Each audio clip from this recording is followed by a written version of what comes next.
Good evening, ladies and gentlemen, and welcome to another episode of Super Old Game Saturday. I am Crochet Nerd 64. I'm Captain Dietrich, and there's a reason he's doing the intro of the game we're playing tonight. So this is a very special, spooky, ooky, possibly kooky episode of Super Old Game Saturday. Yes, it is. Because tonight we are starting one of my favorite games ever, which we've been teasing over the past couple of weeks. We're starting Shadow Hearts on the PS2. It's a great story full of, monsters and demons and all kinds of mysticism and black magic, and there's some love interest in it that tends to develop over time. Yeah, there's a lot of things in this of what you were showing me, and I am so happy that you're going to be able to be playing this for us, because this is a rare case for me on this show, because this is the first game we've ever played for the show that I have never played at all. Whereas, there's other cases where people have controlled other games. I know Nocturne did that with Mega Man Legends, another game that's very near and dear to her heart. And Emetics was doing stuff with Parasite Eve, as was I, but I had access to those games and played them because there are technically re-releases of those two on PlayStation 3. In the case of Shadow Hearts, which came out on June 28th, 2001 in Japan, and December 11th, 2001 in the United States, which, by the way, was 6 days before Final Fantasy X. Well, this has not been re-released. This was published by Midway at the time as far as the US. It was Aruze who did the publish for Japan, and I believe they re-established the rights for it recently as far as re-trademarking it, from what I understand. And we were on the PlayStation 2 menu because my PS2, for some reason, sometimes it's weird cases where it doesn't read the memory card when I turn the console on. I don't know why that is. We ran into that a couple times. Yes. Specific. So yeah, we have the disc tray open for this game, which is also not a cheap one. It's about $150 if you're going for a copy now, which by PlayStation 2 standards is not horrid. No. I mean, Kuon is a game that's about $1,000. Blood Hotel from Sega is about $400 or $500. Although I don't even know if anything on the PS2 I have personally is as rare as anything you have. This is probably one of my most expensive games. Koudelka obviously being the most expensive one that I own. Fitting, because Koudelka is the predecessor to this. And we have a new face in the chat, as far as in chat, but he's been on the show before. Shadow Hearts Day is here. Hey, Chasm22, it is so good to see you tonight for the game. Hello, everyone. Hi, Dolly Finn. All right, we're getting that element. So yeah, the regular crowd shuffles in, but also some new faces of people who I think want to see this game. Hell yeah. So I don't think we should keep them waiting any longer. I don't think. All right, this is going to be his play entirely. As far as the only thing I'm going to be here for is to give background on the game. And right there you have the PlayStation 2 disc with that nice gold for the DVD. This was printed on DVD, this one, yes? Yep. It didn't have the blue backing. There's some games on the PS2, for some reason, they did put them onto CDs, even though it's a DVD-based system, because it runs both. But in this case, no. And we're running widescreen, even though the game does not have native widescreen support. It looks like it does. It sure does. I'm waiting for this. Dolphin says, we have too. Yeah, let's go into some stuff with this. As we mentioned, this was published by Midway in the US. Originally did the publish for Japan. And yeah, this is a case where Midway, they're getting out of their arcade business at the time here. They said, we're going to focus on our home division. And they took a lot of chances for stuff they were publishing. I mentioned to you other horror games that came out later, like the Two Suffering games, as well as, not quite a horror game, but Psyops, the Mind Game Conspiracy, which are great games. It was developed by Sacknoth, who, they made two games on the Neo Geo Pocket Color before this. They made Dive Alert and Fossile, which there is the Neo Geo Pocket Selection Volume 2 that's on the way, I think next year. Maybe they'll be in there so we can get a sense of what did the people who made this game make beforehand, and the Koudelka on PlayStation, which came for this, and you mentioned that's an expensive one. Yep. It was directed by Matsuzo Machida, who started at Square. So, fitting we mentioned the fact this came out before Final Fantasy 7 or 10 specific by a couple days. He worked actually on Final Fantasy 7. That was my case. He did artwork on it, as well as artwork on Chrono Trigger and Xenogears. And he worked on Fossile, as I mentioned. I'll put a picture of what that's looking like. And he did artwork on Koudelka before, making this next one. And this case, it's a game that passed me by because in a lot of ways, I didn't have a PS2 until 2004, whereas in your case, I guess you had it. When did you tell your story as far as this game? So my PS2, I first got a PS2 actually as a prize from a father-son bowling league. Really? Yeah, funny enough. Okay. You could choose from any of the current gen systems at the time. Okay. So it was between an Xbox, a PS2, or a GameCube. Okay. And I was like, oh, I want a PlayStation. So I was like, oh, PS2, that's it. Because growing up, my brother had a PS1, and I watched him play Resident Evil, stuff like that. Never played it myself, not one for tank controls. And then they added a survival horror element of it, was very much against. My scaredy cat, every fiber of my being. Yeah, maybe, but maybe not, because you love this game. There's definitely a horror element to this. Yes, but in a different sense. Sure. So, and also the reason why I'm just scrolling through the menu like this is honestly just so it doesn't go through that opening movie scene, because there are some spoilery things in there. Okay. So I'm just trying to avoid that. So, yeah, so lead this. It is all yours. But in terms of my first experience with this game, I was still very young, coming out in 2001, so I was 11 years old. Still trying to find my footing with gaming. I had played a couple things here and there, some Crash Bandicoot on the PS1. Didn't really play too much on the PS2 yet. You got this close to when the PS2 came out? I want to say it wasn't too far after the release date. So, like we were saying earlier, this came out just shy of a few days before Final Fantasy X, which was a year after the system release. And that's actually why this game didn't get as much recognition as you will clearly see it deserves. Yeah. Because Final Fantasy just kind of eclipsed everything at the time. Yeah, and in that case, it was the eighth best-selling game on the PS2 with 6 million units. But here's the rightfully so. Here's the weird thing you mentioned. Actually, that's another one I never played either. But it sold 110,000 units in Japan when it first came out, and there was kind of a bit of a disagreement with Aruze and Midway in terms of, did this game get a lot of attention? Because Midway kind of went on record and said, this game, quote, has a proven audience, and showed that. As far as a niche thing, maybe, but then again, clearly enough, because there are two other games that came out after this, and clearly they had something going with Kodelka, which is that he loves every single one of these, and he's going to show us with the next RPG, and shows the idea that Midway is no longer business, but the idea that they did take a lot of risks, and out of that, even if some of the stuff didn't sell great, they came with gold, and they did believe in this franchise enough to say, we're going to option the next one, or release the next one here. And then it was Exceed, took the reins for the third one, or the fourth one. Fine, the third one of these, but the fourth game total, because... So just to be clear, so Kudelka is essentially what I would call a spiritual predecessor, because it did come out before any of the actual mainline Shadow Hearts games. So there are no, don't worry, we can skip this. There are no, I caught it in time. Yeah, we have to be careful, I guess, of that. There are 3 mainline Shadow Hearts games. And the reason why I say mainline is because it did actually garner a spin-off with some of the characters in not so many words. Which was that? Chaos Wars. They use some of the character assets with the terrible voice acting. Yeah, we can show Chaos Wars at some point. Yeah. It might be a good... it's only $30. I'll invest in it. Oh, you don't have it, right? No, I'll invest in it. Right, we went over that. I forgot. Yeah. This is all going to be all these great memories that way. But with Shadow Hearts, so you have Shadow Hearts, then the second game was released as Shadow Hearts 2, I believe, in Japan. And then over here is Shadow Hearts Covenant. And then, which sold incredibly well and was beloved by a majority of the audience. It got attention over here, even outside of... Because I guess Square didn't really have much as far as 2004 at the time. Final Fantasy X-2 had come out the year before. People, I guess, were waiting for...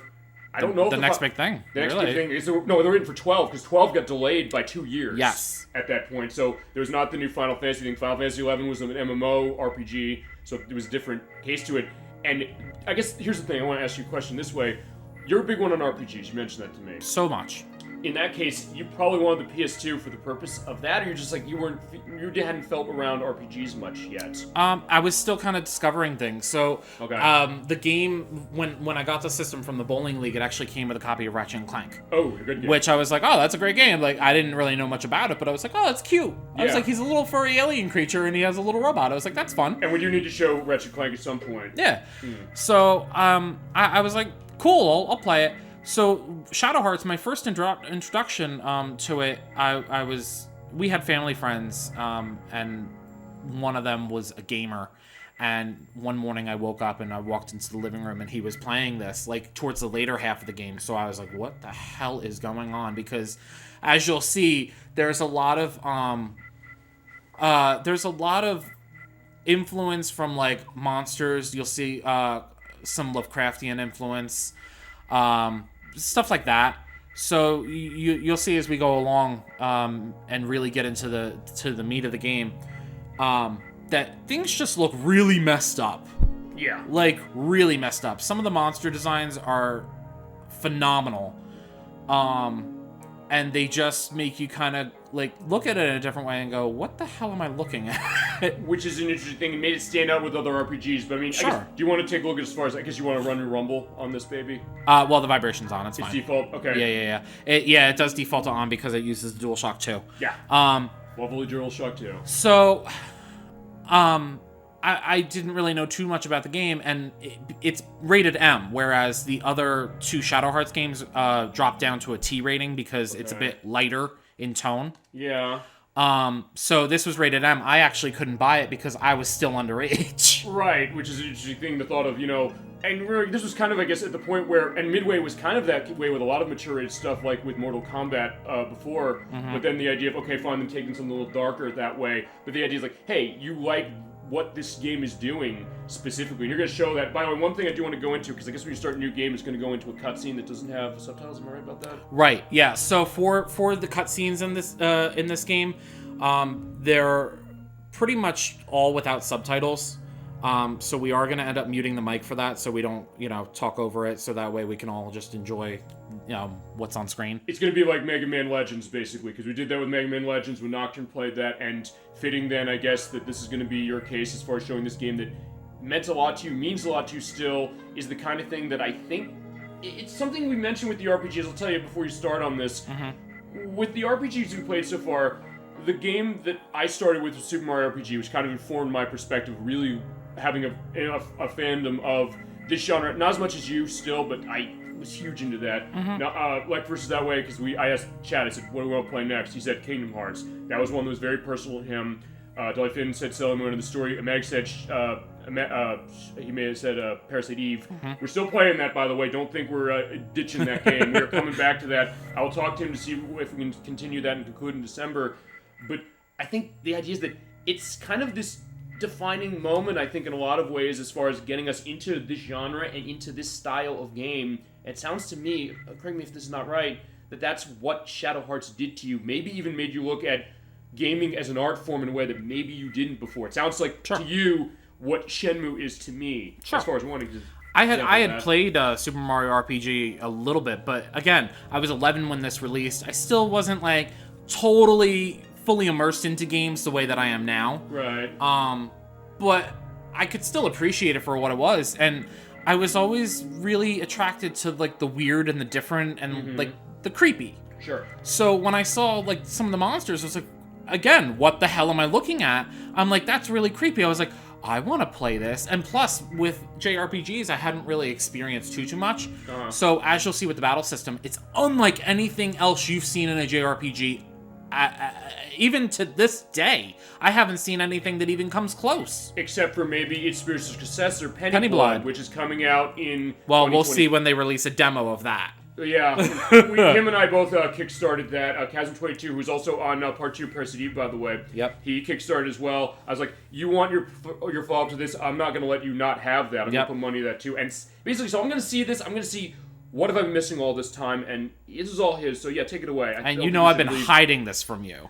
Effectively, and I've been happy to do that, but I think, enough preamble, I think we can get this ready to go. All right, let's enter the dark world of Shadow Hearts.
It's already past 2300, and it's still a long way to Fengtian. Major Tsuji, what is this about? Why the special train in the middle of the night to escort this girl to Japan? She looks pretty ordinary to me. Hell if I know. There's no telling what the big shots in Tokyo are thinking. Next time I see you-know-who, I'll ask her, okay?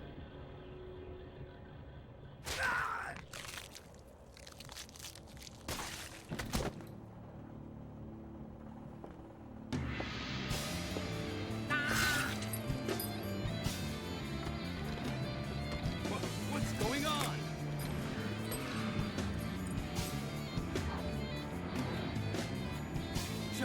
Shoot!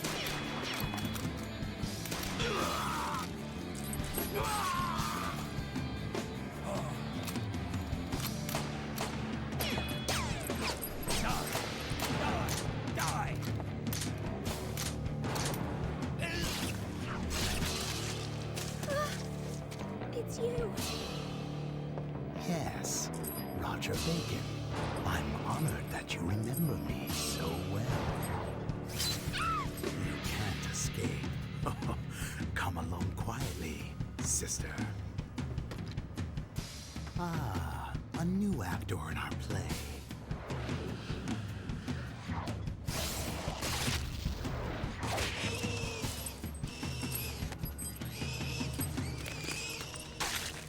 I was fond of him.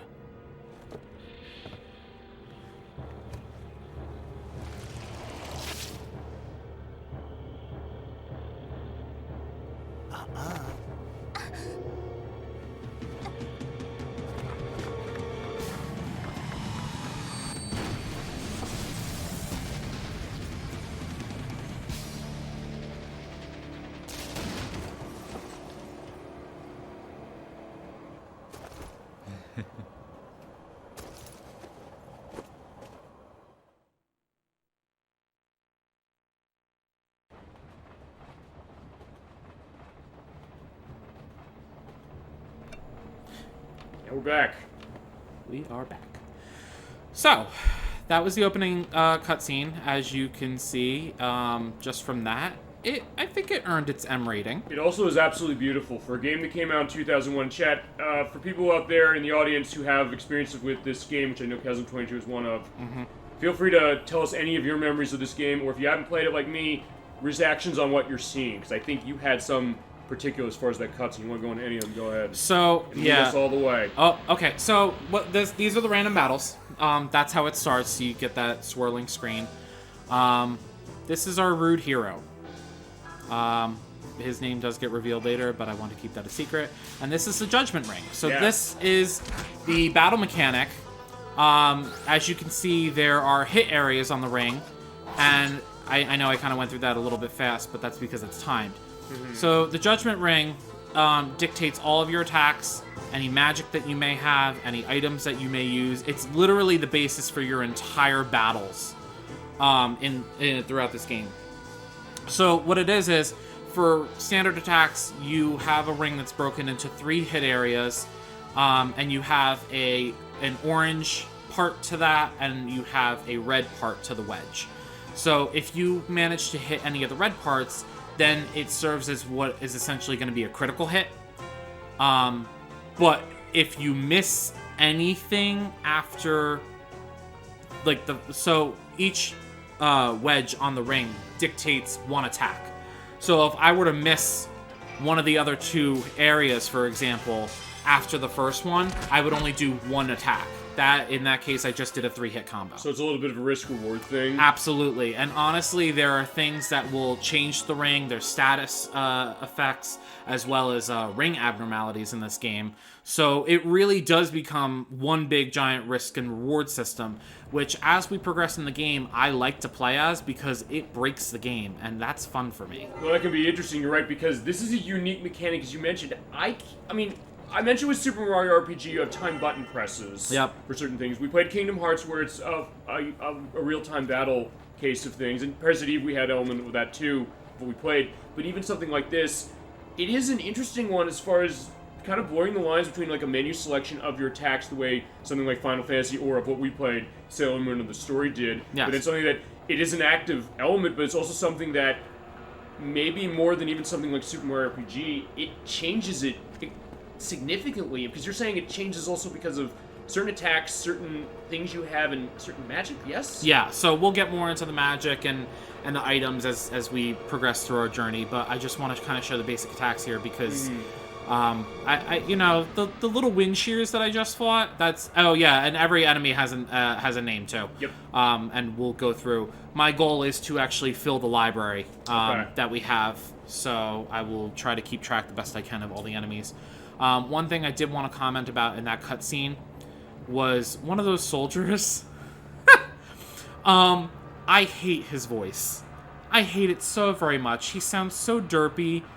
When he's like, Agent Soji, I'm like, are you kidding me? That's such a stock, like, dopey voice that they give him. Though it's one thing interesting, we'll get into that as far as voice performances, because there are a lot of semi-famous voice performances in this. I mean, Yes. actually a lot of people who worked on Pokemon. We'll get into that as we go. Yes. Because I have the names down of everybody, but as I said, when we get to points where we have character names and certain things, I will go into that. Yep.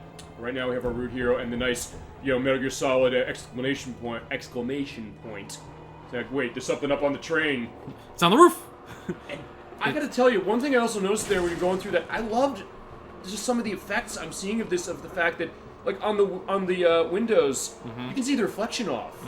I mean... Oh, that actually plays in later. You'll see more of that. That shows exactly I think what we're saying, which is that there is such a... High what I'm attention seeing to is detail. an attention to detail, clearly a passion for the game as far as making this. And this is why I hid it from you, because I want your legitimate reactions throughout this whole thing. And that, honestly, when you really think about it, that's kind of the beauty of this show, because in some ways it's kind of going to be that surprise. We've mentioned this before. The idea that this show is kind of the thing that you come in if you have a long week, long day, whatever it might be, kind of relax and unwind, but also is a sense that, as I said before, it doesn't matter if I or guests or the people who are watching have seen the game or not. Sometimes just taking a look from a fresh perspective of eyes, like you said with Majora's Mask's finale last week, it's an amazing thing to see. Yep.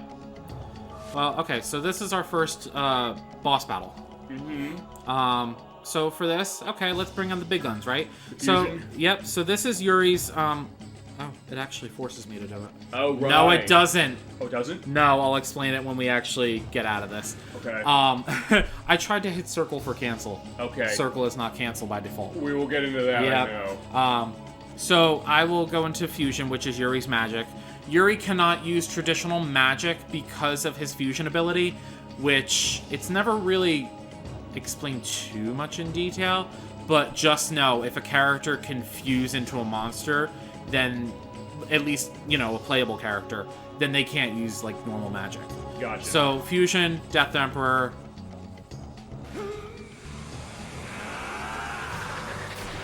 And I love the animations of it because it looks like he's in pain, which also ties into the story. And that's what I love. Everything is tied into the story in some way. They don't leave any of these little details to the wayside. Right, you're saying that, because you said that this seems like it's a game where there's so much attention to detail. Even something like that maybe other games you would think that, would you necessarily need a detail like that? You're saying with this game, A, it's necessary, and B, you love the fact that they went to that attention with it. So I'm going to use Dark Messenger. All right. Also, your characters do have an elemental affinity, which I will get into a little bit later.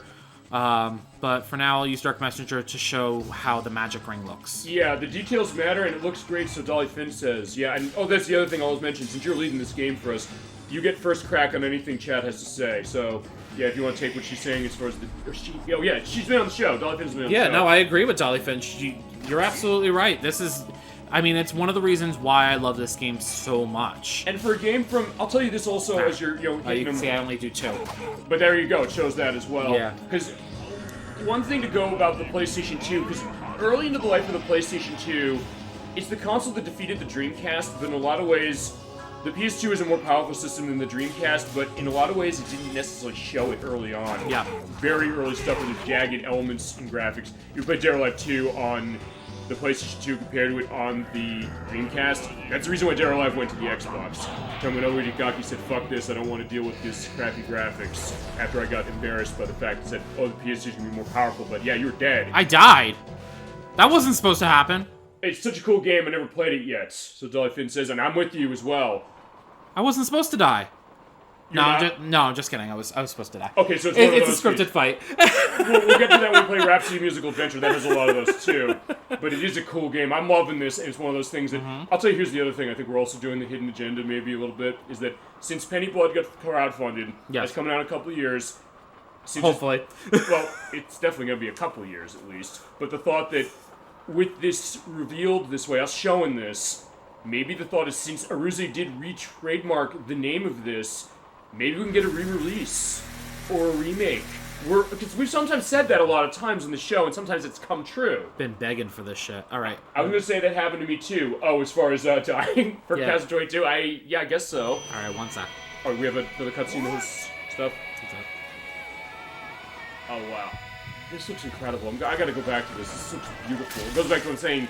Show what the PlayStation 2 is capable of early in its life. My God, this looks beautiful. Yep. Ooh. This looks like this is a game that's earning a mature rating, but smartly. That's why I wanted to keep the mic on, because I wanted your reaction on this one on air.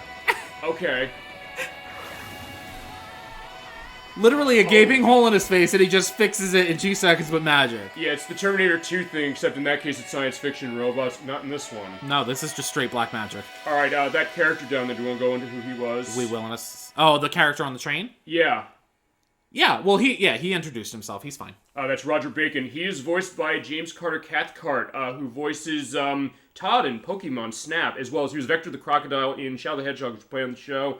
He actually now voices James and Meowth in Pokemon for the modern dub. And I also go into this. He was also Heckle in an adult anime called Cool Devices. Never heard of that one. Yeah, I can't put a picture of that up there. Actually, it's also one of the adult animes that Dan Green from Yu-Gi-Oh! And Sonic X did voiceover of, and people mentioned that to him at conventions, like, yeah, I don't want to hear that. It was like, look, you have it, it's a job. Work is work, as it is, and you put an element into that. Maybe that's the idea. I mean, Cool Device is kind of messed up. Let's go into that, but hey, maturity. You gotta separate the artist from the art. But also the idea of, going into an interesting thing, and as you said, because you're talking about the soldiers, I believe I have who the soldiers are. Actually, one name I don't have on here because my notebook is too filled with notes. He's looking at it right here. It's literally just 2 pages fully across. Fully across. I love it. One of the voice performances in this is Eric Stewart, who I believe is James in the original run of Pokemon. So yeah, we have the current voice of James now, and then the original,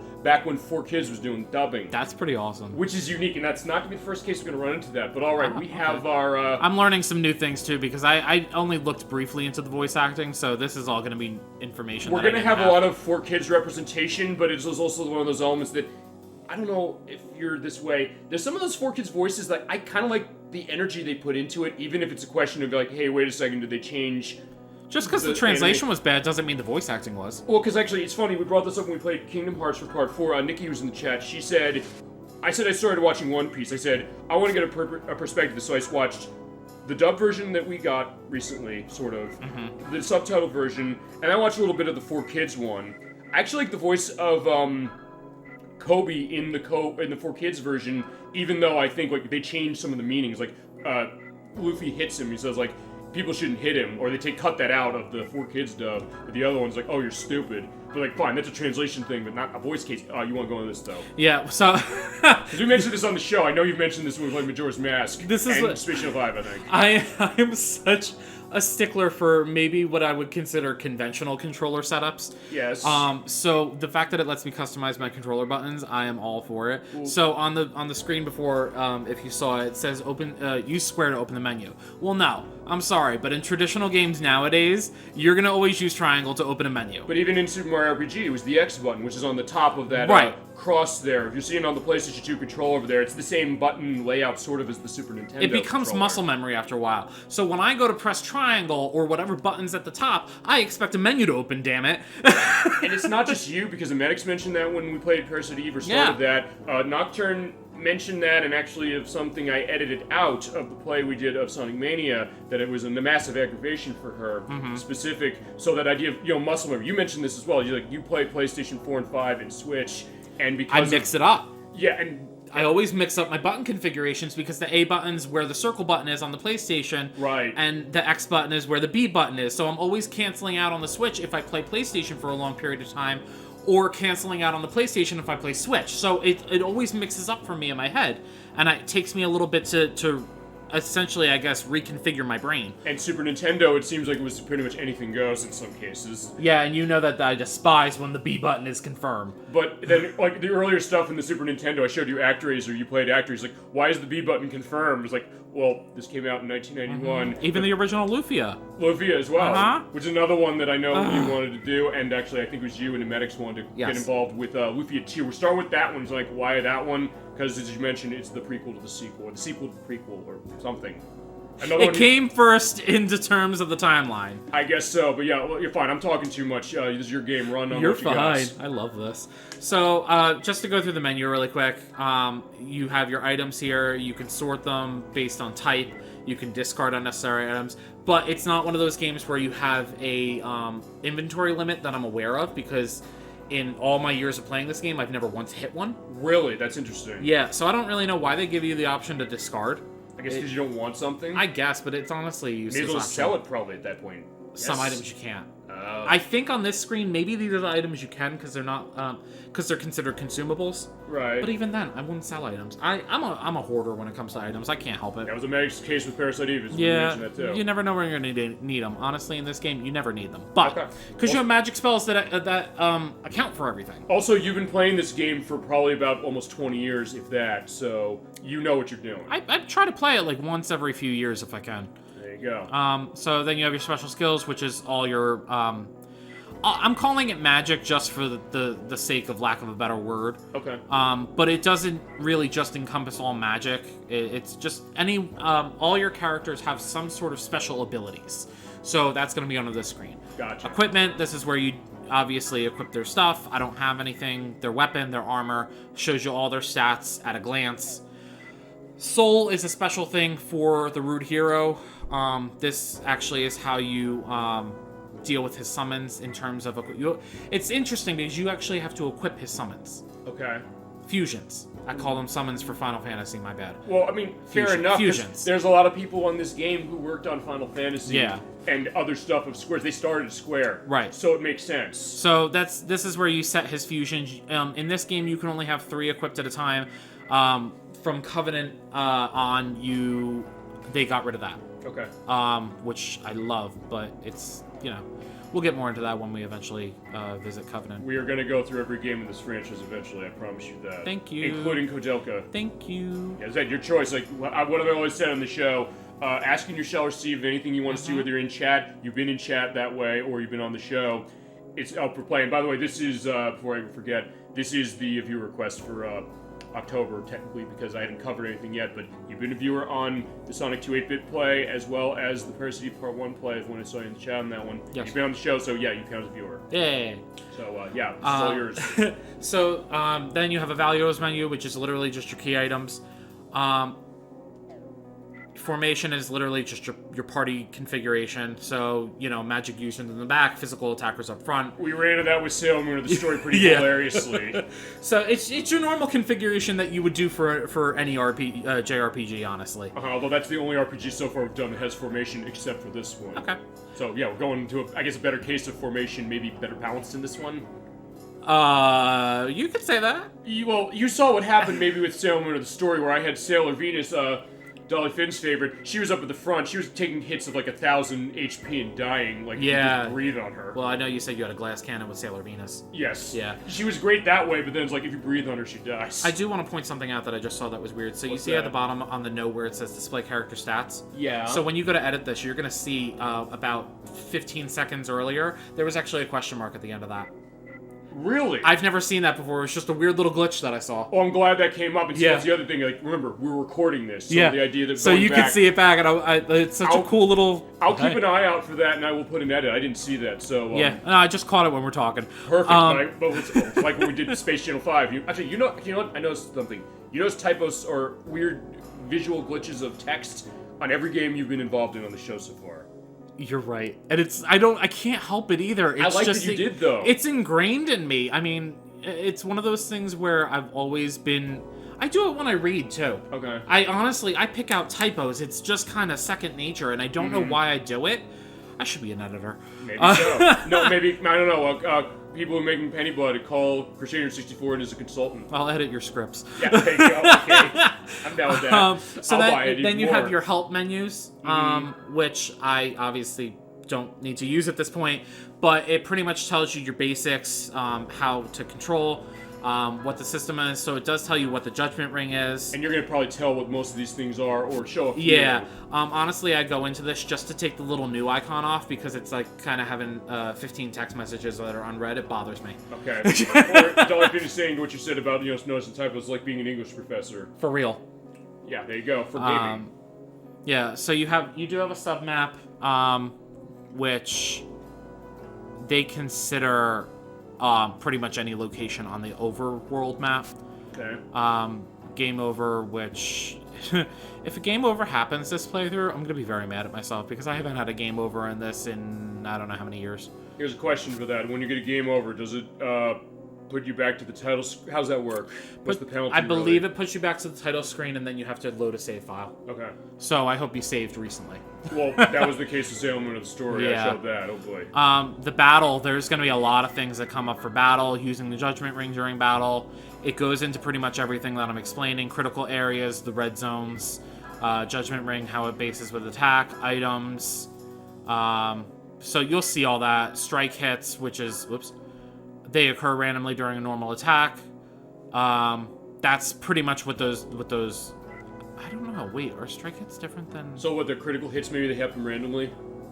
Because I know Skies of Arcadia has a system like that, where sometimes you'll just get a critical hit, it'll show that at the top of the screen. Sometimes I do see something that says strike. I think it's like if you get closer in the ring where it's like not quite towards the edge. It's very rare, but I do see them occasionally. It's very strange. We can also get an answer for that feasibly if we either when I'm editing look it up, or since you have the instruction manual, because he has a full inbox copy of this game. Yes, I do. Because he loves it that much. Yep.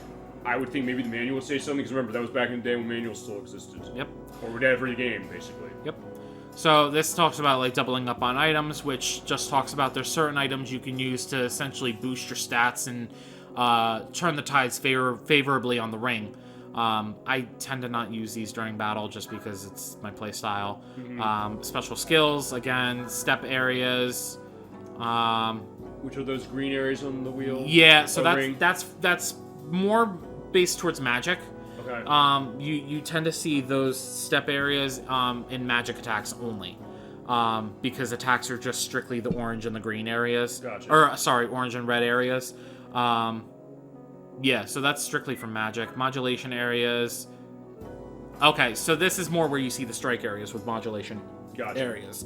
Again, I don't really pay too much attention to any of this because I never really, So you can get hit on those, which is, it'll work, but it's not as strong as it could be.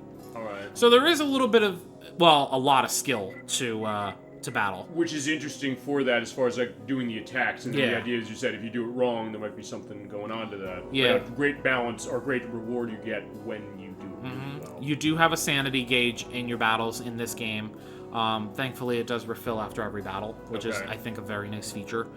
Otherwise, you go berserk, you lose control of your character, they will randomly attack either you or the enemy, they will randomly use magic on either you or the enemy, or they will use random items. Sometimes items you don't want them to use. Oh, they use items. Oh, yeah. They have full reign of all of your stuff, and it's just random. Because we saw there's a status sort of like this the Sailor Moon of the Story had of what we've played so far, and I've seen other RPGs will have the confusion thing, but I never had cases where they used items. Oh, yeah. So in this case, the only way to break Berserk status is by using an item. It's called either a pure leaf, or as you go further, there's other like pure items. So if you use that, it restores some of their SP, and then they'll come out of berserk status. Okay. Class is the elemental thing I was talking about, but again, we'll go further into that. Status abnormalities. There's going to be a lot more than instant death. That's for sure. Oh, this has an instant death. Oh yeah.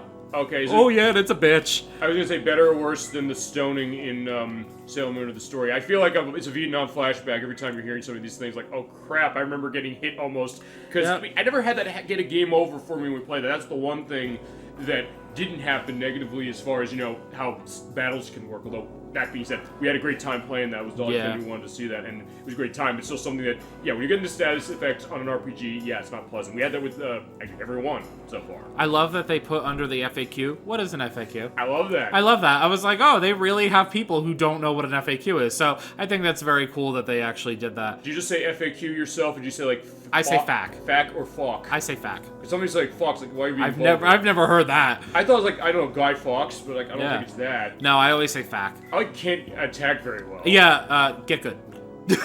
That's the answer to it. Get good. Well, that would be the new version or something, or it might be if you ever played Home Improvement on the Super Nintendo.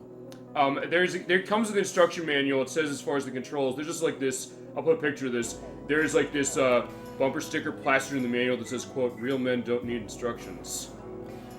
That was a very Tim Allen thing to say in the show. Well, I mean, that's kind of the idea. I think that was the joke, but then the question is like, wait a second, I need to know how this game operates. Yeah. So, data, you have your save and your load screen. So, you can save and load on the world map at any time. I am actually going to create a new save file now, so we have it. Okay. You can see I have multiple save files. Lots of clear data. Clearly, you've been playing this game so much, and rightly so. So we're going to do file 6. Now, it's dangerous when I save because every time I go to save now, it actually puts me on the previous save file. So it'll keep prompting me to go to save file 5. So I have to be very careful when I go to save this game. Here's my other question, actually. Thank you for bringing that up, because one thing, and we could do this off screen as well, because I don't have another memory card plugged in for this, but if you want a backup save, I can put it on one of my cards. Okay. Copy over, so we have an element to that. Yeah, that works. There's so you also have a setup for that going on. Perfect. There's also a score that plays into this, which right. You said they give stats in this game, They right? do give stats. It tells you, it goes through how many battles you've done, how many times you've evaded, how many times you've gone berserk, how many times you've gone unconscious, which you can't really avoid that one. I was going to ask that. It's inevitable. You can't avoid it. So anybody who tells you that you can get an unconscious of 0 is lying? I don't think I've ever seen it. I've actually seen stuff online where apparently if you play 10,000 battles in this game, you automatically get the number 1 rank. Really? Automatically. I don't know how true it is because I've never done it and I've never seen it myself. But well, we'll mythbuster that one. I'll put it. I think I've seen it on Reddit, so I can't say that it's completely untrue, but I just personally I'll dig out because actually there's cases I've had to point to Reddit for certain things I've mentioned because I said that's the only case where I know that something I knew and there's kind of an evidence to it for certain things. Like I knew was the case for that, but as I said, we'll do digging. Yeah. As it is, even like get walking. Yeah. So it does go over your ring successes, your perfects. Which I have not had a single perfect yet. Your discount rates, because you can get discounts in shops. You can also sell for more than what the initial sell price is. Distance walk, that just it's literally just talking about how much distance you've covered on the sub maps. Any of the areas you go to. So right now my rank is 97, Venomous Spider. The library is where it keeps track of all the monsters you face, as well as their class or the elemental affinity. In this case, wind shear is obviously wind. It also gives you a nice little description of it, which I think towards the end of the playthrough we'll fully go into all that. We do with Space Channel 5, which is the very end of it. You're going for 100%, or you have a clear file that has every one of them. We could show that as a full look to add more to the lore of this game, which of what you've been telling me, it clearly must have. Yeah, and then it also keeps track of any NPCs as well as their elemental affinities. Yeah, so there's Roger Bacon, who we saw before. Yep, and they also have an action that they do on the screen if you press the square button. Usually you gotta talk to the hand because the face don't want to hear it anymore. And this one does... He's a sky dancer, as you mentioned last week with George Mask.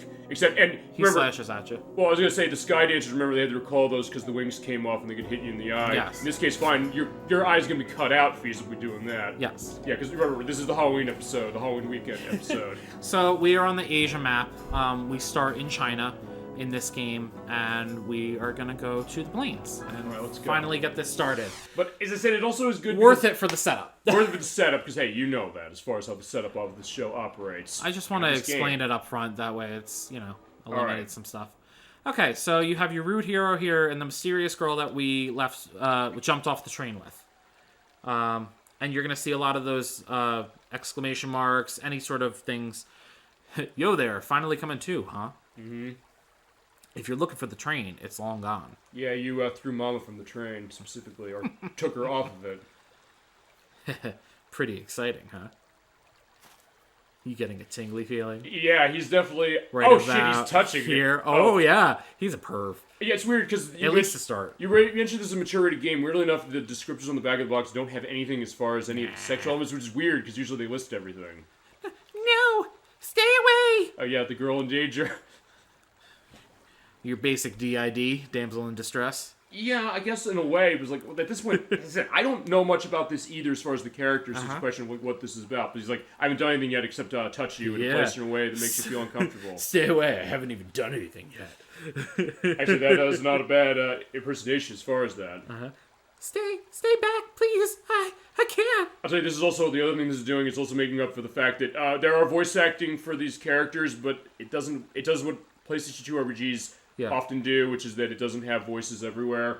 But as I said, there are good voices when we get them. And it's like every other one is like, it's going to be feasible if you want, but it's like if you want to break it or whatever. I am by no means claiming that the voices I'm doing right now are even close to what the actual voice sections are. So I'm just putting that out there right now. I'm having fun. Unless you want me to voice any of the characters, say like, I just want to hear you just be a character, not knowing any of the context of it. It's fun though. You could. I think it's a fun thing to do. Why not? Yeah.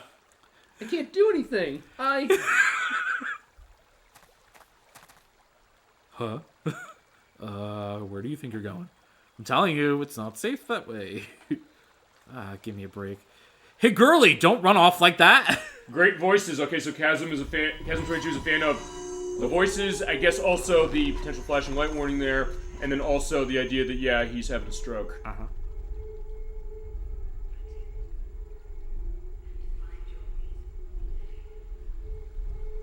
Okay.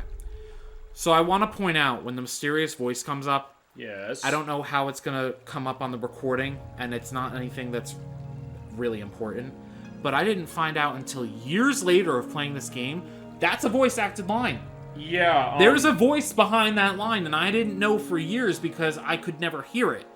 And then when all the text started getting good, I was like, oh, there's a voice there. It might be Eric Stewart because of what I looked up as far as the voice performances. They said various characters. It's a woman's voice.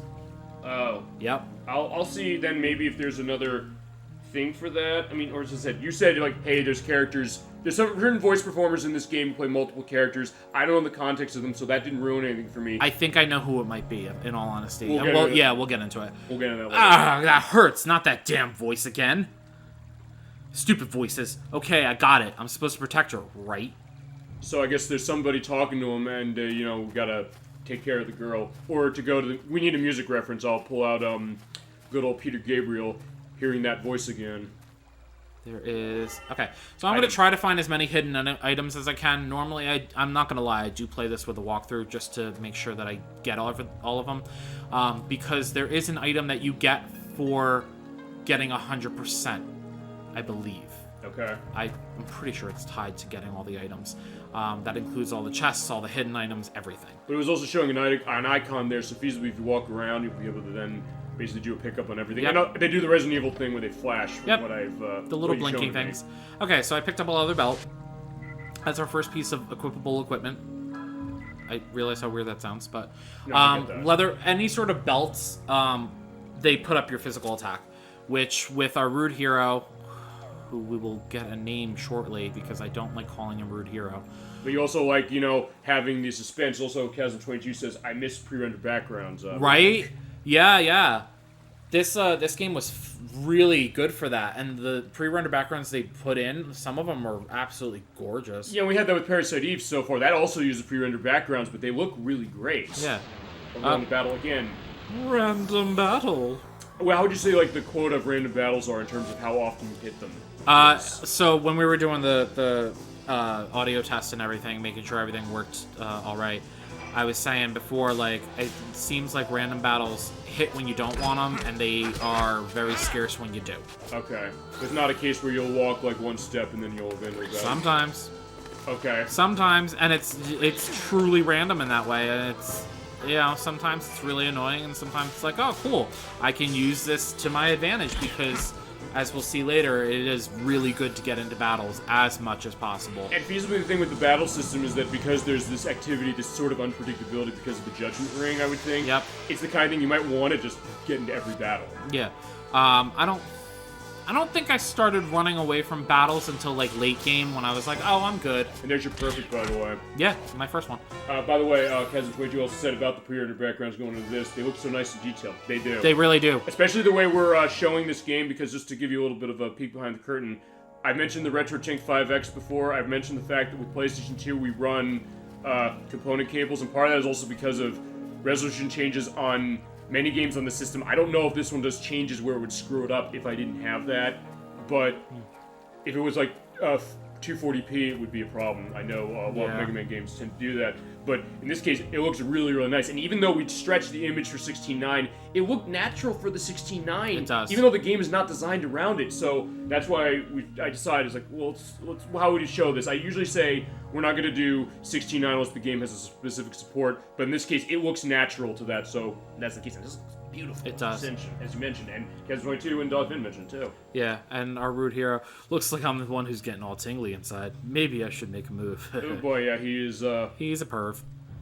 At least to start. He does have a pretty great character arc. But he is also slowly saying, like, trying to wake her up first. Yeah. A little bit. I don't know how hard he's trying. Fine, he does one try and then sees. Wonder if she'd mind if I... Yeah, I'll just slip my finger in here. Yeah, that's the other thing as well. This is, as you mentioned, the benefit of me seeing this game pretty much fresh. Although, in all honesty, I have seen this part of the game, sort of, because I know you showed me, but it's been a while.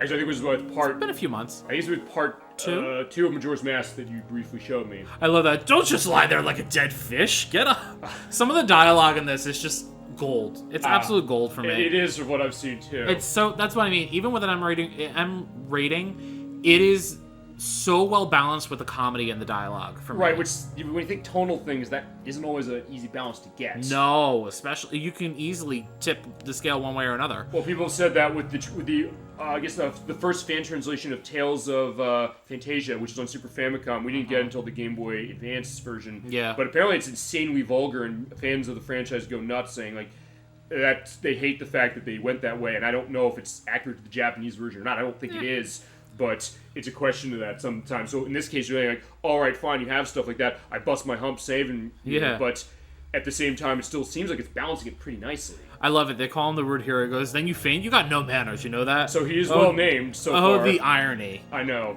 Saying she has no manners when she's this proper English girl. Yeah. A monster just suddenly... Yeah. I was going to say, if she's a proper English girl, I probably should be doing the Judi Dench voice or something like I did when I played GoldenEye. It's funny, because when you hear her voice acted lines, she's not super British. Yeah. Like... No, she's not. It's like really slight. Okay. We'll definitely hear it as we go along, but yeah, there's lots of weird things that go bump in the night here. Yeah, bloodsucking bats. Beautiful setting. God, I love how this is looking. Those fog effects, right? Yeah, it's gorgeous. He goes, should probably attract him. You smell pretty good, you know.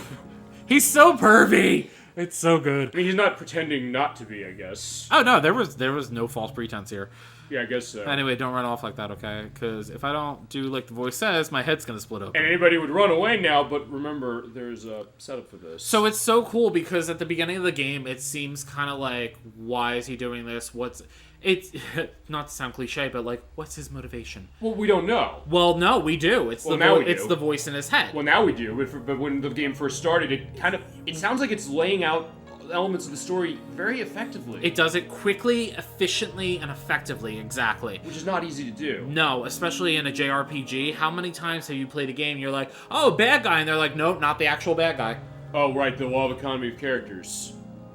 If you're going to put a technical term to it, Well, yes. that's the Roger Ebert term, which is there's never an unnecessary character in any medium or any story, which means that if there's a character that doesn't seem like there's any purpose to exist in the plot, they're going to call the resolution in some way or another. Well, I will say that the bad guy in this game, or the one that seems like the bad guy in this game, no, okay, pretty much if he looks like a bad guy and sounds like a bad guy, he's a bad guy in this game. So that's it's pretty clear cut. But that might not be the point. Well, as no. The storytelling. It turns into a huge gray area eventually, where Which you're is like, interesting. what the fuck is going on? All right, we'll see. So, anyway, continuing on with the story, he's telling her straight up that someone or something is pretty damn insistent that I protect you. And she's very incredulous about this, like, what? Well, as you said, like, anybody usually, if they say, like, there's voices in my head, like, yeah, no. Yeah, it's always, go protect that person or go to that town. Stupid voice jumps in my head all the time, and now it's ordering me to protect you. Period. Yeah, there's always monsters where he goes. It's always infested. And that's why he was on the train. So, enter our plot point. All right. Yep. Yeah, so straight to the point that way. Thanks to that voice, I'm changing from your ordinary bad boy type into a real psycho. So, again, he's being open, I guess, with that. What about you? Hey, are you psycho too? Do you see weird things? He's so blunt. I guess that's one thing interesting, too, as far as, like, that kind of character. But she's like, She goes, maybe. Yeah, maybe I am. Who knows? Maybe I am a psycho. Yeah, could be. I love it. Well, you don't seem quite like me, but whatever. We can't just chat all day. That's our show. In a nutshell. Yeah. First, we gotta find a place to rest, and I'm getting hungry. Anyone in the mood for tacos? There is no cooking mechanic in this game. Yeah, that's Tales games that tend to do that. To a fault.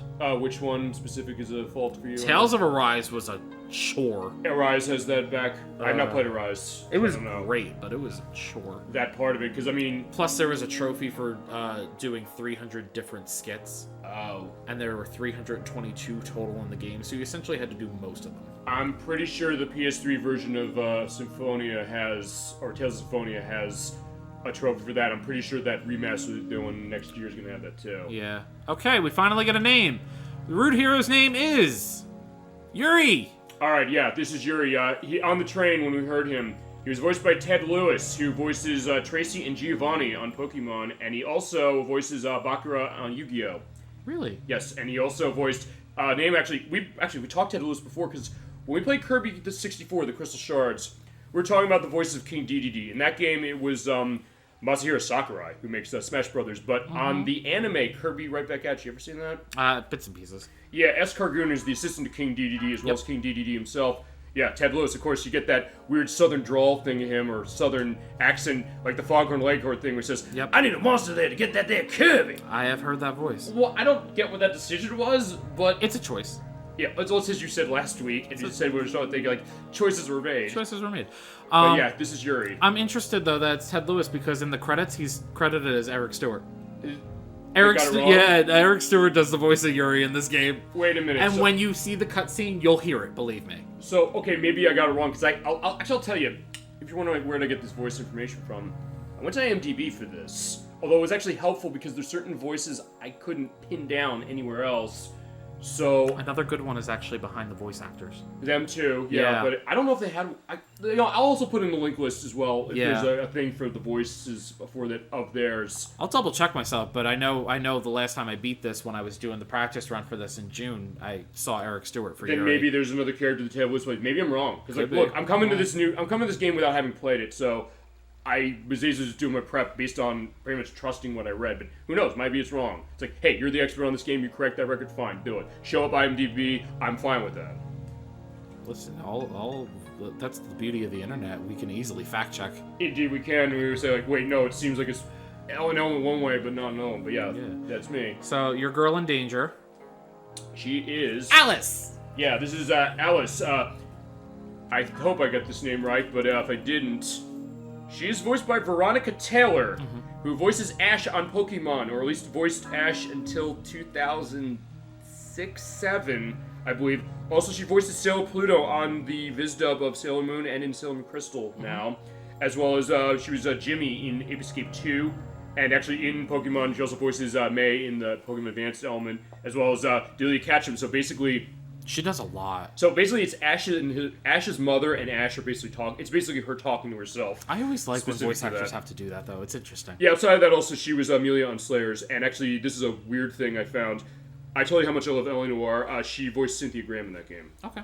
So, yeah, definitely some interesting stuff going on in the voices, but yeah, this is Alice Elliot. Yeah, Alice actually gives her last name. Yuri, I don't believe, did. His last name is Hyuga. That was, what, the Japanese version you gave that? What? No, his last name across all versions is Yuri Hyuga. Okay. Yeah. It starts going into his everyone's nationality. So, like I said, Alice is from Britain, from London. Yuri is of Japanese and Russian descent. Okay. And you said this is a period piece, yes? It takes place in 1913. Okay. It is a period piece in a way. It starts really going into like real world events starting in the second game. Shadows Covenant. Yeah. But you can still kind of see certain things, like certain precursors to things in this. Yeah, you're showing that to me with Kodelko, which also is that way too. Mm-hmm. Sort of, from what I've seen. There is definitely a real world history tie in all of these games.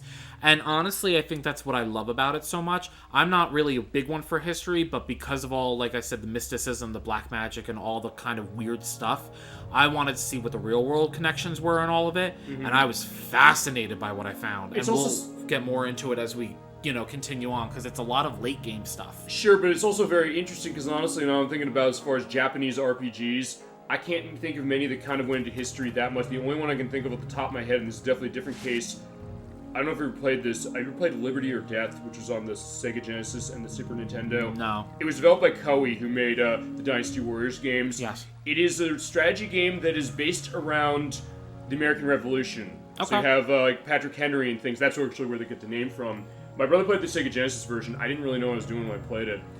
And it's also one that actually costs more money now than you would think it does. So it's Dynasty Warriors before Dynasty Warriors? Not even. I mean, It's more like Romance of the Three Kingdoms, but even then, which is also a Koei joint, but even then, it's not exactly like any one of those. Or it's almost a little like North and South on NES, which is like the Civil War based. I want to point out that it's doing it again. Who's special skill? Or use who's special skill on special skill. But it's a question mark again. It should be a period, because watch. Okay. Watch. Oh no, never mind. I'm wrong. Never mind. No. It was on here that I was seeing it. But you're right. Maybe that's what happened that there. Makes sense. Well, no, what Maybe I'm saying. That's what I saw. Well, yeah. Well, as I said, we'll go back on the edit, but here's the thing, maybe that, because look, if you want to go in a technical element, if you're changing one screen has a question mark, maybe it just doesn't erase the question mark on it, maybe? Could be. Maybe it was a delay. I mean, so, perhaps, yeah. Alice is essentially going to function as your white mage. Mm-hmm. And I will be, I will be trying to essentially pigeonhole the characters into, I guess, what you would consider traditional RPG roles. Even though there is some bleed over with some of them, sure, there are some that are very clear cut. Like, this person serves this role. Right. I mean, in her case, I'm looking at her already and saying that okay, white magic starts with cure, so like, she'll be your healer. And she's a light class, so hello. Right. So she clearly is going to be or it's the idea of like, I guess when you really want to go more deep as far as the idea of Yuri perving on her, if you want to put it this way, is that the idea of, the virginal, innocent character. Oh, maybe? That's exactly how she's meant to be portrayed. Okay, that was just a guess. Yeah, no, and Yuri, if you look at his elemental affinity, he's dark, she's light. Right. Talk about duality. Yeah. Like, it slaps you in the face in that case. Well, but it seems like, I don't think it's necessarily a slap in the face, it's just something you can look at that and say that, okay, I can pick that up, and not something that the game is just saying, like, because there's a difference, I guess, in some ways between a game that maybe slaps you in the face with something like that. It's like, look at this and gets annoying, something like this, where you can look at it and kind of, in my case, just saying that, saying like, okay, I'm picking that up. I'm not thinking that. I'm thinking less of the game now that I know that. And you're saying like, oh, that's accurate. It's not annoying, and it's not meant to be annoying. When I say slap in the face, I mean in terms of the fact that it's just very, very obvious and blatant. Okay. Or something you can pick up easy. I guess. Yeah. Like it's kind of like right there, and it's very hard to miss. All right. So Alice is in your party. She is a playable party member, character rather, because she serves as a white mage. in no uncertain terms, you can see she's automatically put into that back row because she's more of a magic user. Also because she has considerably less health than Yuri, as well as SP. If you see, she only has 4 points to Yuri's 23 starting out. Right.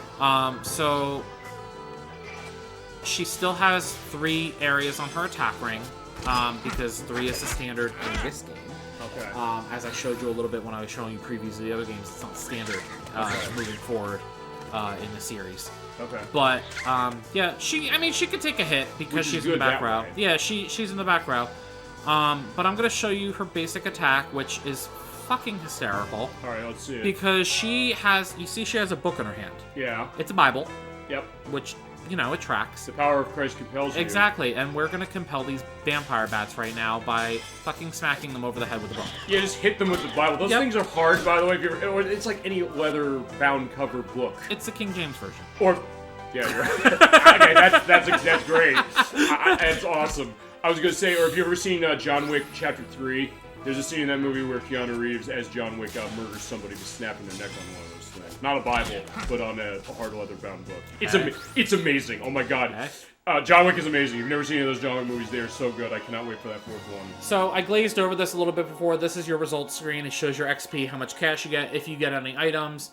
Shows you everyone's level, their current experience level, what they're going to be hitting their next level at. This is one of those games where characters learn abilities based on the level. Okay. Which changes in the games after this. Okay.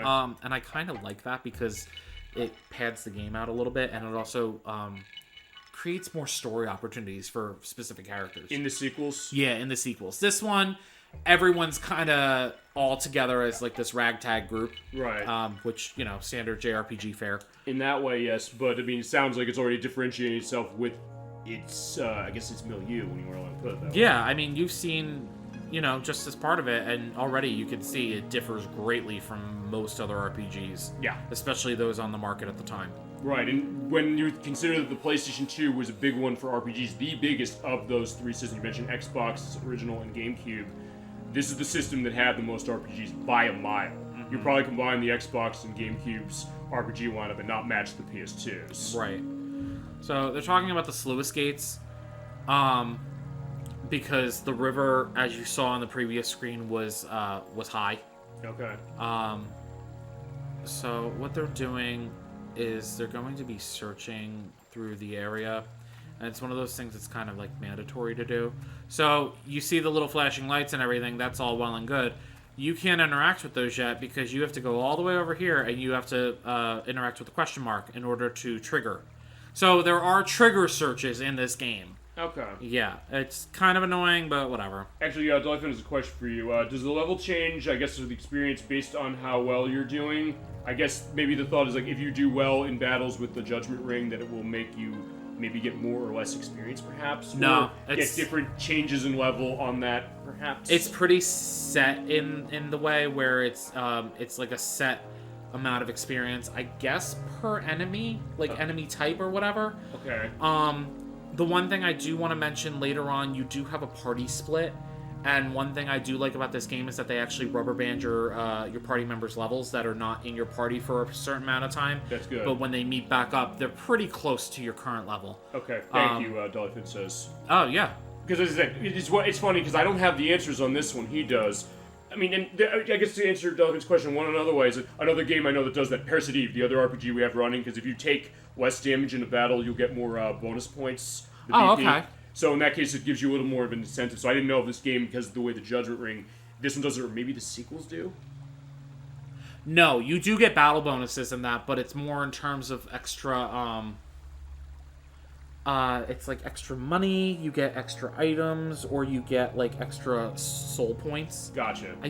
I might be wrong, it might be extra experience, but I don't recall ever seeing it, but we'll find see. it We'll see it when we get there. We're gonna hit this rest of this franchise eventually. Yeah, this one, they kept it still very kind of basic, bare bones in a way.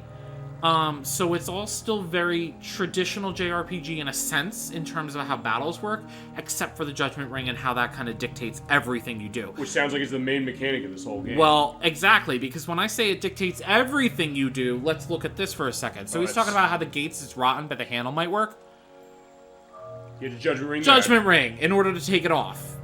So Alright. it dictates stuff in the field too. Here's a question: if you fail this, what happens? So if you fail this, you can try it again, but you do get in this case you do get rewarded for getting it within the first shot. So all right. So in the cases, there are some benefits to doing things really, really well. Absolutely. All right. So yeah. So I might have to concentrate a little bit for this, but feel free to go ahead. commentate on.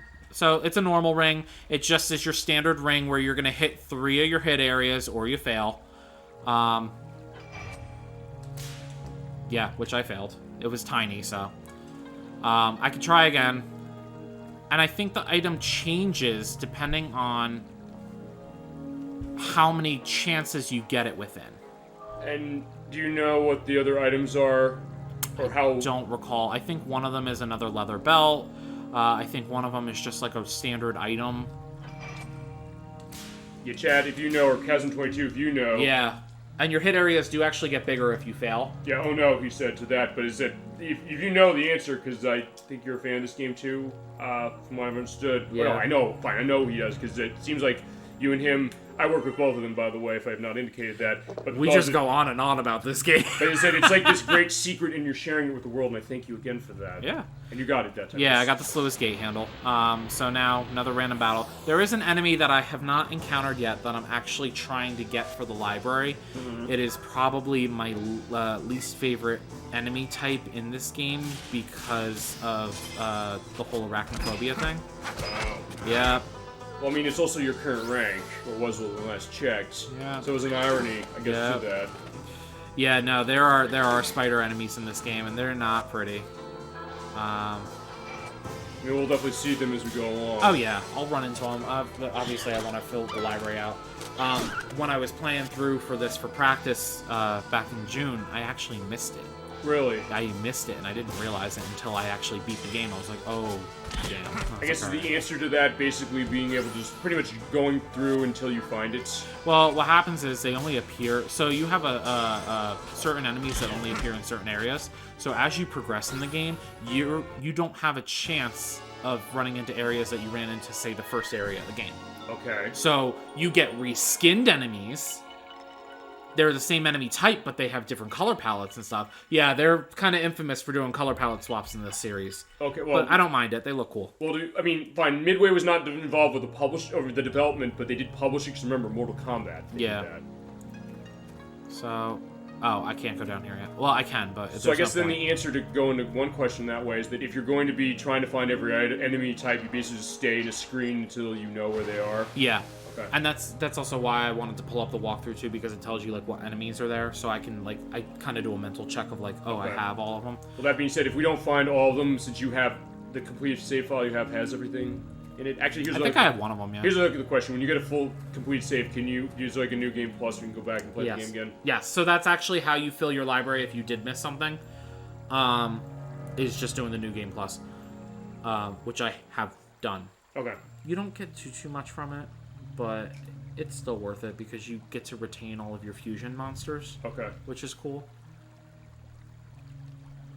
But yeah, that water wheel is gonna take some time. Yeah, so we're gonna take a short rest in game where Alice is gonna sleep because she's had a lot of stress going on. Yeah, understandably so. Yeah, I mean she was almost kidnapped by a dark magician. Yeah. Yuri's creeping again. Yeah. But at the same time, he's also kind of just annoyed that she fell asleep. Mm-hmm. And you can kind of see in this scene he has softened a little bit, except for this part. She's like, Or she's saying, she's struggling. Yeah. But yeah. Then, he's like, she's dreaming about her dad? Yeah, I guess so. But now he's also... But it's just, I like what you're saying, though, the idea that there is shading to this character in the sense of, you're right, he is kind of changing, and that's kind of subtle in terms of how they said it, and since this is a lot of stuff with the text dialogue indicating this, it's impressive that. Yeah. And this is still way, way early, so, like, you're not gonna see the true character development or the arc on him until, like, maybe quarter way through the game, I want to say. But I guess that's good because then, as you mentioned, it's not the kind of thing where you're going to be able to have this game's number too early. It's a slow burn, and it's worth every second. It already looks like this way. They have Fox Face. Fox Face, at last we meet. Yeah, that's his dad. Okay. But it's also a ghost. Yeah, this is the last thing I think you showed me when it came to the demo of this off screen. Yes. So this is going to something pretty interesting, that idea. Yeah, so he's talking about the souls of the monsters that have been killed. So every battle that we've been facing up till now actually has a repercussion. Okay. So Foxface is talking about Alice's power, how it attracted him here because she has these special mystical abilities. Yeah. He's talking about the ghosts and monsters you slain. The gate of eternal darkness was closed until now. You see, this woman is causing it to open. Oh, okay. Yeah, Alice serves as like a key to all of this, pretty much. Right. I was also going to say feasibly the idea, if you could take the one way, the idea that, he was saying like, hey, I kind of want to be doing something to her, but the idea is that the father came back. Like, maybe that's where he gets it, but it sounds like it's also for another reason. Mostly for the other reason of, hey, she's doing this, I don't want this. And it's not even like she's actively doing it, it's all passive stuff. Right, because she doesn't know what's going on. I mean, I didn't know that angle until that. She's just here. She doesn't know her abilities yet. None of them really do, and then they all kind of come into them as the game progresses, which is really, like I said, everyone has a really cool character arc that I enjoyed. Yeah.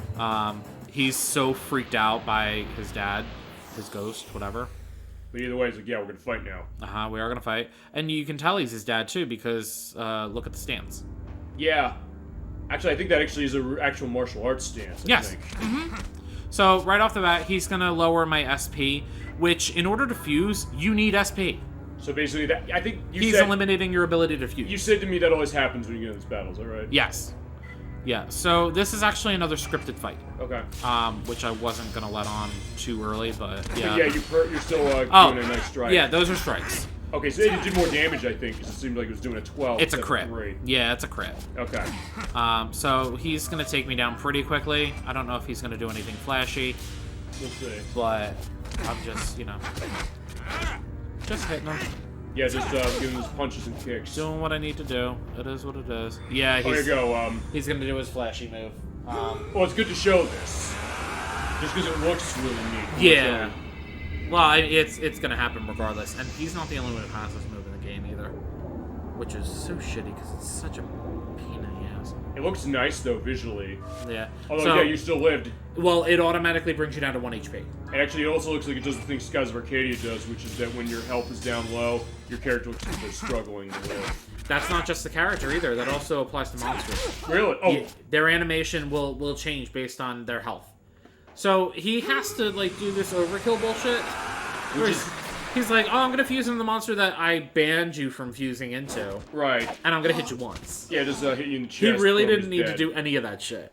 I guess he didn't, but it's like, yeah, you're adding insult to injury. He's real extra.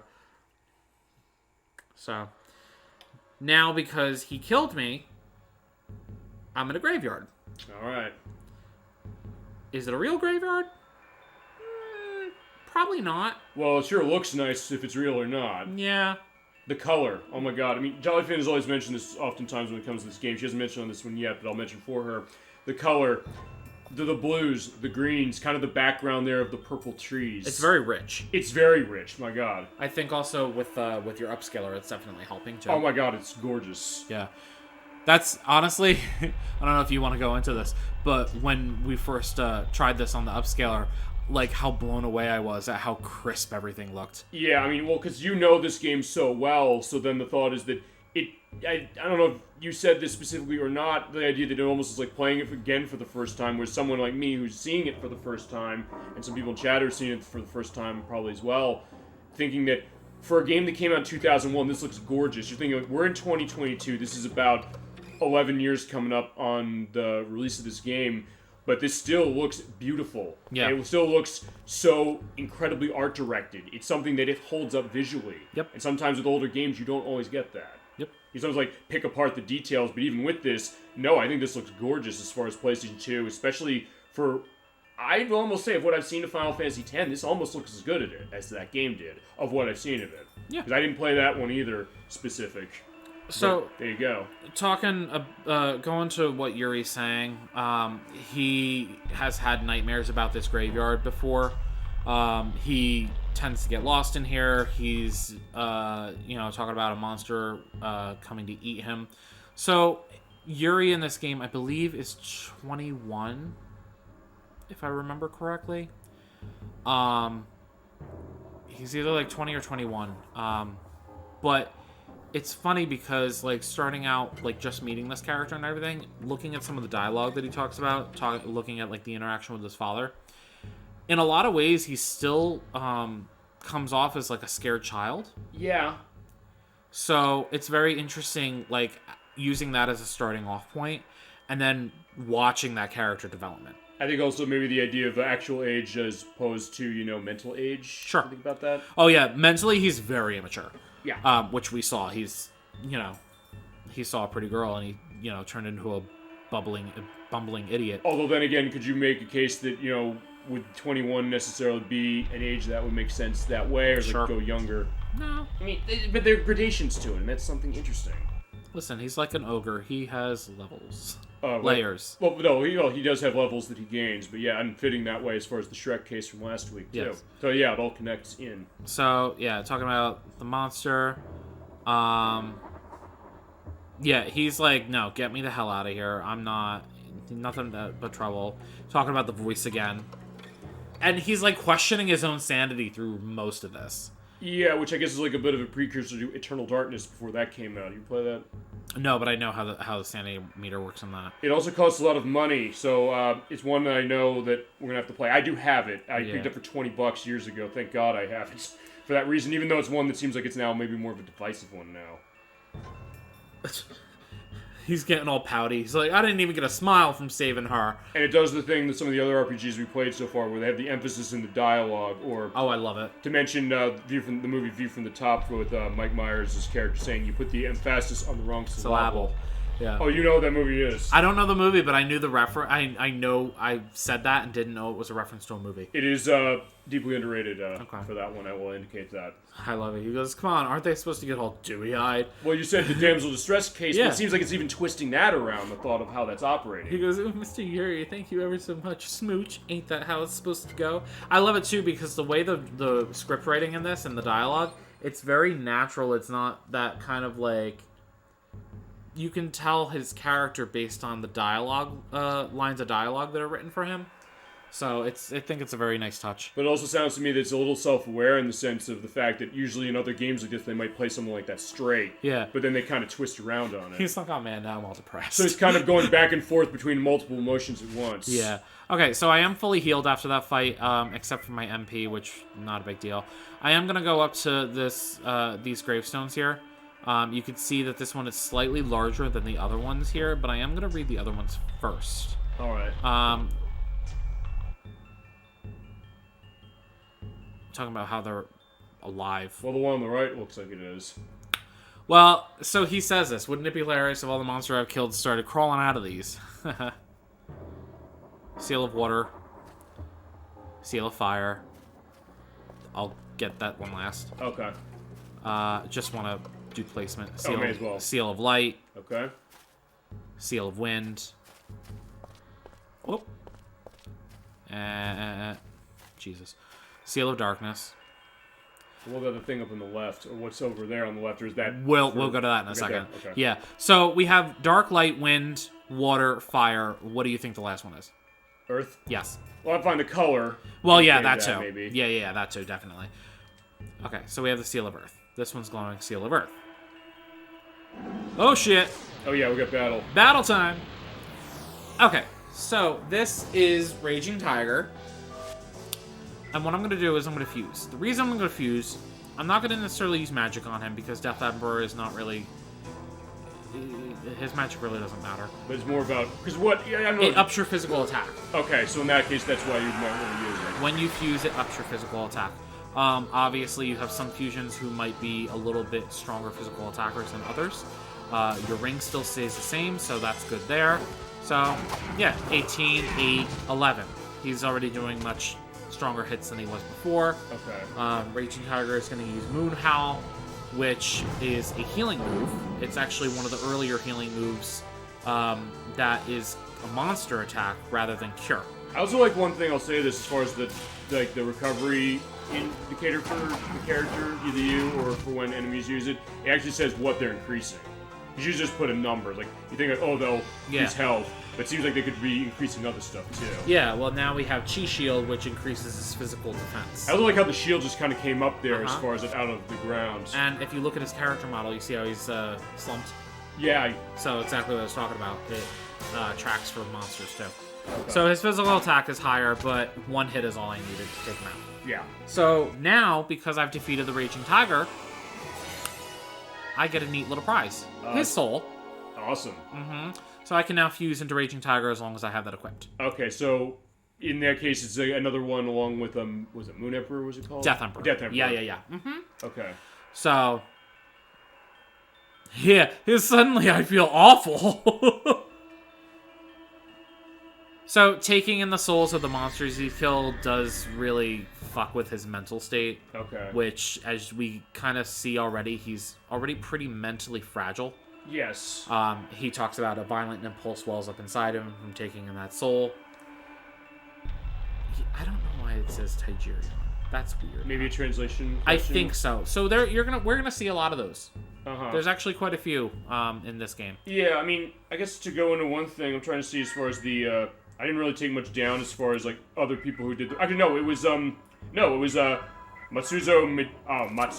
Michida who did the direction, who actually wrote the script. But then again, as far as the translation, that I'm not necessarily sure how that operated. Actually, I don't know as far as if there's difference as far as... Well, we'll see when we get to the credits eventually. Yeah, and I didn't want you to look too far into the translation stuff because there's certain things that'll pop up that I wanted to bring up that are issues. Yeah, basically, just to give an idea as far as the chat for this, basically all I took is who made this game, some of the main people. We're getting the stuff as far as the people who did the music. I guess one thing as far as the inspiration of this, because from what I understand, Machida was very inspired by the works of Go Nagai. You familiar with him? No. Who did, actually, he's done tons of stuff as far as anime and manga. The three big ones specifically being Mazinger Z, if you're familiar with that, Cutie Honey, no. And actually the main one, and one he said I was specifically theming this one specifically was Devilman. That one sounds familiar. Yeah, Akira Fudo, the character from that, basically from what I understand, I think that was a big influence as far as Yuri. Okay. So if that case, like if you're familiar with Devilman out there in the audience and you're looking at this thing like, this looks familiar, that's probably why. And there's also another element that actually is going to probably one of my favorite horror movies of all time. Are we gonna wait to talk about it, or are we talking about it now? Probably, depending on the characters, like when we see who that is. Oh yeah, no, that we're waiting on that. Okay, because I say we're waiting on that. See, here's the thing. I was showing him my notebook as far as what that was, and this goes to what you're saying. You're saying like, hey, you looked as far as names. Is that giving anything away? To which you said, I just took the names down and said, okay, I don't know the context of what the names are. So in a lot of ways, that didn't really make much of a difference. I mean, well, fine. Knowing what it's supposed to be inspiration to as far as that one example makes me maybe think one thing, but then again, given what I'm seeing in this game, it seems like it's already full of surprises. Things where I think when you think you have this game pegged, it seems like it's kind of doing something else to kind of twist it a little bit. Oh, but the fact that, I can't open up the gate there. Yeah. So this, you kind of open up the graveyard as the game progresses. There's certain story points here, which is also included with these guys here and this door. So, I hate these guys. They're so annoying. So that means they're doing their job. I guess so. Yeah. So now I see. So it was you all along pulling the strings, eh? So we have the sword mask. We're pleased to see you, boy, the detestable young Harmonixer who damned us to eternal hell. Okay, so Harmonixers. I want to go into that really quick. All right. That is the name for people in this universe who confuse. Okay. It is used throughout all three of the Shadow Hearts games, and there are places in the game, either the game or the written materials, like the instruction booklets and stuff, where it actually is incorrectly translated as Harmonizer. I think you're showing me the box art of it was either Covenant or from the new Covenant, or from the New World, one of those two, where it said something else. I think it was specifically Covenant because it did talk about Yuri. Okay. So it drives me nuts because I see that X change to a Z, and I'm like, no, it's very wrong. Well, I look at that harmonics, I'm thinking the people who made Rock Band and Dance Central, and they just take the or they put an ER at the end of it. So that's basically the the adjectivian element of that. It's like instead of it's harmonic, you're harmonixer. Yeah. Now, which is I guess that's if you ever played Fuser, which is on PS4 and Switch and Xbox One and PC. It's like that's what that game is. Unfortunately, because it's all licensed content, I can't show it, but it's good stuff. I love it. He goes, to be honest, I really haven't missed you guys at all. Apparently, the feeling's mutual in terms of you. Yeah, so this is a staff mask. He's like the tiki one. Your pathetic bravado can't hide your fear. Clap it up, Buzzball. Masking too. Yeah. You have the gold mask, who's not gold. Yeah. I always thought that was really funny that they named him that way. But it plays into something later. Your mind may not comprehend this place, but your heart understands it full well. Yes, this world is a reflection of your own mind's darkness you have created yourself. Which makes sense, given what we've seen so far. Yeah. And then the last mask after... Yeah. You have the Grail mask, which makes sense because he does have a Grail on the top of his head. Yeah. The more of our brethren roaming around the world you strike down, the more you shall become saturated with venomous malice, born of their bitter vengeance. Okay, so that's a major plot point for the entire game. Malice. Okay. Fun little thing that you get from killing enemies in battle. Every time you kill enemies in battle, after every battle, you will accumulate malice from those enemies. When the limits pass, so then shall he be reborn into the world of the living. By he, they're actually referring to... it's not a spoiler, especially since you're never going to see it. It's Foxface. He comes back essentially as like the devil character in terms of... In no uncertain terms. I mean, I guess it makes sense because you just got killed by him and came here. Right, and he's like the manifestation of all your greatest fears, so that's kind of why they use him as like... Oh, he's so spooky. No, yeah, I get that. Yeah. So pretty much they're saying if you accumulate enough malice to where you can't hold anymore, then Foxface is going to be on the loose and he's going to be trying to kill you. And I will say he is difficult. As far as fighting? Yeah, you have to fight him, and I don't know if you can win. Anytime? I don't know, because I've never fought him. I've never let the malice accumulate that much. Oh. Because I think you might be able to run. I don't really know the specifics of it, but... Do you want to get into a case eventually near the end of this game? You want to show that? Maybe. I'll consider it. I don't know. Either that or we can always find, like, something. I mean, we mentioned this before when we did Kingdom Hearts. I did the Sephiroth fight in that one, and in that case what happened with it was that I had never done it before. I actually did that totally blind on the show. Yeah, that's amazing. I don't know. Well, fine, Nocturne helped because she said use strike grade because you're invincible doing it. That's still amazing. Did you see that part when I did that? I think I saw parts of it, yeah. That part of specifically that fight was amazing. And of course you get that remix of One Winged Angel on that. Yeah, that's a nice track. So yeah, they pretty much go more into detail about it. The man, the very thought of whom makes you shrink in terror. Which, as I said, you're basically explaining right there what they're showing. And I guess it goes to the idea of, maybe that familial connection. There he is. And the fear of that, which, there's something to be said about that. Which you do see, as part of Yuri's character development, you do actually see the relationship he has with his father. Right. So, yeah, he's like, I've been hunting monsters for over 10 years. Again, it'll go further into that. You got that, you bodiless freaks. Don't get so excited. You loved your father so much that now you're wandering aimlessly in search of him. He's like, no, this is, don't bring that up. Yeah.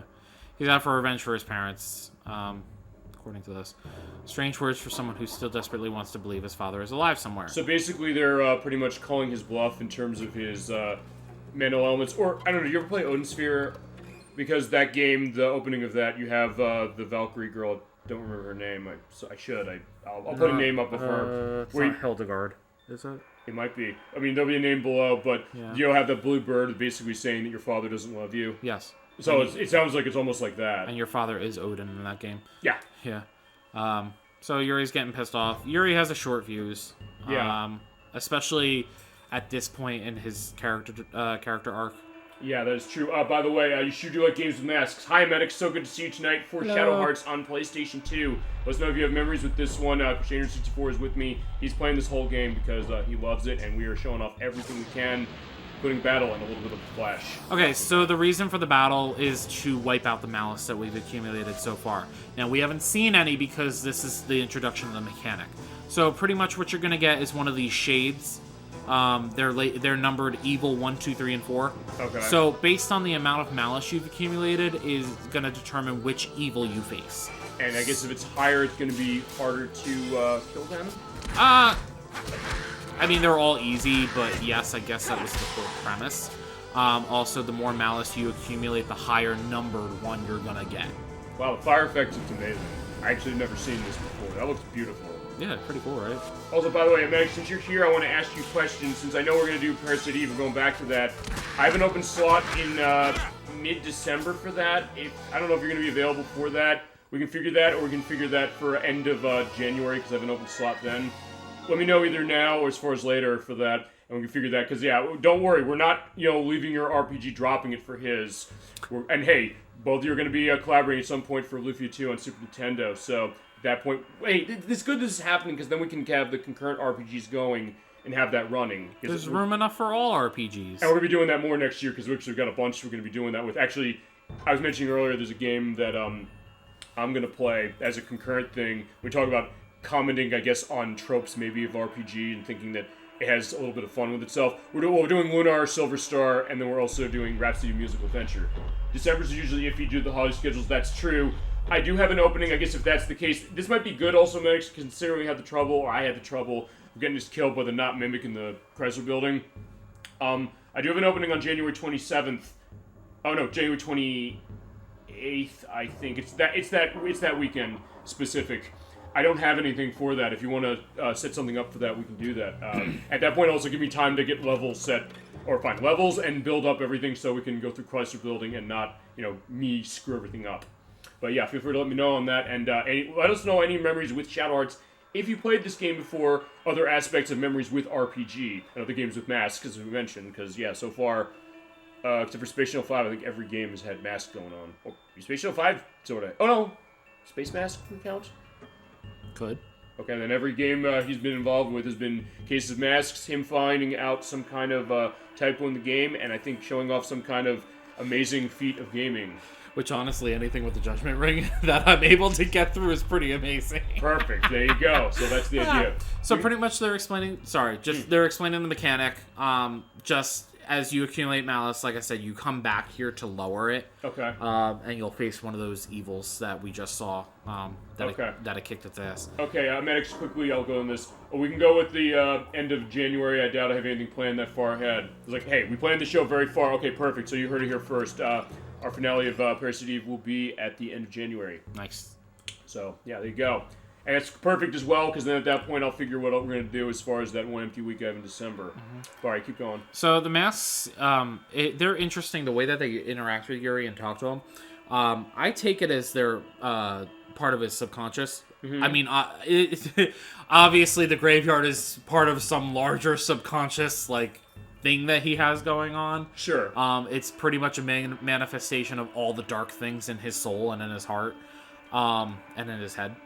But they're pretty much just saying how much easier it'd be if you come here in death instead of fighting us every step of the way. Sure. So they're essentially trying to coax him into just kill yourself. Let yourself go. Yeah, I was it's bad. I would say in normal concepts, why would you ever want to tell someone that, especially something that we're showing on the internet? But still, yeah. But in the context of this game, though, it kind of makes sense. And absolutely, it does. Not to mention the fact that, as I said, this seems like it's something that's so tightly wound, and it is kind of. I'll tell you one thing. I think I'm impressed by this game so far. What I'm seeing, it seems like it's subverting a lot of thoughts and expectations of what I might think. Even when I think I see something, I think I know what this character's like, I know what this world is like. It always adds another wrinkle, and then it kind of gives more of a depth to what I'm seeing, and more of a psychological thing, because you're mentioning that as far as a lot of this, and that's one thing I think already I'm kind of impressed about this game that I don't think I've indicated to you specific. Just looking at this and saying that this seems like this is something, there is some psychological complexity going into this, and at the time for gaming, until really Psychonauts, I can't really think of many games where I really got that explicit focus or idea on that idea of a character. You could pull in things like that, I mean, or maybe I'm thinking off top. I mean, maybe the fact that Psychonauts, I don't know if you ever play that. A little bit. That game, I guess, is dealing with the mental states of its characters this way, same way that this game is with this element. I honestly wanted to play it just so I could hear Richard Horvath. Richard Horvitz. Horvitz, sorry. Yeah, well, he does a great job as Rasputin in that game. We can definitely play that game at some point. If you want to call dibs on that, feel free, we can do it. So, yeah, Alice is talking about how he was having a nightmare, talking to his sleep, talking about masks, malice, all that good shit that we just learned about. Yeah, but it also shows the idea that, even with this, she's like, maybe he gets a sense of maybe a trust, like, hey, he's suffering somehow. And that's the whole thing. So Alice is very much like that. She's that character who is very much concerned about others' well-being. Yes. And you can see Yuri, based on his response here, he's saying, none of your business, my head's starting to hurt. He's still very guarded. Sure. Because, as you'll see as we progress, Yuri's been alone for a long time. Mm-hmm. And he very much functions as like a lone wolf and then starts to kind of slowly open up to the characters as we meet them. And it's really very sweet. Yeah. The way as it goes on. So, talking about how long was I out? 2 or 3 minutes since I found you, but you seemed in such pain. Oh, yeah. Yeah, so she cares about him, even though she's like, this guy's a perv. Or it's a classic Squall Leonhardt, so Emetics is saying, I guess, I don't know, what do you think to that? Oh, yeah, very much a loner type character. The only thing I would say differentiating between him and Squall is that Yuri definitely talks more. Okay. Whereas Squall would just as well, like, lean up against the wall, being that, like, cool guy persona. Right. So, Yuri, honestly, he's aptly named in the beginning, being rude. Right. As far as the name before. I mean, Yeah. I don't know, if you ever played Final Fantasy VIII? I've never played that one. I've played every single Final Fantasy except for 11. Okay. Yeah, my case with Squall was when we played Kingdom Hearts, because he's in Kingdom Hearts. He's voiced by Leon. Yeah, he says that's Leon. Thank you. But even then, when I mentioned to you, I said he's voiced by David Boreanaz, who is Angel and Buffy the Vampire Slayer. It's like, wait, he is? I love David Boreanaz. He gives a great performance in that game, for sure. Ever since you told me that, I'm just like, I'm so happy. Okay, so here we see an icon that says Malice in huge letters. You can't miss it. Yeah. Right now, it's this nice, pretty cerulean blue. As we fight enemies, that will change color. There's all this stuff that we literally just learned. Yeah, so you want to go through that, and I'll answer, Kaizen22 saying that I played Final Fantasy 11 for a little bit. What did you play that on? Because that was on PlayStation 2, Yep. where I believe you need the hard drive Yep. for the PlayStation 2, which cost $100. And an Ethernet connection. And yeah, an Ethernet connection. It was on Xbox 360, which was, I think, one of the only games initially that you didn't need to pay an Xbox Live cost for. I was wrong. What's up? I was wrong. I thought it would snap me back to file 5, but it actually kept me on 6. Okay. So. And then it was on the PC as well. That's where I played it. Okay. Yeah. Feel free to go into elements of that and elements of massive multiplayer RPGs, because we haven't really talked a whole lot about that, or I guess gone into much. Have you played many of those? Final Fantasy 14. Final Fantasy 14. And then there was one when I was younger I played on the PC. I don't even remember the name of it. But I got addicted to it, which is kind of why I don't play them as much, because it's really easy for me to get sucked in, and that's not something that I have time to sink into. No, I get that. I mean, in my case, actually, I'll tell you, I have one, but you got a minute. Yeah, want to go on that before I That go was the prize for the slowest handle. Yes. And that's not the best prize you can get. Okay. But whatever. It's a mana seed. That's for healing magic. I will take it. So as we can see, the riverbed has drained. And we want to fight again. I want to still see if I can get that anime, which I'm still not. Okay. Well, I mean, meantime, I'll go into what I was going to mention, because actually, I don't think I've played... Okay, fine. The one, not exactly same as far as an MMO, a little bit of that, is Phantasy Star Online, which I have on the Dreamcast. For the purpose of the show, when we play it, I want to get Phantasy Star Online episodes 1 and 2 for the GameCube, because it does have local multiplayer for it, and it's offline. Oh no, I think there's episodes 1 and 2 plus, I think, on the GameCube that has all its offline quests on top of that. So that's really the one I had experience with, but then the other one was actually... I'll tell you the story, I don't know if I ever told this. I have a copy of EverQuest for the PC. Wow. The old one with the old 989 logo on it. I will put a picture of what that's looking like. But the reason I own it, actually, it was the only game I think in my collection that I got without my decision. And that doesn't count giving gifts or something like that. Because I was at MagFest a couple years ago. Some guy said, like, I'm trying to get rid of this. I'll just give it to you. I was like, I just walked by the store. There's like, hey, I want to get rid of this Taken. Like, okay, sure. I was like, free game, but I haven't been able to play it because I gotta figure like what that is. And I know Protorov is big into, he's big into EverQuest specific. And I think he knows elements as far as modern servers and do that with. I mean, I'd kind of like to show that. I mean, when we figure this stuff with PC, we could take looks at some of those. I mean, because Nikki's gonna be showing off Freddy Fish specifically next year. We're gonna in talks on when to set that. So that's the idea. You're going to talk about the soul energy then? Yeah, I just wanted to bring it up. So this is what I was talking about, why it's really important to fight battles. The soul energy is what you get from enemies after you finish a fight, and it's based on their elemental affinities, what you get. Right. So as you can see under Earth and Dark, you have 1 star, and then the rest don't have any underneath of it. It's showing you that you have already completed a level with those particular elements. So we still have to unlock light, fire, wind, and water. And it is how much you get is based on how many enemies of that elemental affinity are in the grouping that you're fighting. Okay. So say, for example, I had 2 bats in the grouping that I just fought. Right. So that's 2 wind soul energy that I get. Okay. And then as you get up in levels, so like as you get, I think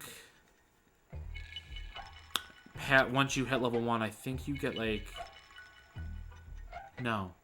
Once you hit a certain area, it actually doubles the amount of soul energy you get. It's very strange, and I'll point it out when we get there, but I don't think it's for a while yet. Okay. I'm just trying to get that one enemy. But I guess here's the other thing also, when you're doing a random battle, and this is something unique as well, since you get different soul energy off of different enemies, does it also behoove you to get into battles more because you can power them up quicker, but also the idea of paying attention to what enemies you're getting just because, hey, I want to put more into this for more power, I would think. Yeah, so there's certain areas. I don't like to say that this game is grindy in any sense because it's really not. But there are areas where you do want to kind of grind out soul energy a little bit just because you may be facing a boss that is weak to a certain element. Right. So it's really in the best interest to focus on getting that fusion. Okay. Or maybe like working towards a certain special skill for one of your other characters. Okay. It all just kind of depends on, what you're going to end up facing. So I guess here's also a thing to indicate to you for that. I think for every RPG we've played so far for the show, we've had grinding going on to some degree off-screen. If there's any off-screen grinding you ever want to do in this game, just do it. Yeah. Fine. So, yeah, whatever. If you think we need to do it for certain things, like for certain battles, I did that with actually every RPG we've done so far. I've done that to some degree. I mean, the way I was able to handle Sephiroth as well as I did, because I grind up to level 100. right. Also, there's an achievement in that, so it's like, okay, fine. But I waited to get the achievement for the unlock of beating him until we did it on the show. Which, honestly, the grinding is so, I feel, minimal in this game. It also sounds to me which is that because the way the battle system works, it sounds like it's going to be fun enough that you'll want to keep battling. It's not one of those things where, oh, I hate the fact I got to battle because it seems like it's just the same thing. It's like it's boring. It seems like, all right, fine, it's keeping you on toes because of the way the Judgment Ring works. The fact that, hey, you can see a different enemy, you can build up your certain soul powers. Ah, there we go. There you go. Yeah, so go into these things. Alright, so these are the venomous spiders that I ranked at. Yeah, so spiders, punch them. So yeah, we're making that literal. But Yuri can get them in one hit, so. It's gross, though, because even when they die, they curl up. Yeah, so I don't know. We mentioned that sort of with Majora's Mask, but do you want to go more into the thing with the spiders? These are more realistic looking, so I hate them more. Okay, but yet you love this game. Damn, even Alice could kill them! Yeah, like, I guess we believe in killing bugs on this show. Oh, burn it with fire. If I had fire, I would have burned them. Well, either way, it's like, fine, we just hit him with a book. I mean, hey, I said in John Wick 3, he kills them with a book. Like, no, she pulls her Bible out. She pulls the King James Version. I love that you came up with that. It's like, let's do it. So the... And then you got Earth for defeating the... absolutely. For the venomous spiders, yeah. Spiders. And then the... Oh, I guess the wolves are wind. I thought they were dark-based. Is other cases where... because you said they palette swap enemies. Yeah. Do that also change what their soul is? Yes. So they can be different for that very reason, okay. Yeah, they can follow different elements. What if you? Oh my god, this is beautiful. Okay, so we're about to go into... finally got our first town. Alright. It's been an hour and a half, but most of that was exposition. My bad, but I feel like it was very necessary. I would think so, but as I said, here's the other thing, is that makes sense because of the fact that you're saying, like, you want to see my reaction on this game above saying anything else. Chat's reaction, people who've either played this or haven't played this. So in that way, it makes sense for it. And I kind of just like soaking this in. So I think it kind of works well. And yeah, he's having another stroke.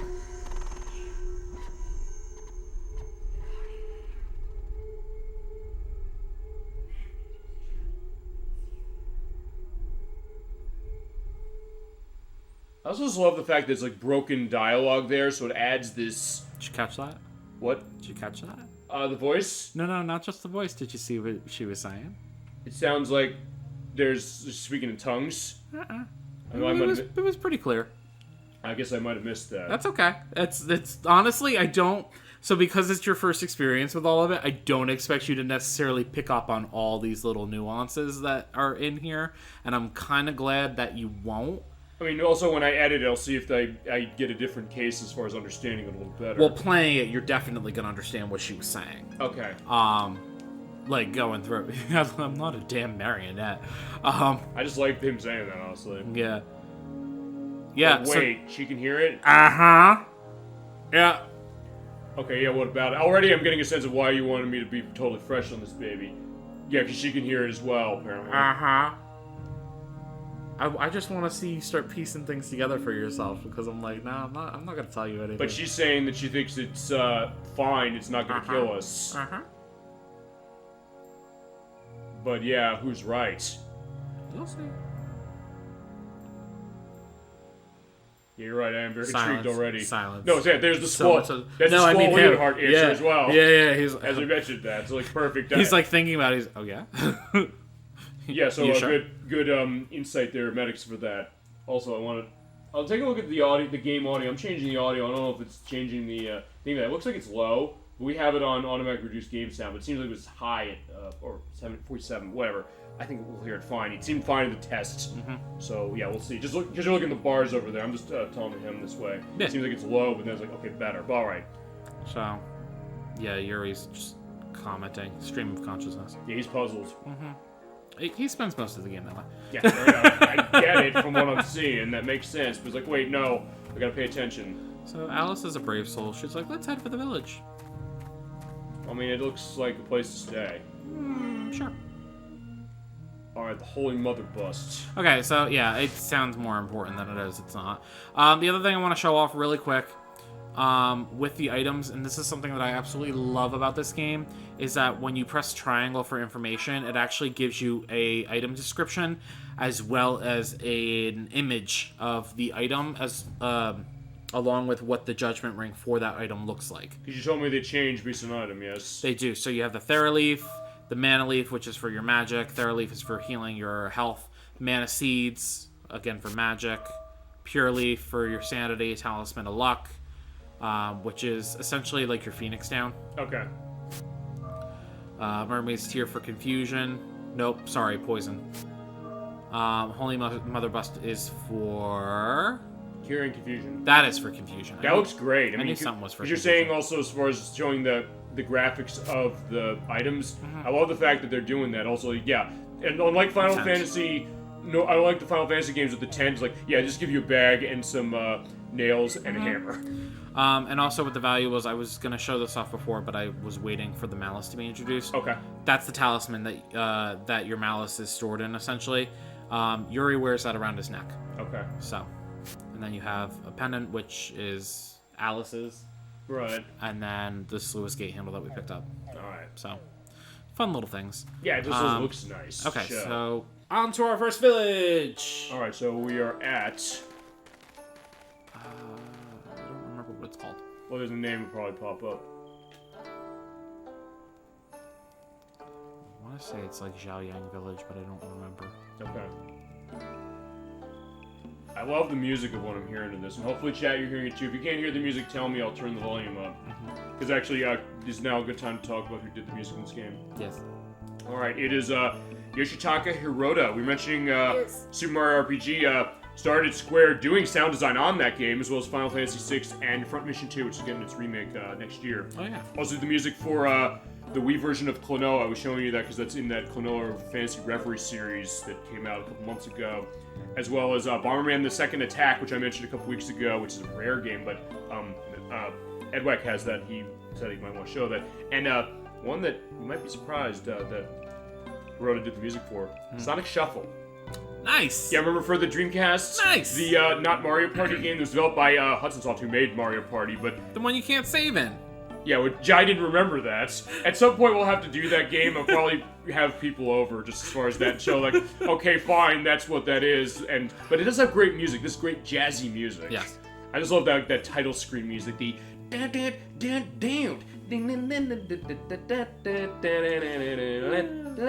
but yeah, that is who did the music, as well as Yasunori Mitsuda, who did the music for Chrono Trigger, as well as Chrono Cross. Both of the Mario Party games, which are out on Switch Online Expansion Pack on November 1st, by the way. Okay. As well as the music in Legaia 2 Dual Saga. Yes. Xenosaga, the first one. Yes. And Xenoblade 1 and 2. Awesome. There's some good music in those games, and in this one, too, as far as the idea of them using the real instruments for it and really creating a great atmosphere. Yeah. As you're mentioning, This game. The music in this game is one of the reasons why I fell in love with it so hard. Sure, and that makes sense to that. Especially later in the game, you get some really good tracks that, unfortunately, well, I guess I can't even say unfortunately because I think that's one of the unique points of this game.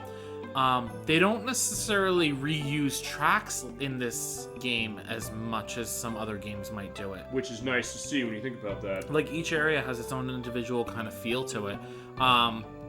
Unfortunately, in the second game, and I think the third one, they do reuse tracks for, like, dungeons and stuff like that, but okay. Whatever. Can't all be winners. Either way, yeah, Kazan22 saying that, Yasunori Mitsuda is one of my favorite composers. Yeah, of what I've heard of, I would agree with that. I mean, some of the Mario Party games and Chrono Trigger and Chrono Cross of what I've heard, and what I've heard of the Xenoblade games, yeah, feel free to go into that more. We can definitely give the celebration of the people who did the music for this game. This is good stuff. Yeah, so Alice is commenting on the voice that was in Yuri's head before, trying to warn about some danger in the village, something waiting to devour them.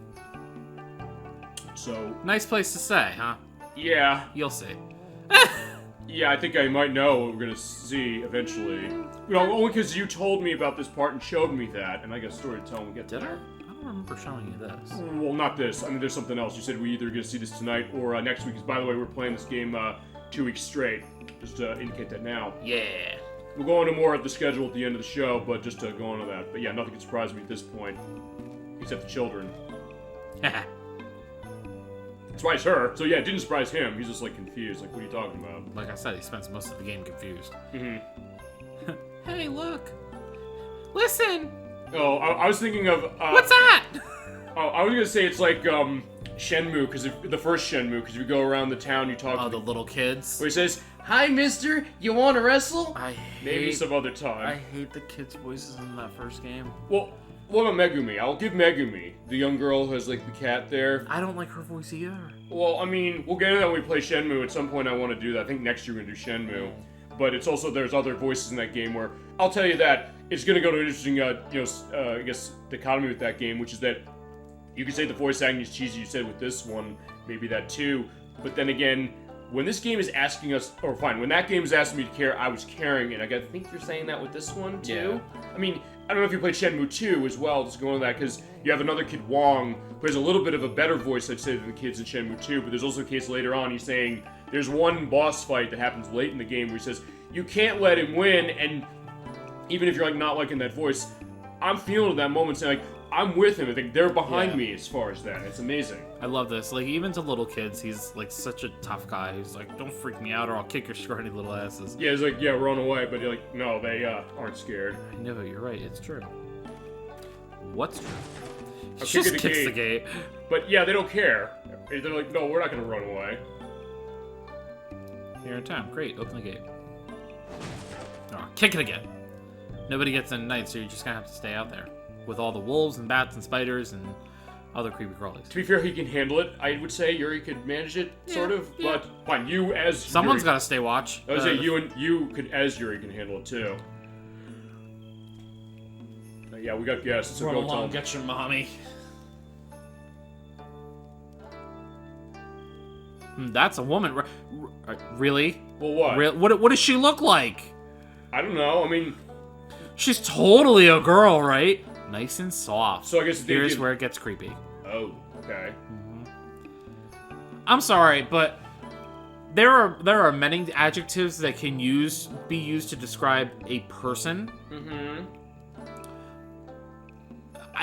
For me, just using the word soft is just very kind of unnerving. Well, for something like for us talking about a person, maybe.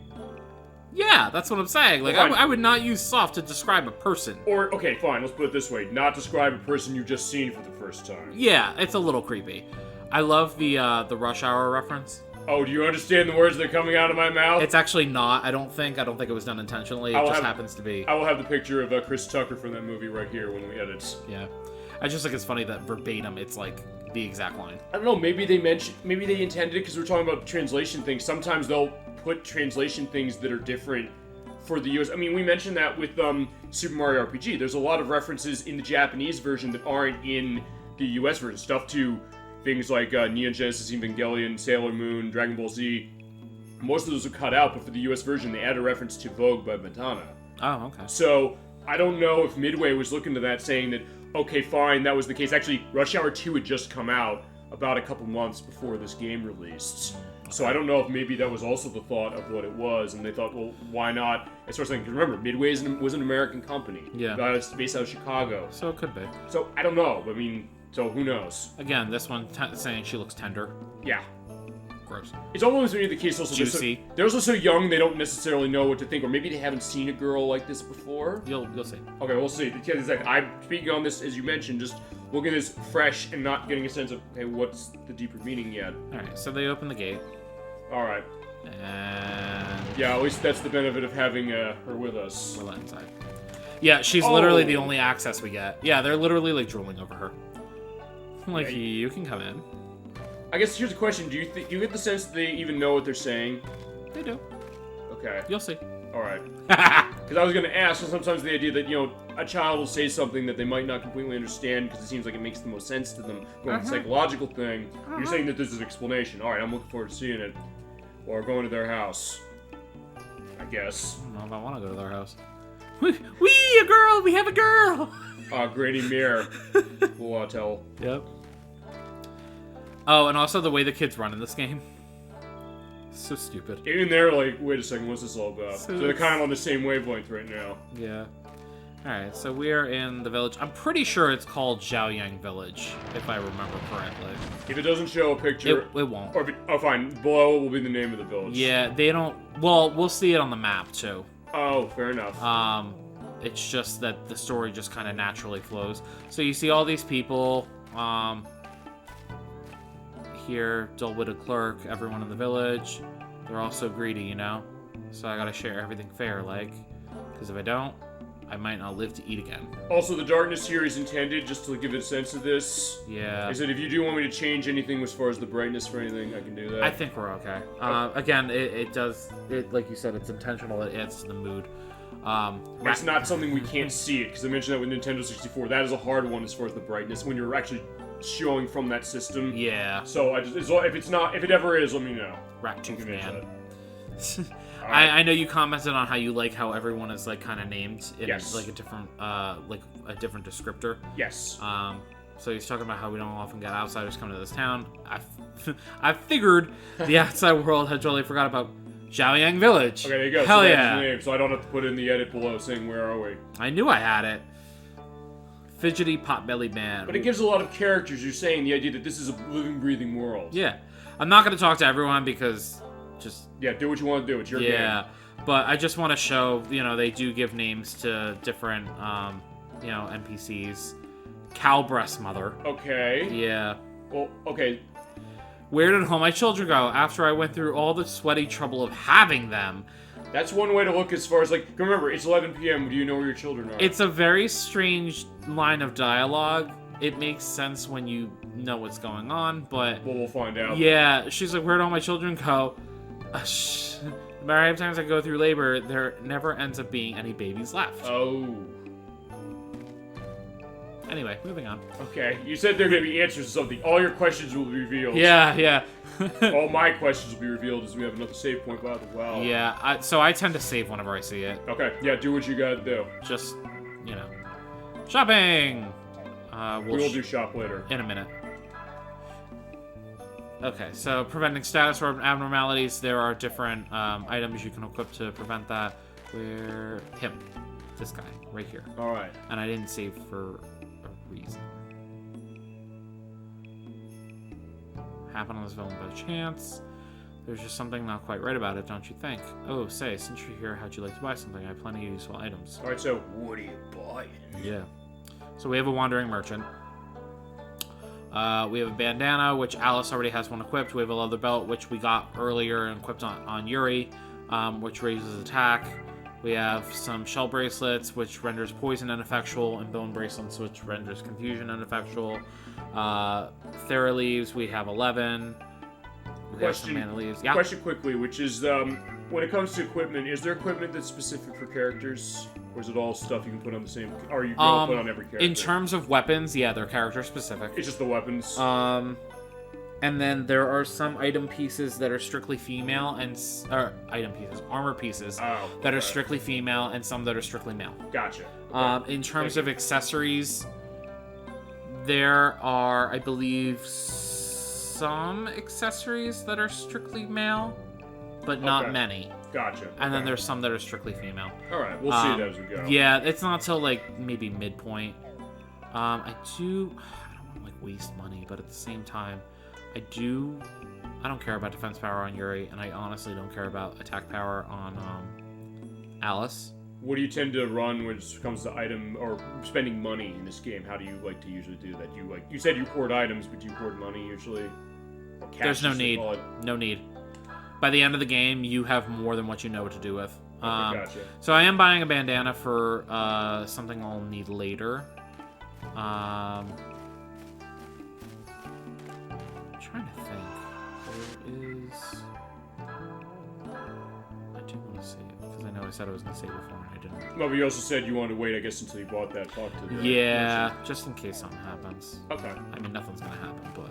Fine, nothing unexpected is going to happen in terms of, I don't know, the disc being weird, but I mean, they looked pristine. It's you take care of your games the way I think I do, and I guess in the sense that other people out there in chat might. Yeah. Only because, hey, when it comes to a CD, it's a tough thing for that, you know? Yeah, so it says you can hear the faint voices of a child and an old woman. You can't make out any words. So they said that their house is in the square to meet them there. Well, you can't go in. Okay, that's awful suspicious. Isn't it? Let's go back here. Let's see what's back here. Alright, let's see. Oh! Human bones. Oh boy. Okay, yeah. What happened with the kitties makes a little more sense now. Yeah, why are there no babies left? Yeah. Funny you said kitties, though.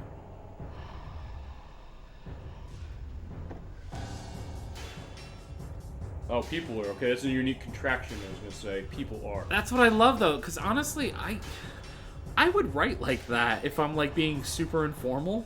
Right. I mean, I've sometimes mentioned, making up contractions. I mean, as far as, sometimes people say, why the hell would you do that? Say, why the hell do you do that? So it's hell would. It's okay, that's a weird one. I mean, honestly, I would do it HELL''D. I like that, though. Held. Yeah. It's you're being held down, but he's why the hell do you do that? You held him down? It's weird. It creates an Abbott and Costello who's on first situation. Not only, I don't know. To me, it's just that's how some people naturally talk. Yeah, or because they'll speak quickly. Me, for example, I speak too quickly as it is sometimes. But just the thought of I'll string stuff together that way, so it kind of comes out as one thing. But yeah, they're cannibals. They're cannibals. And there's a shrine. Yeah, that's giving me another perspective as well. All the anger of the people that died here. Are the people angry they died, or? Oh, it's the anger of the people who, of the souls. Yeah, I love how that vacant old man just came out and I was wait, what's that about? I was he creeping.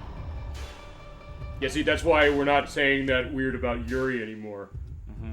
He tends to call all these old people pops, too. It's funny. Well, fair enough that way, I guess. Looking for the black tortoise god that was enshrined here. He's been gone for 6 months. Well, where'd he go? The black tortoise god. Yes, to pacify the earth spirits, humans deified him and built the shrine. It's all such nonsense. Oh, so he doesn't believe in this. No. But now with the troublesome black tortoise god gone, we're free to do as we please. We can even take the form of humans. We couldn't ask for more. The only problem is now we get hungry. Okay, so I think... He doesn't care because he's not human. I think you gotta kick his ass, am I right? Maybe. Oh, Yamaraja. Yamaraja, okay. Yeah. Yeah, so some of the demon names are a little strange, but... I don't know if that's strange necessarily. Well, I mean, it's... You're right, it's not strange. It's honestly, there's a lot of cultural influence. I don't know from where, but the creators did their homework, for sure. Right, I know you'll get into that.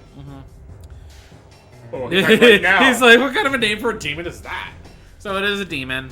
I suppose I'd find him in that shrine there. How insolent.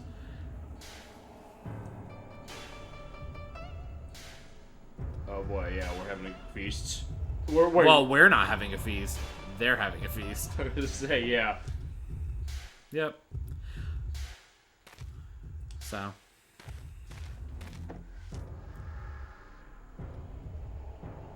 I'm glad that you took that from context clues. What, that they were gonna be eaten? Yeah.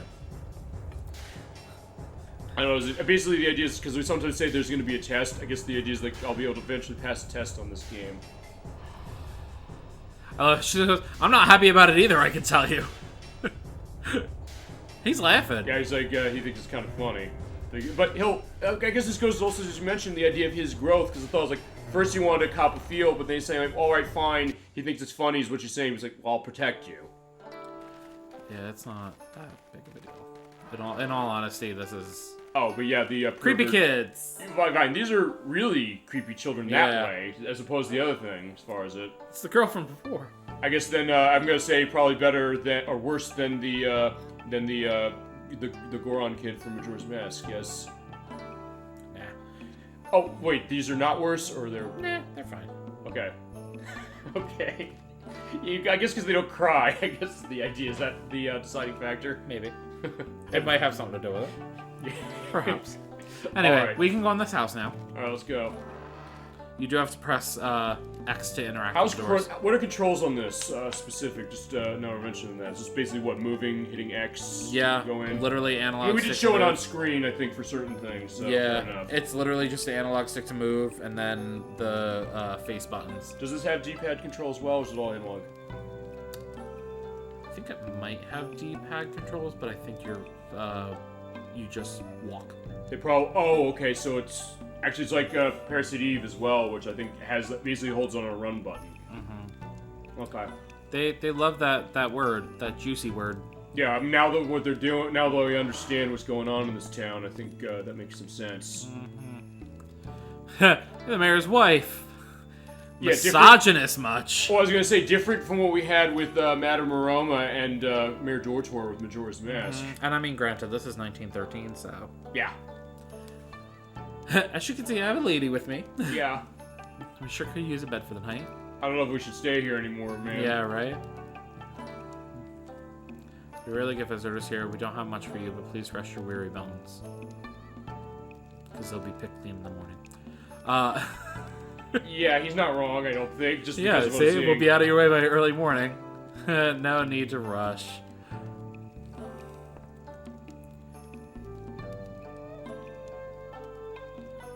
I mean, I guess Alice is trying to at least play diplomatically on this to say that, okay, we're not onto your scheme. She tends to do that. Okay. She's smart like that. Okay. Yeah, so she's like, oh, you don't have to have manners so much here. They just should say, like, yeah, so the greatest people. It won't change the taste of their meat. Oh, okay. Oh, yeah, no, they're letting on the plan now. I was gonna say there's something You else. all talk as if you're gonna have us for supper. Okay, so fine, he's breaking out and saying that, okay, fine, I'm not gonna, let's cut the bullshit, friends. See? At least one of you has brains. Yeah, no, this is where it gets revealed. Okay. Yep, big time. But he thinks it's really funny. Yeah, it's a joke to him. Because he doesn't believe it. He's like, fine, I got my demon stuff and my summons. I can take care of this. He believes it. He knows that they're demons, but yeah. So she's gonna go tell Yamaraja about an offering. Everyone's just kind of chilling. Actually, one thing I'll go into, because I can't think of another time that I can mention this right now, or that I hadn't mentioned before. Frame rate. I like this is 60 FPS, even running the graphics that it is. 'Cause I don't even think Final Fantasy X ran at 60 FPS. Am I right about that? I'm not sure. Yeah, Chad, anybody in the audience who's played Final Fantasy X, did it run at 60 frames per second? Because I'm impressed as this game is running the graphics it is and holding that frame rate so consistently. I love how they're like, we'll compete right outside so you can't get away. Yeah, look at the way they run. Yeah, it's so also, stupid. He just disappeared. You saw that, right? Yeah. I love that. It's just so stupid. We're in trouble now. Are we, though? Are we really? Fine, it's like, I guess that maybe this is the one thing, which is that, fine, if they're protecting the door so we can't get out, does that mean we're safe for the night? No. He's like, no, why are you being so calm? Yeah, no.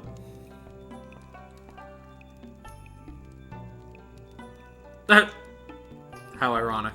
I guess so. Yeah, no, Yuri's like smart about it. He's like, let's just watch him wait. Okay. And then as soon as they try something funny, then we can jump into action.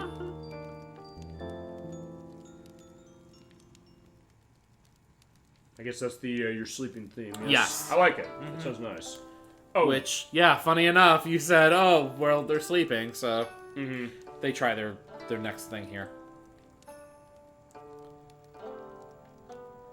So I like how he's lied down like that. Looks he's dead pretty much. That's just how he sleeps. I think actually I never saw that. That's cool. I live quietly now. Our Grand Mayor's gonna kill So basically, us. they want their shot of that. I was like, no, we were faking it the whole time. Yeah, they were. They're not asleep.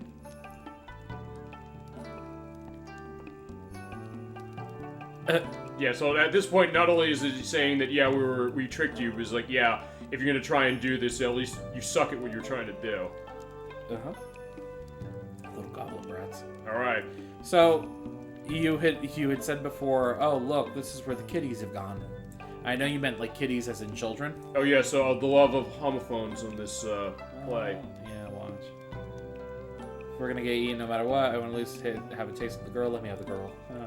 Oh Jesus Christ! Yeah, he's so fucked up with this humor. I love it. I gotta say though, like, because I was thinking that in my mind too. I'm not gonna lie, because we talked about last week. Like first mentioned that the thought of when do we go vulgar on the show? But then again, the question of because look, he's saying it that way, but he thinks like they mean it literally. It's like, no. I love how Alice had the little like exasperated spiral above her head too when he said that, and then the kid's like, "Ooh, you're so bad. Yeah. We'll kill you." Okay, fight time. Okay, this is probably why you like this character better than the Goron child. They're fun. Yeah, well, you said kitties earlier, so they're actually cat monsters. Damn. Yeah. Oh wow, look at the design on that. Oh yeah. Like they're it's like their skin is like peeled off. Yeah. And you see the blue veins. Wow. That's incredible. They are skin cats. All right, so yeah, what are we gonna do to them? It is your choice, I guess, but I guess there's a thought of a more preferable way to take care of them. So they are, I believe, light-based, based on the attack that they just used, which is a light attack. Okay. That's the thing too, because I have to like kind of remember who has what affinity. I think I'm just gonna go with Raging Tiger because he has a higher physical attack. I'm just gonna beat on them. Or just chop them up. Which given the way the character's designed, you'd think that would hurt horribly. Well, like, look, he's already. Yeah, there you go. So honestly, if I do alright with Alice, she might be able to take him out. Yep. Yeah, the power points. Yeah, 1 point of damage. Perfect. Gone. Oh man, that's awesome. Gone. Yeah, so that's Exorcist Arrow. It's I guess here's the other question: when it comes to understanding the type of attack they're doing, is the color that they shoot out around them when they do it, is that a tell of like if it's you said it's a light attack that they're running? You can kind of look at the graphics and tell that. Yes. Okay, that's great. That's cool. Each one does have its own color associated with it. Like obviously you saw with Earth, it was green. Light is white. Purple is dark. Then you have water and fire, which are blue and red respectively, obviously. And then you have wind, which is like a orangey kind of color. So. I gotta say I like that idea because sometimes, especially with Final Fantasy, some of those Final Fantasy games, I tend to get the sense that I can't tell when I'm getting attacked by a certain, I guess, color power or something. So at that point, looking at that scene, like, okay, that's that way, you can kind of get a sense of being able to read attacks in a unique way for an RPG on top of that. What's nice is he just used extra Cesaro on Alice. So it's using a light attack on a light-based person. So she's gonna be, like, take less damage. Yeah, take less damage. So we just got 40 XP. And there, they leveled up. Yep. Can somebody learn a new move, please? You're saying since they're based on what levels are, it's the case you'll at least know when they're going to get to a new move. Oh yeah, I sat and I wrote down every level that everyone learns everything at. Gotcha. Yeah, no, they're dead. Yep. Oh no, Granny Bear! He's not human! More human than them. Yeah, I guess so, that's true. Yeah, so, the kids died. Oh, Jesus, yeah. Yeah, he's definitely rubbing it in, but I gotta tell you, I'm loving that of what I'm seeing with this guy. Like, so crass.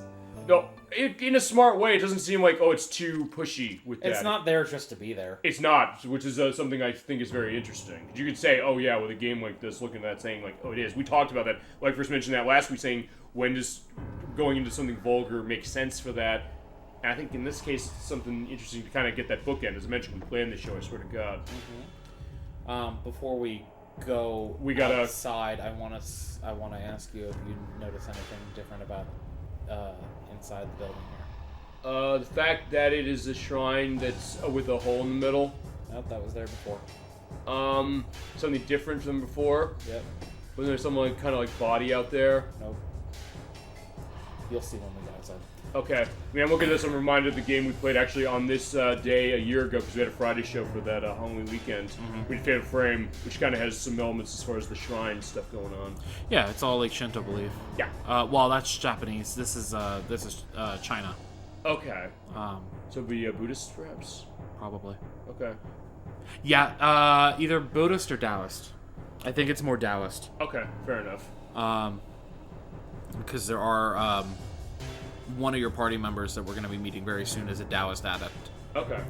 So. All right. So yeah, we got the Red Sea here. So, what I was pointing out to you inside of the building there was blood all over the floor. I mean, I saw some blood as far as that, but I was like, well, it wasn't there before. Yeah, it wasn't there before. Yeah, it came in after all this. Okay. So, now this is where the random battles come into play in the village. Okay, so basically now you're walking around, you'll see that, what is it? Yeah, so it's also one of those cases where you see something like that, you just see the question mark and pull it. I knew there was a... Actually, what about the guy down there? Okay, never mind. There's items. I will get to him. No, I was thinking that, is that an enemy you see? But I mean, we'll see. Oh, that's the merchant. Oh, okay, so so it's like we had with Sailor Moon in the story, where we have the merchant in that game, and he's able to avoid the random battles. Yeah, what'd you do to my children? Oh, we killed them. Yeah, oh, Jesus. I put the kitties to sleep. Yeah, like, yeah, it's when you go to sleep for a very, very long time, like forever.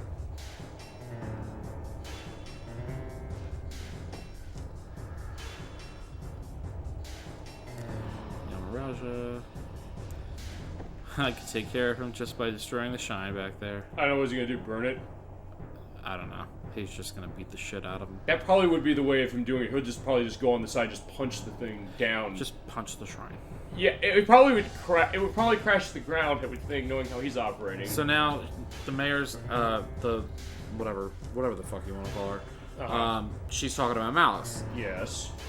You're gonna see Malice mention of Malice for the entirety of the game. Right, you used the malice of the townspeople and made the fence to keep them out. So basically they're using it the same way, I guess, that we're trying to use it as well. Or not trying to use it. Well, we're trying to purge it. Or purge it, I should say, yeah. Alright, so yeah, she needs to die then. That's your hint, yeah. I was saying, alright. Yep. Yeah, but he seems like he's really excited about that. He just wants to fuck people up. Pretty much. I but mean, I'm with also, him. Yeah, I mean, in this case, like, yeah, you're right. Otherwise, it's going to be trouble. But yeah, she's going away.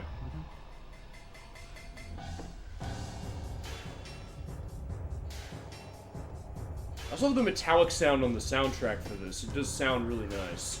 Yep. and that's what I was saying. Like, you're gonna hear, I'm not saying they don't reuse tracks, but they're not reused nearly as much as they do in the next two games. Which is surprising. You'd think that with the fact that this became a bit of a cult hit, and then they went to the next couple, that there would be more to it. But I mean, I don't know. We'll get to that when we play the other games. It's honestly a minor detail. I mean, but then again, it's good music, so I guess you could say that even the music that's repeating in those games is good music. You're not minding hearing it again.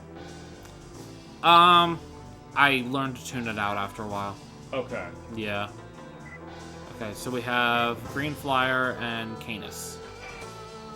So Canis is water-based. All right. The water dog. Mm-hmm. And the Green Flyers are, I want to say Earth. They can inflict confusion. Okay, but it's not always happening when they do the attack. No, it is. I don't know really what it's based on necessarily. So you're gonna need some healing. So I finally get to show off the cure spell. All right, let's cure him up, and also show. Perfect. Nice. I get scared with that one because I always try for perfect even when I don't need to. Well, there you go, though. So show that off. That's why I was waiting because I was like, it's overkill. Okay. And she can use it herself, I'm assuming, yes. Yeah.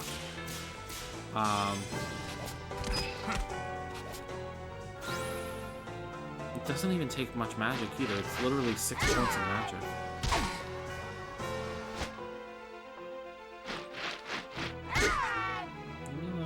I gotta say, I like in this film, just looking at the designs as far as these creatures. Because actually, those don't look like. Actually, they look almost like snails with people on them a little bit. Or you mentioned the idea of Taoist and Buddhist elements. Maybe there's some kind of underpinning there. I mean, we can always look at the library entry. I mean, we will at the end of the game. Yeah. Right? So I was like, just I mean, as you said, because you're saying this is a unique one for me, Chad, just to go into this, which is that I've not played this game at all. I haven't seen this point, and he is confused. So at least I'm glad we get to show that. But as I said, since I'm seeing this completely fresh, I'm basically being the spectator role, saying that I'm interested in what I'm seeing. I'm drawn in with the atmosphere it's creating, the music, the way the characters are designed, and the creatures. I think it's cool with those guys though, particularly because if you look at their face, and obviously we'll take a look,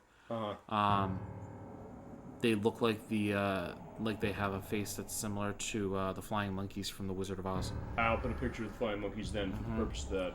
Apollo's skulls is wriggling. There seems to be invisible power making each skull smiling. Making each. It's a typo. It should say making each skull smile. Oh, okay. Fair enough for that. Because I know there was one question I think we saw when you were showing me the early part of the game a couple months ago that we saw that there was some kind of typo in that it was not. I don't remember what the context of that was. I don't remember. I'll look back on the part for this and because it's something we saw.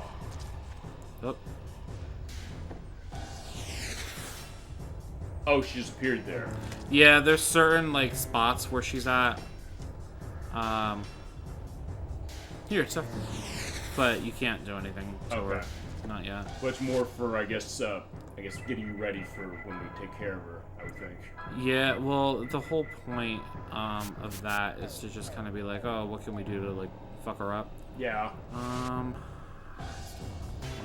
Oh, also, you see how the malice went from the dark blue to the light blue? Yes. So that's from fighting the enemies. And that, fighting the enemies reduces that? How's that? Going to the graveyard to purge it. Oh, right. Yeah. So once it starts getting higher, I'll purge. Well, you also have that option on the menu because it was grayed out when we first saw it, but how does that operate? Okay, so it's grayed out on the menu. Not even, well, it was at the beginning of the game, now it isn't. Oh, I see. You go to a save point, and then you can go over there to purge everything. So as soon as you get over a save point, go to the graveyard, yes or no. Okay. Oh, yeah, whenever you want to go ahead. Yeah, no, I'm not doing it yet. There's no point right now. I know there's more items here that I did not get. Okay. Okay, so we have a new enemy here. Zombies. Fitting for the Halloween weekend. See, I knew this was a good pick just as far as this because you said it was, so I believe you that way. And in this case, all these creepy creatures. I mean, this is a unique one as far as Halloween, for sure. That is the case of that. So, as you saw, the green flyers can cause confusion. the zombies can cause poison. So that's those 2 accessories that the peddler was selling. Right. To counteract that. And now it's... Oh, but yeah. That's alright. No, I mean, it's good to show that, if nothing else, just because... She'll be okay. Oh, okay. Cure doesn't, it doesn't get rid of status ailments. Just want to be clear on that. I'm just doing it because she doesn't want help. I'm just gonna leave her poison. I like the idea that the poison indication is animated. Yeah, all the status ailments are. That's neat. I think that's kind of cool. I'm gonna leave her poison because it means she can't get confused. Okay. I'd rather poison to confusion. So, status effects don't stack. No. Or, I mean, fine. I don't think they do. Fine, dying would technically do that way, but that's not exactly the same thing. I know that. No. Oh yeah, you're dead on top of being confused. Well, how can you be confused if you're already dead? Although in the world of this game, it sounds to me like that would feasibly make sense given the way the lore is operating. Yeah. Also on the Judgment Ring, just to go into that, because there are different indications it gives you, because it says like good and cool. Cool is better than good, is that right? And then there's perfect. Yeah, so when you're on here, nice, cool. So it goes, good is your standard, like your just normal hit. Okay. If you hit the first strike area, the red, it'll go nice. Then if you hit the second, after hitting the first, you get cool, and then you get perfect if you hit the third. Gotcha. Yeah. Okay. Thank you. I mean, it is interesting, and as I said, you're right. I can't think of other games that do something like that. So, but it is interesting. You're right. The idea of, I'll tell you, looking at that, I almost look at something like a music game, saying like Dance Dance Revolution or something like it says like perfect, or the last game we're gonna do this year, Rap the Rapper, says like you rapping cool, bad, or something like that. Yeah. Yeah, it's a nice little indicator just to see like kind of how, you know. It also has a nice visual flourish. It makes you feel really satisfying. When you hit that perfect, and I mean, even as someone who has not played this game, just looking at this, when you hit the perfects for the ones you've been hitting, I just get the sense of something like, I would think just from a gameplay perspective, thinking that, man, that's satisfying. Well, it's going to be really nice a little later on because of the way that I choose to play this game. Yeah, which I think you showed me as far as the test play, and that'll make more sense. I'm going to keep that one under my hat just for the time being. As will I. I think I got all the items that are just lying around. Okay. Okay, so now we're back at the front gate, and we run into a couple new characters. So we have Wanderer Mei Yuan. He is actually the first homosexual character that I'm aware of that you meet in this series. Really? Because Yeah. I've heard cases about Pierre in Covenant. Am I right about that? Pierre and Gerard. Pierre and Gerard. Both okay. of them. But yeah, Mei Yuan is the first homosexual character in the Shadowheart series.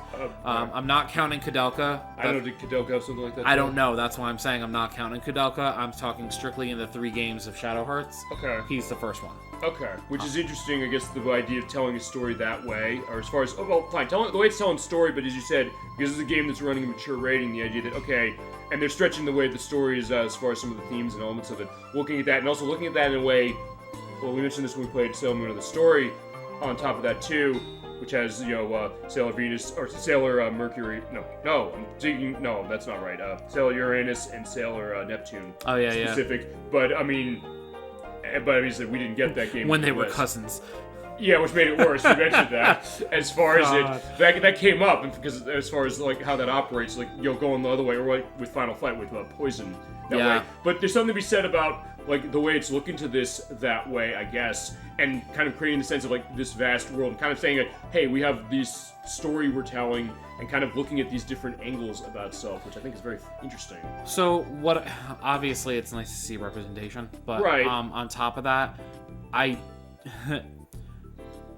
the way that it's handled in these games, you're gonna get a little bit of backlash from the characters because well, I'm not making excuses, but I'm looking at it from the scope of the fact that this takes place in 1913. Right. So obviously they're not going to be like open and receptive. Yeah, nobody's going to be super receptive to that. Right. But they don't like shun him as a character in the game. Okay. And it's not like it's an unnecessary detail because it's literally part of his character. Right, because I mean, that's one thing I guess I'll go into. Yeah, you want to go in more and stuff with the story because there's one thing I do want to bring up, sort of. But, well, we're talking to the Quack Oracle right now. He's talking about the reverse seal Tianfeng, which is the mark of Daikwai. Important name we want to remember for later. Okay. The Captain Dutrag will remember that. So if you ever played the Life is Strange, and Telltale episodic adventure games, they'll say that at the top of the screen. I'll try and put that in. I love it. Yeah. Okay. So he talks about Mei-Huan here, and going back to the Wizard of Oz thing. Makes sense. And Elder Munchkin, which takes him back. Like, what are you talking about? Yeah. It's funny because he's not even that short. He's just older and probably like lost some of his bone density. I don't know. Most likely. I don't know. Step Maybe aside. he's just short. Yeah, step aside. I have the ability of punching gates. Yeah. Yeah. Oh, you're gonna see that a lot. He punches doors, gates, kicks things. He brute forces it when he can. Yeah, I guess to everybody out there who always loves the idea of Chris Redfield and Resident Evil 5 punching boulders, this game did it before it was cool. I love it. I guess to go to one other thing, to go back to what you're mentioning as far as the characters in this, because this week saw the release of the Sega Genesis Mini 2, which has Streets of Rage 3 on it. We are not using Streets of Rage 3, or we're not playing Streets of Rage 3 on that Emetics to you, because you and I are going to do that game. We're not using that unit to play it, because what they did is, you're saying about the idea of representation of a homosexual character in this game, and I don't know, here's another question I'll ask before I go into that. Was Shadow Hearts Covenant, I don't know if New World, from the New World went into this, was there a perspective of people saying like, hey, this seems like it's off in some way in terms of the fact that it feels like it's almost mocking or something like that? So, yeah, okay, so... Of what you want to get into, because it's like, hey, we don't necessarily want to spoil the other games yet. No, and it's not so much we're going to spoil anything. And... I kind of want to backtrack a little bit because I don't know if representation was necessarily the correct word because it is portrayed in kind of a negative view. And I guess the question is, because of the time periods, would that make sense as to why? It does, but it's kind of like it's almost how like Disney portrayed their villains as kind of with like that homosexual undertone. You look at like characters like Captain Hook, Scar, Jafar. Ursula was based off of a drag queen. You really, come on. Well, fine with that. Come on. With Jafar, I wouldn't have actually picked up on Jafar if you had not said anything. Really? Honestly, no. Oh, see, I thought it was very apparent, but maybe it's because I kind of... Well, I mean, hey, as I said, it's bringing a different perspective, because we played the Aladdin game on the Genesis specific, but I mean, I didn't necessarily look that way, but I mean, hey, you're right, though, because I mean, fine, I'll tell you one example I could see that with, was Beauty and the Beast, with Gaston and LeFou. Fine, LeFou specific. Because in that case, you can totally read that out of the original movie, and then they made it specifically official in the remake that came a couple of years ago, to the point where I kind of thought about that. You're saying as far as, like, a representation case, which is that, yeah, representation, but not necessarily just because, like, it's one thing to say we're representing, and as far as, like, a perspective is saying that, look at me, look what I'm doing, but then one where you're saying, like, with this case, hey, it makes sense the story in terms of time period of where this game is set, outside of on top of when the game came out, saying that, okay, it makes sense as far as like what that look is. And to go to the Streets of Rage 3 thing is that there's a boss that is intended as a stereotypical element. It was in the Japanese version, they censored it out for the US version, but when they made this unit, the Genesis Mini 2 that just came out, the Japanese version is in it, but they not only got rid of that character, they cut the entire level out. That's what you were telling me about earlier, yeah. I was kind of outraged by that, because in all honesty, like, okay, fine, people are going to say, like, offensiveness or element, there are people going to say I'm a homophobic person for saying that, but I'm saying, well, look, don't run away from the game you made if you're going to have the Japanese version. Because I said before that came out, I said, they didn't say everything is going to have a Japanese version in it. Either don't give us the Japanese version in that, put the first one on that, don't even have Streets of Rage 3, but also because they released that game as it was not even 5 years ago on the Switch, the PS4, and the Xbox One. So, and here's the other thing also on the show. We mentioned this before. We mentioned when we played Parasite Eve for the second part. The thought of Nikki was joking of the idea of canceling a game, but I said, like, look, we're going to show stuff like that, and that might potentially be offensive in a game like that for the purpose of saying that, look, where I'm not going to hide away from what the game might be doing. We're going to have to do that with Clay Fighters Sculptor's Cut. I know I have to show that because it's a $1,000 game. That's going to be really expensive to a lot of people. Rightly so. But as I said, I'm going to show that for the purpose of understanding. It's like, look, we'll look into that and look at a proper context. I think that makes it work that way to get a sense of, okay, what was that perspective? Like, fine, something that came out that far back might be different than like now as far as like how the look of that is. But in that case, like, look, maybe I just don't believe in censorship specifically as far as that. In this case, that it's not even necessarily like they cut the boss out. It's that the level's gone. They actually they technically changed the game for the Japanese version. That level is in the US version that's on that still. Right. Which is what kind of thing. Like, it's a weird way to do that, and also it solidifies one other thing. Is a couple months ago I said, I think I know why the Lunar games and Puff Mail are not on that US version of this unit. That I know is why, because those games do have references that are could be seen as homophobic and or ableist, so I think that's why they did it. But in that case, like, fine, they just didn't put it in our unit. In this case, they put this on this unit, they put the Japanese version, and they took a level out. I'm like, Yeah. no. Because the way we're going to do Streets of Rage 3, by the way, just go on that, and you want to go more on story as I do this. Sorry if I sidetracked. No. We're going to use the SVC Streets of Rage collection for the Xbox 360 for that one. It has the US version and it also has the Japanese version. We're going to show off what that boss is in the Japanese version specific, just to get a perspective and see like why they cut it, because with Streets of Rage 3 they made tons of cuts to that US version. I was showing you the second one, I was doing the second one in 2 weeks. Yeah. There's like one thing, like there's an upskirt shot that Blaze has that's in the Japanese version that's not in ours, which is one thing, but then with 3, they made many changes. I think one thing I guess that could be said of that is like even for 1994, you're saying that this is taking place in 1913, the idea of how is homosexuality looked at, and same with the 1990s, but then again, even with the 1990s, that was a time where there was a lot of parents groups and politicians who were breathing down the neck of gaming in the sense of it's seen as something corrupting because we didn't have a rating system yet, and then we got it. So I think Sega was probably looking at that saying like, oh no, if we do something wrong to this, that should be something to look at. So they changed a lot. They changed,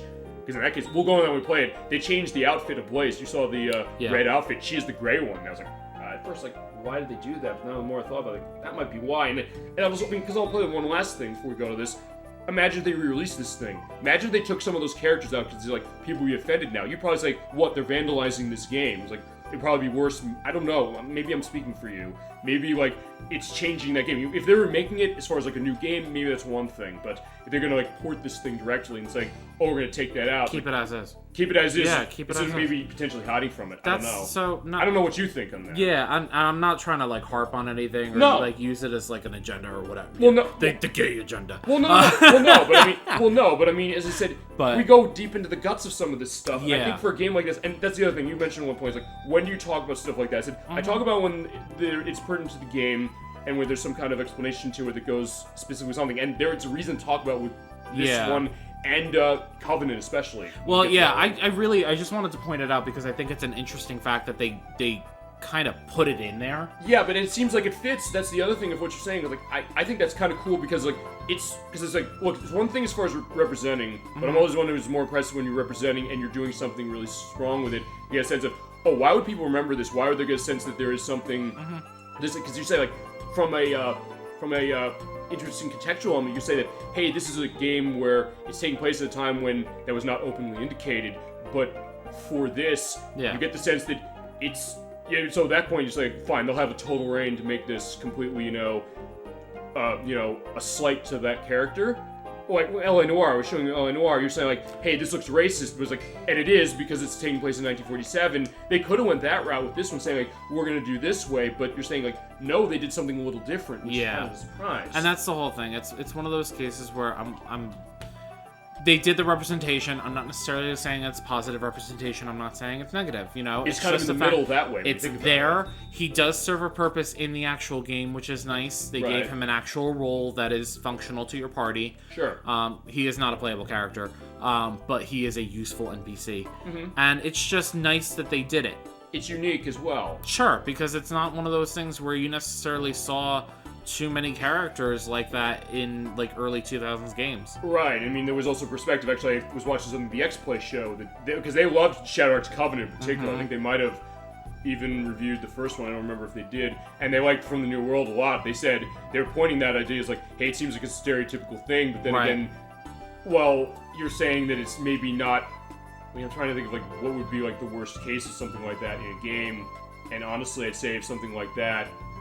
I wouldn't say something like this. I mean, off the top of my head, I would think you'd want to keep going the story on this. Yeah, they do. I mean, they use it as comic relief in these games, and I think it's great. Well, Well, compared to something like, I don't know if you ever played this, Leisure Suit Larry Magna Cum Laude. I haven't played it, but I've seen. It's horrible, but Yeah. not even for that reason. I mean, it's offensive that way. I mean, but it's not funny either way. Number one, Right. And also, there's the fact that it's a bad game. It's horrible. It's not the fact like, oh, I'm offended by it as far as like on its surface, but like the game's awful. The game was great. That'd be one thing. Yeah. But yeah, who is this? Okay, so this is your Taoist adept character I was mentioning before. His name is Eugene. I don't think he has a last name. I don't know if he even is a voice actor, am I right? He does. I guess it's Eric Stewart then, because he's one of the characters I didn't see, unless maybe you know. I don't know off the top of my head, but it does sound like maybe he did do his voice. Okay. Yeah, so a lot of the game, he is referred to from the other characters, or more specifically Alice. She gives him the respect and does call him Master Zhujian. So he's, involved in, like I said, he's a Taoist adept. So, he's big on exorcisms and stuff. He's definitely more of a magic user. I would consider him kind of like, I guess he's the closest thing to a black mage that you got. Yeah. Because most of his spells are attack based. Alright. He does have one healing spell, but just because you have a healing spell doesn't mean that you're not a black mage. Sure, and Alice, I guess, is agreeing with what we were saying, the idea of how unique that he is. Yeah. So Zhujian is really where a lot of the that Taoist religion point comes in. Yeah. He was talking about Dake Y before, which you'll see, how he plays into the story. Yeah, so even Mei Huan, he's like, this guy's weird. He's like, he brings jobs for me though. Yeah, so he can't complain. He's good at what he does. Here, this is he's talking to Yuri. He's like, wait, handsome, don't you want to know who I am? But do you think, is that well, I was just, okay, fine, at that point. Yeah. I was gonna say, it's obvious, but then he's like, well, no, you scare, okay, I see, it's scaring customers away. Okay, because at first, like, the one word, somebody's like, wait a second, is that... Oh, no, I'm not basing a character off of one word. It's a whole character. Yeah, I said, look, let me just make one other thing clear. I'm not doubting anything he's saying about this game. No. I'm kind of questioning this. He knows that, because he knows that I haven't seen any part of this. Yeah. And it goes to what you're saying, that you wanted to keep this thing a secret. It's like how Nocturne was with Final Fantasy VII Remake. She's like, I don't want to spoil any part of this for you specific, or going back to the idea of being attracted to games based on music. So like, that's why I played Nier Automata, so I can get the idea that you'd be attracted to this game or something like that based on music too. Yeah. So Zhujian is saying that Mei Huan is an acupuncturist. Okay. He works on your he works on your weapons. I'm using air quotes. He works on your weapons. Okay. The only problem is you have to learn to put up with certain predilections he has. Okay, so that's kind of what you're saying right there. Yeah, You can't fight, okay. But you'll love the way I assist. Well, yeah, I mean, at least he's helping that way. So, I'm gonna show... I don't generally use Mei Huan until I get to, like, the final, weapons. Okay. Just because I feel like it's a waste of money. Right. But I will show it just for these purposes. Okay. I'll use them in Yuri stuff. Yeah, whatever you want to do. You too, honey.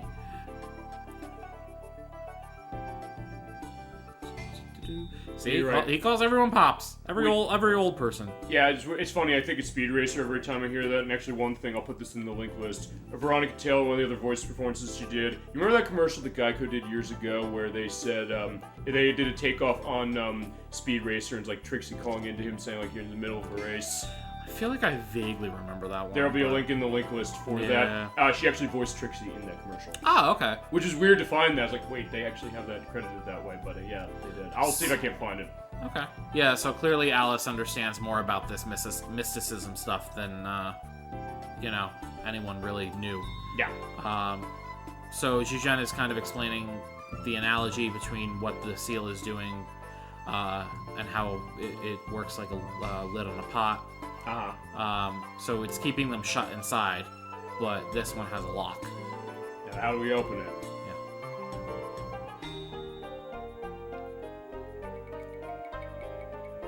Somebody will be a key. Well, I think we know who it is. We do. I kind of pulled you away from this so long as far as like going off on like those millions of tangents. It's okay. For it, just like, yeah, if you're like, yeah, just keep going forward, go ahead. So, Zuzhan is going to join us. Pretty much any character you get to name, it's a party member. Okay. But Yeah. he's good at working on weapons though, because usually you can come to him. So. Yeah, I love how he goes though. He's just like, I'll stay here and dodge monsters, and I can smart. like. It's so funny He's though smart. because I can picture him doing that, just like sidestepping. Yeah, but which is weird because he's good at making weapons. But it's like, well, yeah, he's gonna be able to say like, fine, you take the weapon, you kill him. I'll just dive out of the way, so I can be helping you out. Okay, so we are gonna go back a screen Okay. because we need to go. You get a power that's coming from there, or there's a power that's preventing you from going through. But there is a. Damn it! Where is it? Full battle. That was not what you were looking for, I guess. Not what I was looking for. There's an item over here, perhaps. Yeah, it's a key item. But anyway, this actually serves as a good opportunity because I can show off Zuzhan's abilities. Alright, that's it. So Zuzhan is not a strong physical attacker. Like I said, he is more of a black mage type. Sure. But what's nice about Zuzhan, he is useful in this area specifically. And I'll show you why in a sec after Alice does her turn. Beat him down! Beat him with a book! That doesn't get old, honestly. No, it's so funny. Alright, so what does he get? Okay, so Zuzhan's special ability, Yin and Yang. So Zuzhan has the first AoE attack. Okay. Mm-hmm. It's So probably gonna look really nice. This is Ogre Flame Dance. Also, Zuzhan's element is fire, obviously. Wow. Pretty right. And everyone died. Yeah, there you go. So talk about killing with fire, there you go. Yeah, look how, how stoic he is as far as, like, yeah, just put my nice staff up. That's it. He's like, He just comes in and takes care of business, and I was like, yeah, I'll be polite and go. This is probably one of the few areas where he's useful. I guess it's because... Nope, that's not what I was looking for. No. Oh, I do want to talk to him anyway. Alright, so... So I did want to show this. So, Okay. they're not worth much to do. Master. Da-da-da-da-da. Da-da-da-da-da. Lie there while I work my magic on you. Okay. Alright, so the acupuncturist. So he strengthens his weapon's attack power and widens the ring. Okay, Yes. that's You can do it for up to 3 times. So you see how you can go 1, 2, 3, cool. Okay. or 1, 2, 3. So that just widens the hit areas. And that's specific to weapon, you said, right? Yeah, and then if you do the attack power, you see how it gets smaller. Okay. So when you do them both together, you get a normal ring, but look how expensive it is. Okay. So that's really why I don't do it until I get the final weapons, because it doesn't make sense otherwise. I mean, because you're right. If you're gonna put that into earlier weapons, you're saying like, wait, to get something nice, you then have to Yeah, put in again for that. it's kind of a waste. However you want to do it. If you want to show it, go ahead. I'm gonna If you do don't- it just because it's funny. And Okay. it's worth showing because Alright. it's hysterical, and this is only 480 gold, so I can make that back in like 2 battles. Fair enough. So, this will raise my physical attack to 30. And I'm gonna do this on Yuri. Alright. So, he's doing this Moxibustion. Oof. Actually, I don't even know what that word is. I didn't know the word until I started playing this game. I was- still didn't look up the definition. I'll see if I can have something to that, but I mean, that I guess goes to one thing, which is that because you love this game so much, you probably want to know what is that.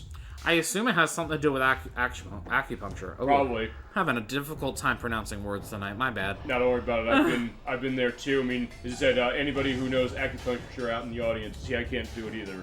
Any acupuncturists in the audience there, feel free to jump in on that, and we can talk Okay. acupuncture. Who knew? Yeah, right. So we do have Moxibustion here, and his SP goes down, and he goes berserk. Oh, is that intended? Yeah. Okay, so That's the animation. It's implied yes. that Maywan is doing certain things. Okay.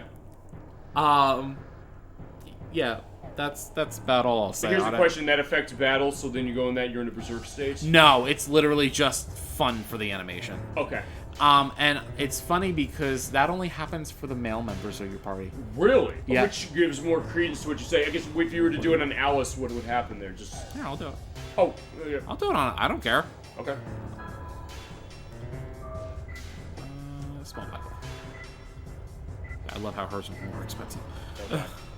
Maybe that's part of the element. Yeah, starting the acupuncture, so it's different for. They even call it differently. All right. Well, it says like, I hope it was good for you too that way. But it was like, well, It's not the same it's implication not the same, at you're right. all. Yeah, you're right. Okay. So he appears in multiple places in the story, so I'll show as we go along different characters. But yeah, like I said, it might not be the most positive thing that they, representation, but whatever. Well, honestly, it's fun. He's comic relief. That being said, though, I get the sense that I think he's kind of an interesting character. Even taking that out, I'm looking at him just saying that I think he's interesting. It sounds like he is offering a very useful skill. Like, you're going to want to use him because of the fact that, as you said, when you get to the end of the game, you can run that, and it really is going to help you out. Yeah, you make your strongest weapon even stronger. Yeah, so he has a purpose. He's helping you out for sure. So it's fine. He's not playable specific, but yeah, he does what he knows to do, and he does it really, really well. So here we have our first back attack. Okay. So you can see that the battlefield actually flipped a little bit. Oh. So Yuri's actually in the back row while Alice and Jujen are in the front row. Oh, flips their it flips their Yes, it does. Okay, that I did not know. Yes, it does. It also gives the enemies preemptive strike, essentially. Okay. Which you can get preemptive strikes too, but it's all random. You also have something in this game when you go into battles. You can sometimes run into what's called side attack. Yes. Where you have enemies attacking from front and back. Okay, that's cool. But I actually go back to what you're saying. I do really like what you said, which is that it gives you that layout there of not only is like you get a back attack of being ambushed the way you would in like Final Fantasy or something like that, but also the fact that hey, it changes your stances of characters, your formation, which is kind of unique. I don't know if I can think of many other RPGs that do that off the top of my head, unless you know. Sorry, I just have to look. Hey, it's like, I got my notebook in my hands right here. Yeah, I'm just trying to see. Oh, it's the next level. Okay.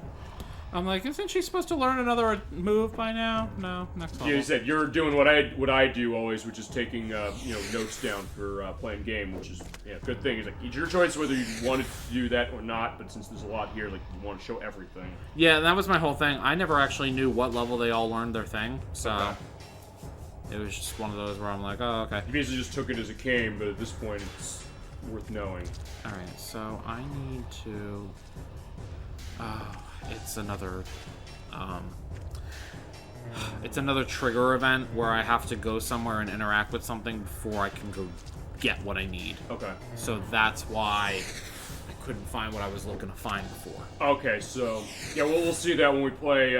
Actually, the next couple RPGs we're gonna play, I think Lunar has something like that. I know Rhapsody Musical Adventure or something like that too. Yeah. And Mario RPG had that as well. Actually, I think all RPGs we played have had stuff like that too. Anyway. Okay, so we're in the house. She's repelled by something, some sort of smell. Which we find, Jujen talks to her, and we find out that she's actually repelled by him. Okay, yeah, because I was gonna say, I looked at that, it's like, why did she seem nervous about him? Like, wait, he knows something. He explains it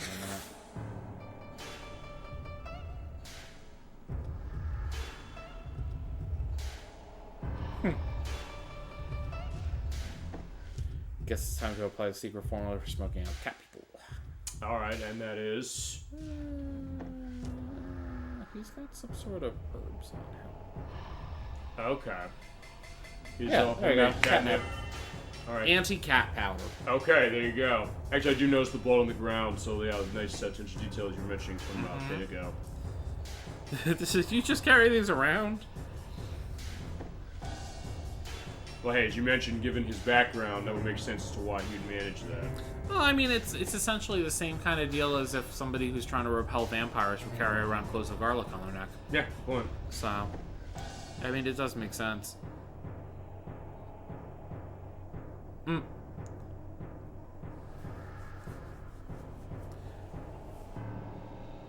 Yeah, an interesting thing with horror as far as that with, like, cat people. Yeah. So there you go. I told you. This is Perfect game for Halloween. for real. So we're essentially creating an incense. Okay. Metal vessel and a torch. So that's what I was looking for before, was the torch. Because it's right by the gate. Okay, so now you have to have this dialogue going, then you can find it. Yeah, which I forgot that there's that kind of trigger. I mean, Vera, I kind of sidetracked you. No, it's honestly, it's something I would have just searched for anyway, because I like trying to get things out of the way Okay. as soon as possible. Well, you always mentioned you're a very economical game player, and you showed that when we did Majora's Mask. Yeah, well, that was literally all about time management. Yeah, but I mean, we managed that one, no problem. So, oh, nice. Alright, so yeah, in that case, you get the dog in one run. Come on, Juju. Ooh, yeah, confused. Oh, you can see clearly I'm really not bothered by it. No, it's fine, I get that idea. I mean, honestly, I'll tell you, because from what you're telling me, it doesn't seem like that's the stash you really need to be that afraid of compared to other ones. No, there's no, like, or at least I feel like it. I don't really think there's, like, a difficulty spike per se in this one. There was one game in this series you said there is. Great. There was a third one. Yeah, once you change areas, there's, like, this massive difficulty spike, and there's really no explanation or reason behind it. Okay. So it kind of sucks, because you really have to, like, employ a lot of strategy behind your stuff, which you do normally, which that's whatever, but like now it's like taken to another degree. And you see every time you change a color of Malice, it actually flashes up on your screen. Okay. This just talks about main one. Based on the command. Oh wait, that's the yin and yang, which is what The special ability for special ability for yeah. Zhang. So it goes over each one as you get them. Okay, so we're gonna get a metal vessel stained with blood. Well, given this place, that makes sense. Oh, Another ring. This This I one's forgot. meant to be easy. what happens if you missed that? You just do it again. Yeah. Is it like the other one where it changes their ability to get something else? No. No, that one is just a straight up. Aha! Right there. Okay, so you knew where it was, it's just that you had to make that. That's exactly why I went over to that side too. I was like, I know it's there. It just wasn't ready. Okay. Alright, so now. How much money do I have? 25? Is that enough for what you want to get? I don't know if I'm gonna get anything yet. I'm just keep trying to keep some track of my my stuff. What I do want to do, I'm gonna go to the graveyard just to purge some of the malice. Not that it's like high or anything, Okay. but in order to fill the library, I want to get those different evils. Okay. And this puts them in the library? Yeah, once you face an enemy, it goes into the library. Okay. So they're gonna taunt me, ask me if I wish to apply the malice, yes. And before we face with Evil 4, this one I believe is Evil 3. Okay. Okay, so every time you come back to do that purify, you have to do battle. Yep. Okay. Yep. Yeah, that makes sense. Because at first it was like basically why we're seeing this, but then as you mentioned before, that was the idea. And each one, each battle that you do to purge the malice, shit, what am I trying to say? It gives you an item. Okay. It's like a basic item, but an item nonetheless. Okay, I was gonna say, yeah, Evil 3 you said? Yeah. Yeah, I was gonna say Evil 3 used Stealth Rock. Right? Yeah, but he's dead now. Well, he is, I think he's still an earth-based elementals. And it is possible for enemies to have no elemental affinity. Uh-huh. You don't get any experience or anything from doing these battles just because it's meant to cleanse the malice. So they don't give you anything except for this little consolation. Which it takes forever to load for some reason. Yeah, because I'm noticing the load times of this game seem like they're pretty quick. Yeah, but that, for whatever, you have to literally just stand there and wait. It's very strange. I don't quite understand why they take so long. Would you say that, because for these games, do you get the sense for this franchise that loading is ever really a concern? Because that's something that comes up with PlayStation 2 sometimes. No. But, honestly, I mean, it'd probably be worse if this was pressed to a CD, but then again, I don't think, from gathering, I don't know if the file size of this game would be enough to even print onto a CD. Yeah, as opposed to a DVD, which this is on. I don't have an issue with it generally, but it's just one of those things where, I don't know, it doesn't bug me. It's just that one part that I noticed because it takes like exceptionally long compared to the rest of the game. What would you say is probably the worst game you ever played in terms of loading? Oof. I know it's a heavy bar. Yeah, and I can't really think of anything in particular at this moment in time, but I'm trying to think something maybe recently that I played that has. I know the Switch version of Disney Dreamlight Valley has some pretty long load times. Okay. But I think that's just because of the hardware that's trying to run it. Yeah, although even then we played certain games on Switch where, I mean, we played the House of the Dead remake. That's the load times in that one are a bit long, but compared to the Panzer Dragoon remake, the Panzer Dragoon remake has load times that are about a minute for a level, and actually the Sega Saturn version doesn't load that much specific. I don't know if the other versions are like that, although I don't know if I necessarily say that's one of the worst loading games. I mean, fine, we mentioned one last week, which was Shaq Fu: Legend Reborn. Yeah. That was like a minute and a half. Final Fantasy 15 is a little over a minute on Xbox One, but you have it on PlayStation 4, so you get to deal with it being better. And PS5 and Series X, it's 15 seconds. I love these aura effects. They're so cool. Actually, just to go back to that quickly, as far as like the stink of this, just to go to the loading thing very quickly. To give a little bit of precursor to the Dreamcast Racing Showcase you're going to do a couple weeks, there are a couple games in that are running off of, they've built them, they're PC ports. Actually, the PC ports on the Dreamcast have horrible load times, pretty much every single one of those. It's amazing you find one that doesn't, because they built it off of the Windows CE operating system. Okay. Like that.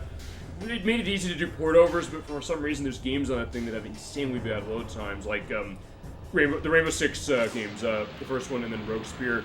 The load times are terrible in that, which is shocking, given that, because the Dreamcast is pretty powerful. I mean, you'd see that stuff on the PlayStation or early CD systems at the time, but in some cases, like, yeah, they're long. I mean, not even as long as the games you were mentioning, but still, it's like, oh, fine, I guess you want to go really bad back with the loading, go back to the Commodore 64, sometimes it takes, like, minutes for those games. Multiple minutes. And there are games that are on audio cassettes, shit. specific, so some of those take, like, 3 or 4 minutes to load the game.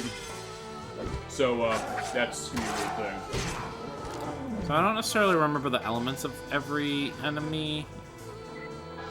So a lot of the time it is guessing, and that's part of why I said I do use the walkthrough. Just to kind of get a sense of what I'm going to be encountering, and so I can kind of be a little bit better prepared. Although it sounds like you're pretty well prepared in some ways anyway, as far as handling these things. Well, the game isn't so difficult where, like, even if you don't necessarily go in with the right summons, you're going to lose. It just might be a little harder. I was just saying, what would you say difficulty is like on this entire franchise specific? Would you say that these are... What's my scale? Is it like a numbered scale, or is it just like... Okay, fine. Let's say as far as like maybe the easiest RPG ever, probably be actually Rhapsody Musical Adventure. Well, fine. I didn't show that Rhapsody Musical Adventure was easy to you because I died on one of the first battles. As far as like the first boss in that game. I was gonna say, you want to use that as your example? Fine. Hardest, I would say something like Final Fantasy 1, the NES version of Final Fantasy 1, or games where you have to do a lot of grinding. Actually, one thing to go back to that Genesis Mini 2, they have Phantasy Star 2 in there. That's another one you do that a lot. It is hard starting out, but I don't mind it really that much. They actually do add an easy mode, which actually has faster walk speed on top of that, which is actually pretty nice to give you the option for that. I'd say stuff like that, and then I guess as far as one of the easiest RPGs I can think of that I've played, I don't know if I'd say Mario RPG, because it's hard if you don't keep your levels up. It's not something that you have to completely grind around to do Which that. the level cap's 30. The level cap is small in that game, that's true. So, I mean, I guess then, There we go. what would you say then, I guess, it's maybe a better case, like, what would you say is the hardest RPG? I wouldn't say that these franchises are necessarily insanely difficult as far as that. Would you? So probably one of the hardest ones that I played, and it's not necessarily talking about difficulty on battle, but just as a game overall. Persona 5, Persona 5 is hard. like the original. The PlayStation 3, 4 edition. Yeah, and granted, I went for trophies, so that made it harder.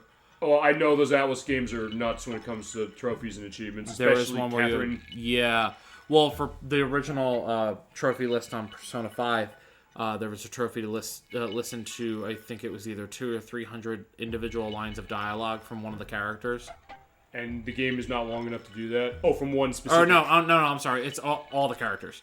You have to hear like 2 or 300 specific lines of dialogue. Out Like, of each of them. individual ones. Wow. No, I think it's cumulative. If Chasm is still on, he can vouch for me. Okay, yeah, Chasm 22, if you know, yeah, that's an indication that we're looking at it in a few days. It was awful.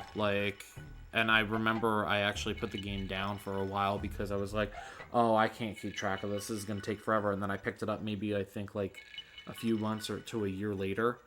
And I was just kind of refamiliarizing myself with the game. Uh-huh. And I got the trophy. He said I don't remember. Okay. Is it maybe I'll put an edit as far as what that achievement was? Because remember, the Persona 5 I have it on PlayStation 3. Yeah. Royal's out now. We're not going to start there. Actually, fair enough, I guess, to go into some of the negatives on Persona 5. Because, like, I know First comes in, he does not There's like not Persona many. 5. But he's like, he's not a big one on that because he didn't like the story as much as 4 and 3, which maybe makes sense. I don't know if I necessarily... I don't know necessarily... Because I haven't played many of the Persona games, but I have a couple of them as they are. Because as we mentioned this last week, I mentioned I have 1's remake on PSP, I have 2 Eternal Punishment from PS1 that I downloaded, and then I have that 5 game. Right. But at that point, I haven't necessarily gotten a whole lot of time to play them specific, so I'm not necessarily sure as far as like what I'm thinking. As for running the show, I don't know which one I'd start with. I'm not starting with 5, but I'll start with another one. Yeah, I mean, it's I think all a matter of taste. Yeah, pretty So much. I haven't finished. I haven't really done much in 3. Okay. And I've never played 4, but the series or the that particular installment has been milked like almost dry. Yeah. Same with what they did with 5, honestly. Right. So I guess people waiting on 6.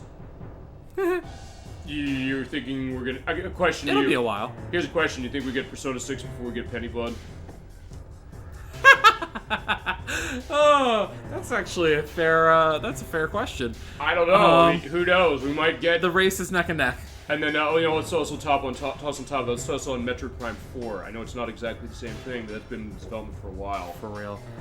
Alright, fine. There is a Shadow Hearts game. What's going on here? Yeah, so all the cat people and everything, they were saying the monsters in the village actually came from the souls of domestic animals. Okay. I'm assuming cats. So Pet Cemetery. Probably. Yeah, it's very, very much. This in is the a same better vein. horror game than I think even you were indicating in terms of all these things.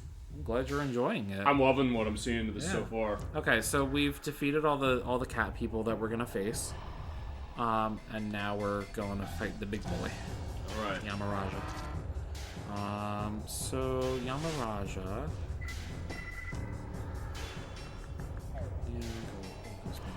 What do you want? Send out the charm for his wife. So I know I said like I get enough money more than I need, but beginning of the game is tough. So would you say this is a game that starts off harder and then gets easier maybe as you go along? Yeah. Okay. And I won't even say harder, it's just money is Scarcer. more grindy. Okay. Definitely more grindy. I will use a ton though. I will just have to deal with what is coming, that's all. You think this is going to be a hard boss? No. I just know something that he can do that's gonna maybe hamper me a little bit. I'm going to make a guess it's not instant death. We haven't seen it No, yet. no, instant death doesn't come into play until a little bit later. Maybe part 2? Okay. Alright, so we do have time for that, because I was thinking, like, they're not going to toss that right at the first village you go to. No. And that's the thing. This took much longer to get through just because of all the exposition and stuff, so it's fine. Which is fine. Yeah, it's fine. Alright, yeah, I think we dare to violate this thing. You sure? I'm pretty sure. Okay. Yeah, the game won't start until we say yes.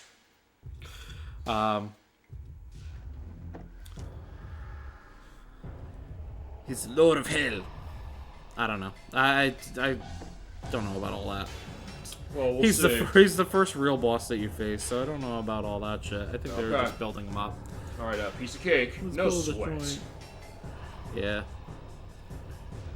Boop.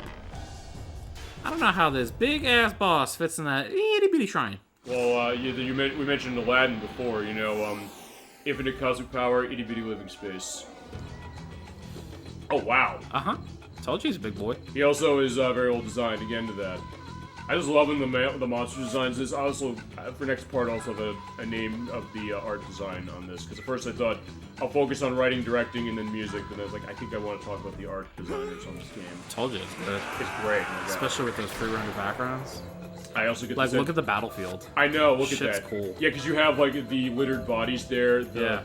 The temple, or not fine, the shrine around, but that's also contrasting with the fact that, yeah, we have our form here, and then also the boss we're fighting. So I want to point something out about his name.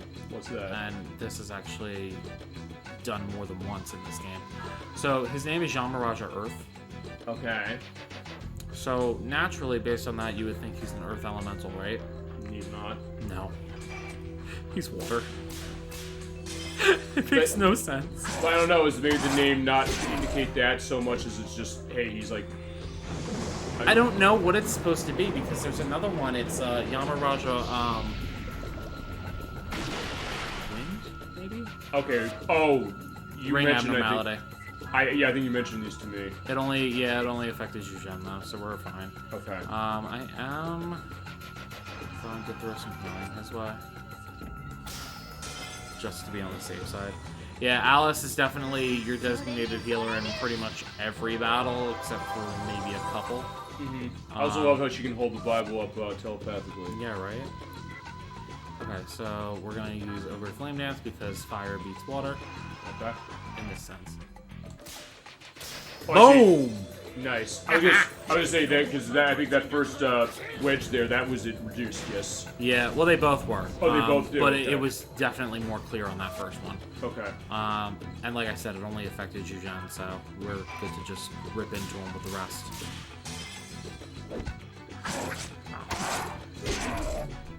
He'll go down quick enough. Yeah, fitting against the ripping as far as the claws. But, alright. Yeah, it's flash flood warning. Wolverine shit. So he's gonna pretty much target Yugen because the water is gonna do more damage to a fire-based character. Okay. Wait, you're saying the AI of this is designed to go after him specific? Or just the idea that because he throws those things, they're gonna hurt him? It's gonna hurt more based on the elemental differences. I don't necessarily know how smart the AI is, but he seems to be targeting him. Yeah, so in that case, yeah, he knows what's going on. Which, if they did intend it that way, that is a great attention to detail. Yeah. I don't know. Some of the battles, it does definitely seem a little bit more noticeable. So we will see if he attacks him again. If he doesn't have a large whirlpool, I'm not going to be happy. Fuck you! Remember, what did we say? You say bastard! This is the way we mentioned before. You said you always say it as a joke and it ends up being right. I hate this son of a bitch. Alright, Alice. Let's heal you up early. With your fucking halved ring. Yeah, I shouldn't have done it. I shouldn't have done it, that's all. Well, no, it was worth trying, because, like, hey, you want to make sure that they're gonna survive. Alright, well, speaking of which, I do want her to survive, so I'm gonna... Heal her. I'm gonna use an item. Alright. I'm glad you showed it missing, only to show that, because if you miss with the Judgment Ring He's on dead. your We're item, good. he's dead, thank God.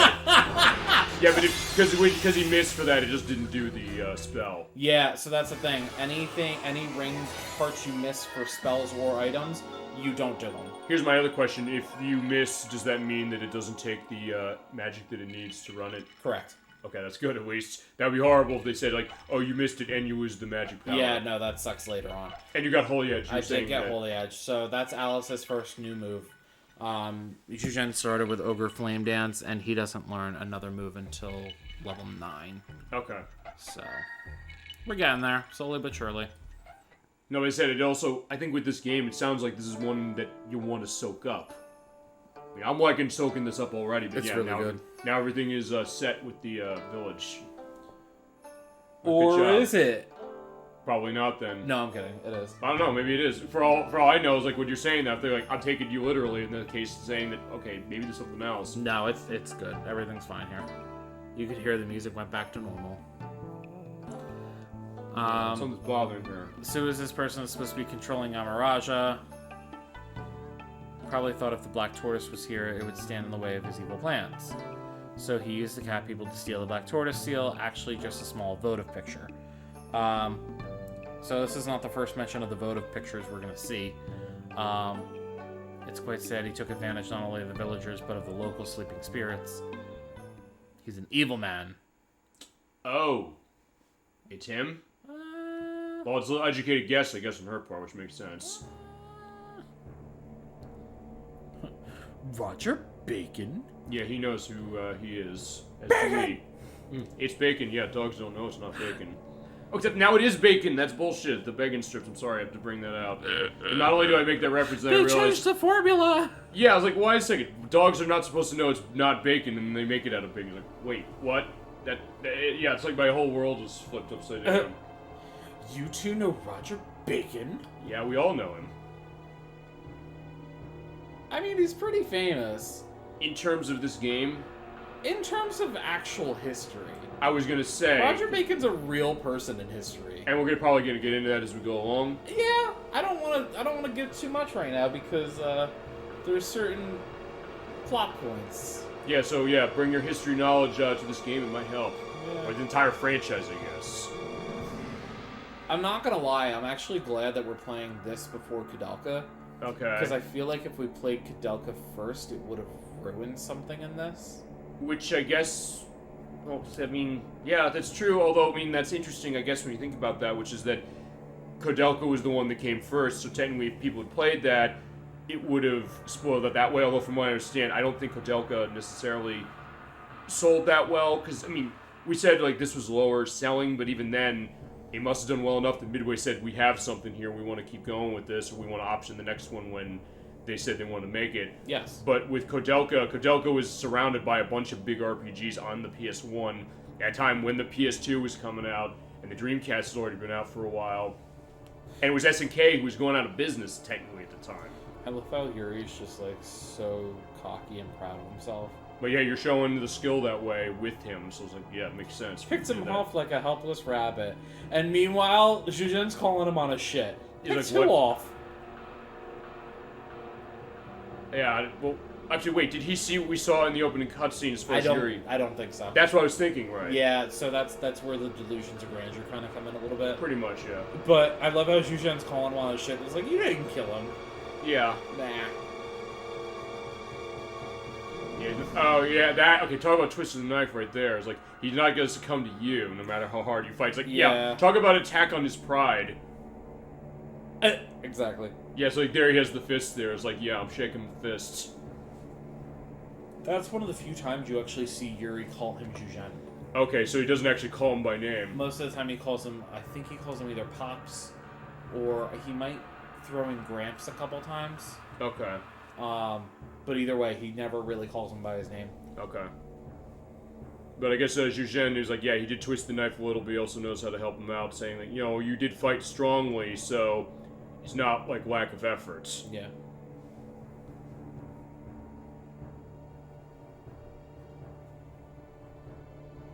Okay. What? This is new, I think, with her. Like, well, fine. Okay, the army tried to take me to Japan. That was... Roger Bacon was there, but... So that was the whole thing with the train. Okay. So in terms of what was going on the train, the... excuse me. The army was trying to transport her to Fengtian. Okay. And I think that was like a jumping off point where eventually she was going to end up in Japan. Okay. I don't quite recall if it was for her safety or for some other ulterior motive that the army had. Right. That's the other thing with these games. They actually get very political. Right. You said the third one specifically goes into that most? Second one is very political as well. Because of the time period it's set in, yes. Yeah. The third one, not so much, I don't feel like. I think you said the opening. I could kind of tack something on the opening of that one. Yeah, a little bit. All right. So, okay. Well, yeah, so that's why I was kind of like, my ears are pricking up a little bit, saying, wait a second. Yeah, it's honestly, if you pay pretty close attention to things, stuff starts kind of falling into place. Which, I mean, I guess in that case, it's also showing the idea, like, look, I'm paying attention. Like, look, we're doing the show to this, but also because I'm genuinely interested. Also, look, you're saying that you love this game, and I think that's the idea that because you're saying you adore this game, whether it's you or anybody who's on the show, I'm genuinely interested in you saying that. Mm-hmm. And in that case, I'm looking at this and saying that it's that infectious element. Sometimes we said that, the idea that sometimes you get swept up in something like this. Yeah. Even if you haven't played a game, and I love the idea that I'm in this position saying that I've played this, but this looks like something I definitely want to drop the 150 bills on. Unless they remake it or re-release, so, yeah, we'll see. Hint, hint. Yeah, it's true. Yeah, so Zhujian's pretty much just kind of getting a gauge as to what Alice's powers are. Right. He's saying, you know what, keep it under your hat. Yeah, so, you know, the idea of, if you've ever seen the producers, if you got it, flaunt it. No, don't do that. Remember when Ula danced? Ula, dance again! Oh, that's amazing. Okay. That's really good, actually. I love that. Yeah, so he's pretty much saying, he's like, you're going to have a target on your back if you let people know. Right. So, don't let people know. Yeah. Yeah, he's like, yeah, maybe you want to try and take the same advice. Well, he's saying the same thing. He's like, yo, you have abilities too that you really shouldn't tell people about. But you're also saying it's putting into context the time period, because I think at that point there'd probably be the thought like, hey, there's a demon here and they want to kill him, pretty much, right? Well, he's saying it's a forbidden art from the age of the gods, so it's further like back, maybe. Dark magic. Okay. Also, because he essentially is, well, not essentially, he is transforming into demons, he's like, you know, you might want to keep a lid on all that because you're going to kill people. Right. So. Which goes to exactly what you're saying there, the idea of, you know, him trying to get away from some of the aspects of his father, but also the idea of how the malice is working. Mm-hmm. Yeah, I can cover my own ass, thank you very much. And then he pulls out, he's like, remember what did I just say, the idea of your father. Uh-huh. I mean, obviously, we know by now that's kind of a sore spot for Yuri. Right, but I guess Zhujian doesn't realize that specifically, but he's also someone who sounds like he's smart enough to understand the big picture a little bit to kind of point that out. It's like, oh, I picked this up, and say, like, wait a second, that doesn't seem like... Basically, he knows the weakness as far as him that way. Yeah, and he's right. He's like, this is most likely only the beginning. It is. It's literally, we're not even scratching the surface of the game. It's a short game, but, like, this is literally still the beginning. Okay. So we've cleared the village. Music's back to normal. You do want to go here and get a shell bracelet, which protects against, I believe, poison. Oh, also, I forgot to equip the bandana on him that I bought. So, yeah, you're running the challenge run.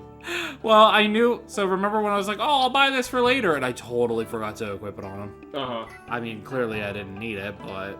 Oh, yeah, you've been playing this game for so long, you know exactly what you're doing.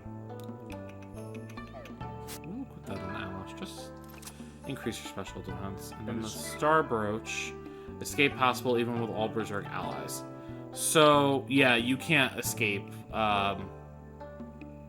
if all your allies are Berserk, obviously, because you have no control over them. Gotcha. This allows that. I don't equip it normally, but because it puts up... That's not what I want to. Because it puts up some stats, I'll do it just for that sake. And honestly, normally in that Yamaraja fight, Alice normally ends up going Berserk, so I'm kind of impressed that she didn't that time. Okay. I was able to beat him before that. Actually, question 2, that if you're having that item on, since you can't make commands when you're in Berserk state, does it just automatically at some point pick to run? How's that work? I don't think so. I don't know. Like, honestly, I never really went berserk too much in this game. Just because you try to kind of avoid it when you can, since you have literally no control over your people. Okay, yeah, Chad, if you know the answer to that, feel free to let us know, or I'll put an edit seeing if I can find an answer. I think he's on another screen. The merchant? Yes, okay. So we're gonna save after that traumatizing ordeal. Oh, right, because of the, the enemy, fine, the death of everybody and the fact of all the bodies, yes. Yeah.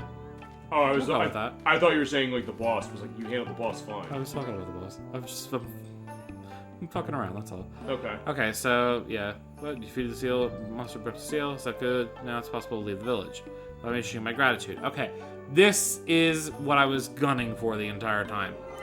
A guild card. Alright, what's that do? Alright, so guild card. I'm gonna show you. Thanks for everything. No!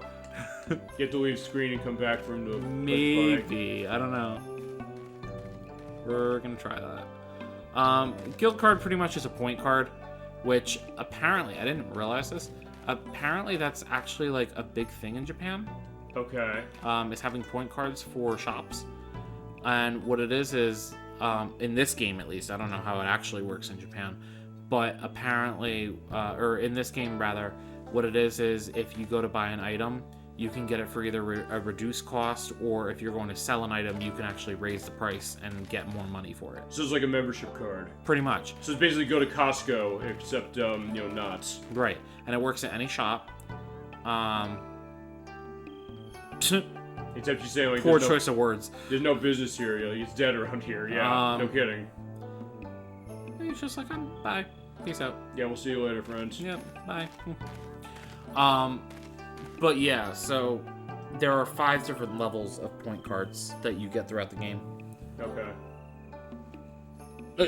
He does. That's not true. That's not wrong. I mean, or not untrue. Also, one thing I'm noticing is detail. I know that's the dirt in the ground there from the gate. Yeah. You're seeing how it almost looks like a little bit of a demon face or something. Kinda. I don't think I ever really noticed it. As I said, when you hit the X button on the next dialogue. Oh, yeah. I just love this. He did, because we did it. Yeah. And so did Alice. It's like, who'd want to be touched by him? Given what he does right there. Oh, yeah. I mean, as I said, I don't know if that's what they're intending, but that is an interesting detail I'm noticing. Like, but then we already cleared this out. Yeah, I'm sure he's perfectly safe for you. Well, he was. Yeah. Or he was safe for her. Okay, so let's get out of here. Alright. Next... I forgot there's all these, like, things of dialogue. Okay, so Zhuzhen is gonna part ways. Oh, he leaves here. Yeah, but it's fine. I literally didn't equip anything really of use on him. Okay. I love it. We'll probably never meet again. Hope your business doesn't fail, though. So it's like, hey, he's at least saying, like, he does have good wishes for him. Mm-hmm.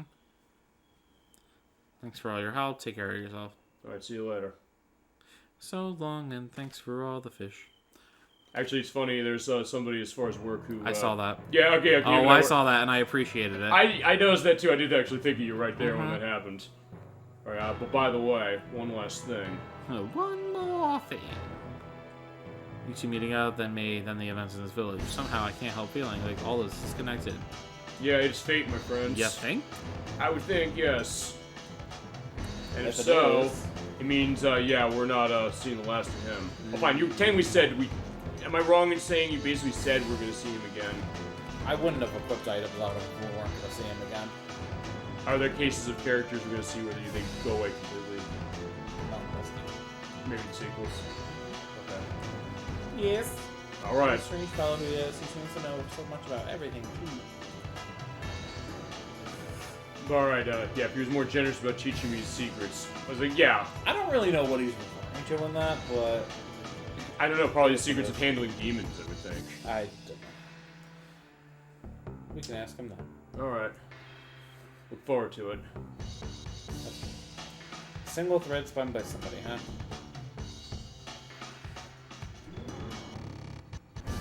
I love this drum.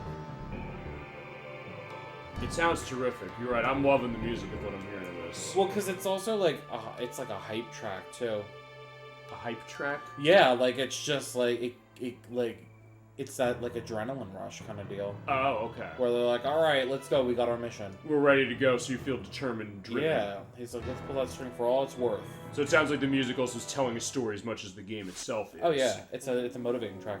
All okay, right. so we were on the Trans-Siberian Express to go to Fengtian. Well, now we're going to Fengtian. Can you go back to the Trans-Siberian Express? Nope, everything that is grayed out you cannot return to. So that Okay. is the difference between this game and some of the ones in the future. The ones in the future, you have a little bit more free reign to return to locations. And this one, you really, in Asia especially, once we've moved to a different area, you have a little bit more freedom. Okay. But mostly in Asia, once you finish an area, you don't go back. Okay. At all. And it's cool because there's actually story reasons why.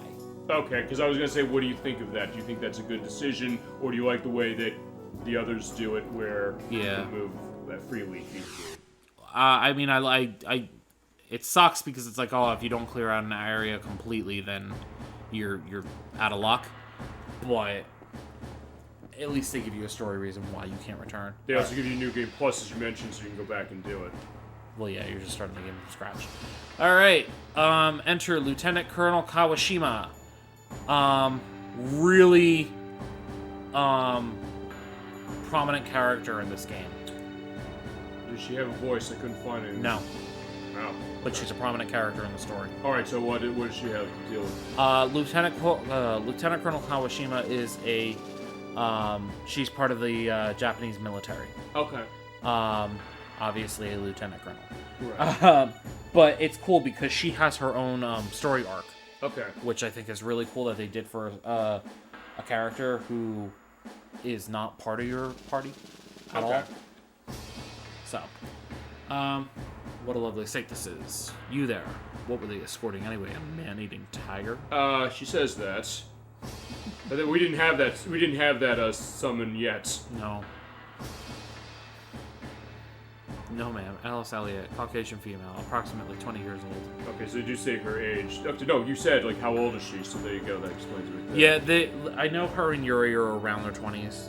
Shuzhan is somewhere up there in age. I know the instruction booklet actually has her ages in it. Okay. They have, like, character profiles. She's saying, yes, that's how I recall her as well. However, I don't see a body here of that description.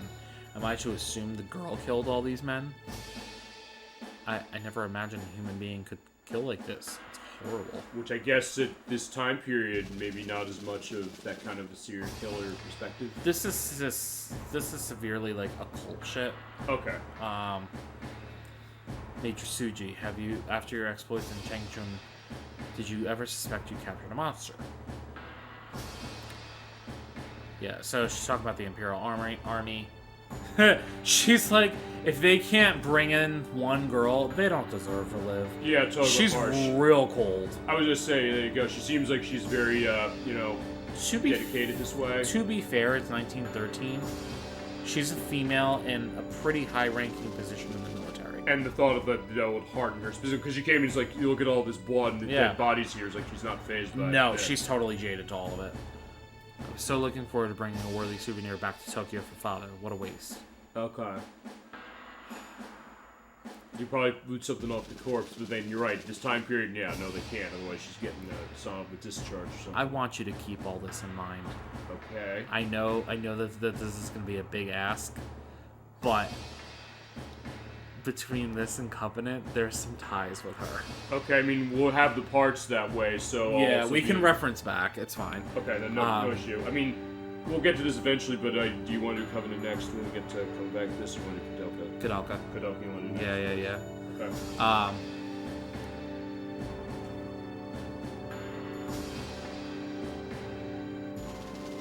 We have a witness.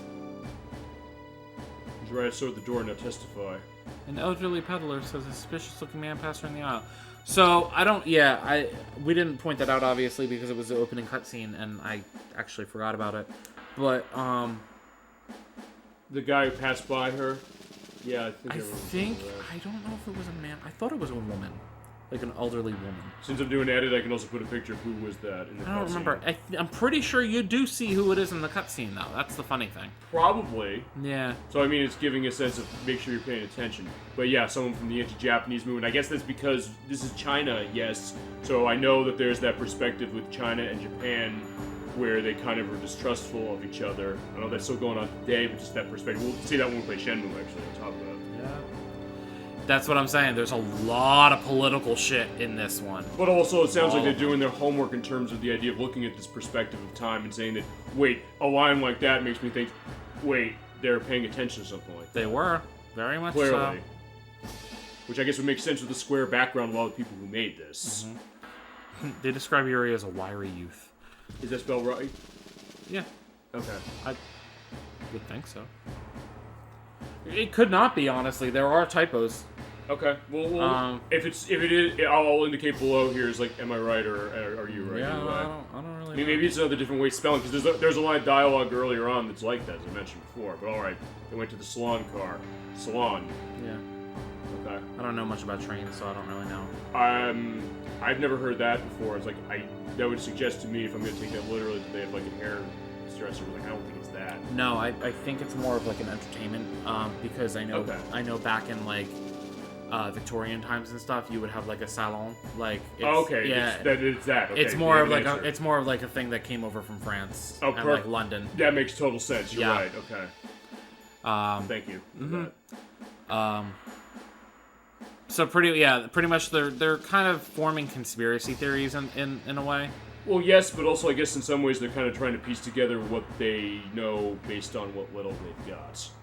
Or either way, but you said you know this game. That's They probably have no. better, You're yeah. right. They have very little to go off of. They will go off of, but you're also right. You mean it is technically the other way because, like, hey, wait a second, the Japanese-Chinese distrust element too. Have them sent to the capital. Okay.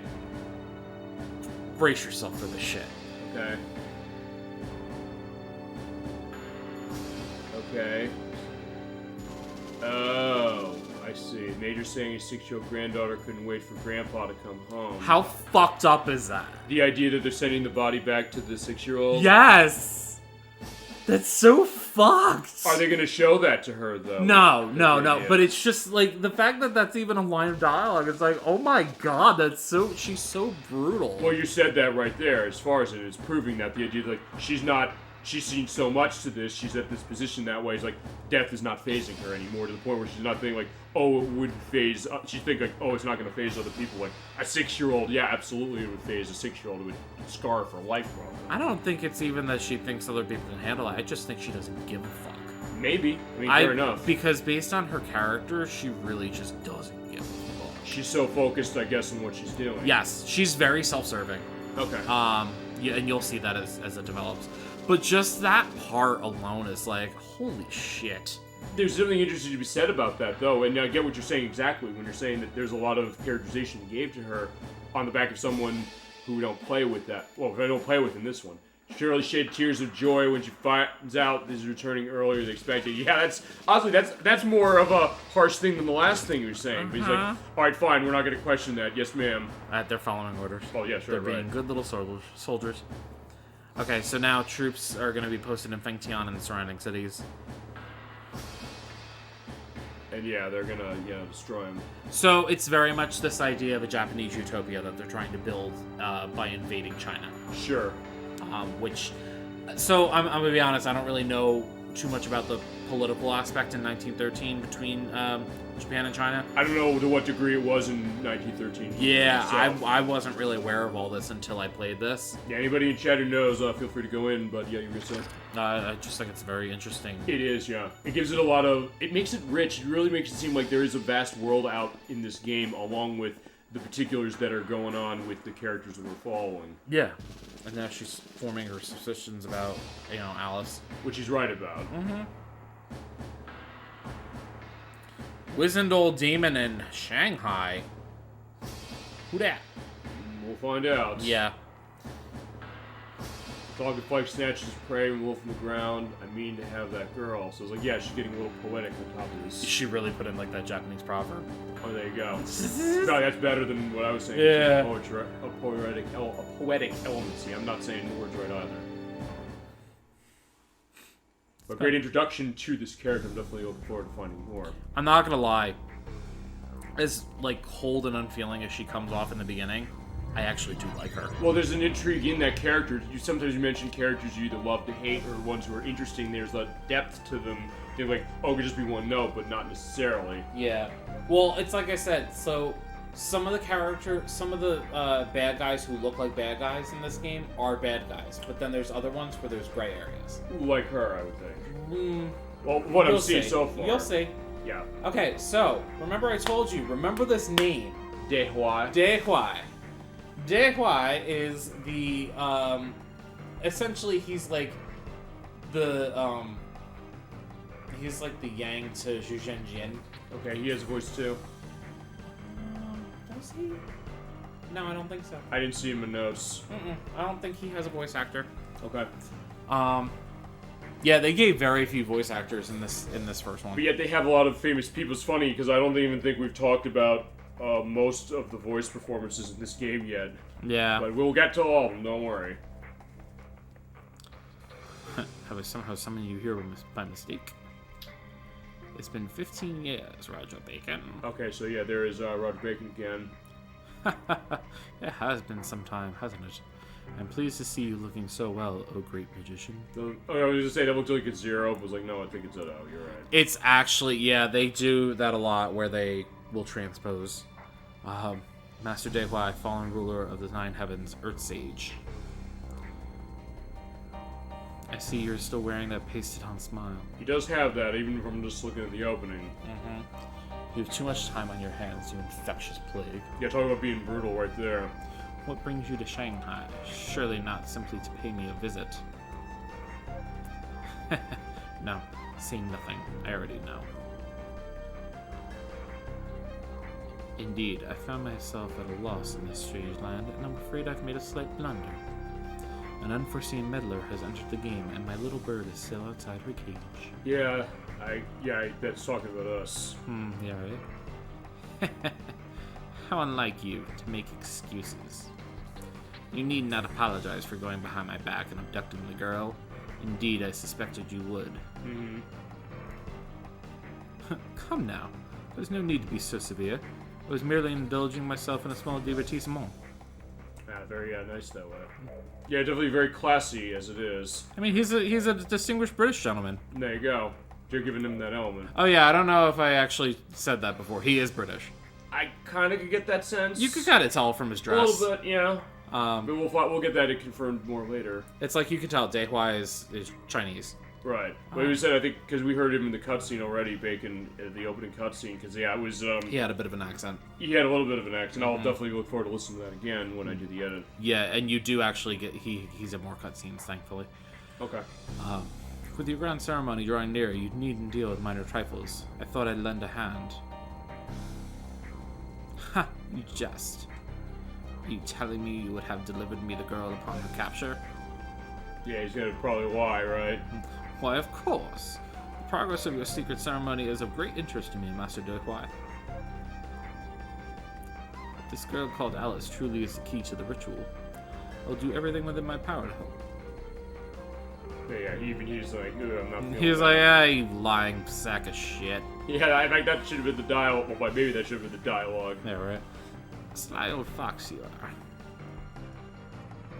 Alright.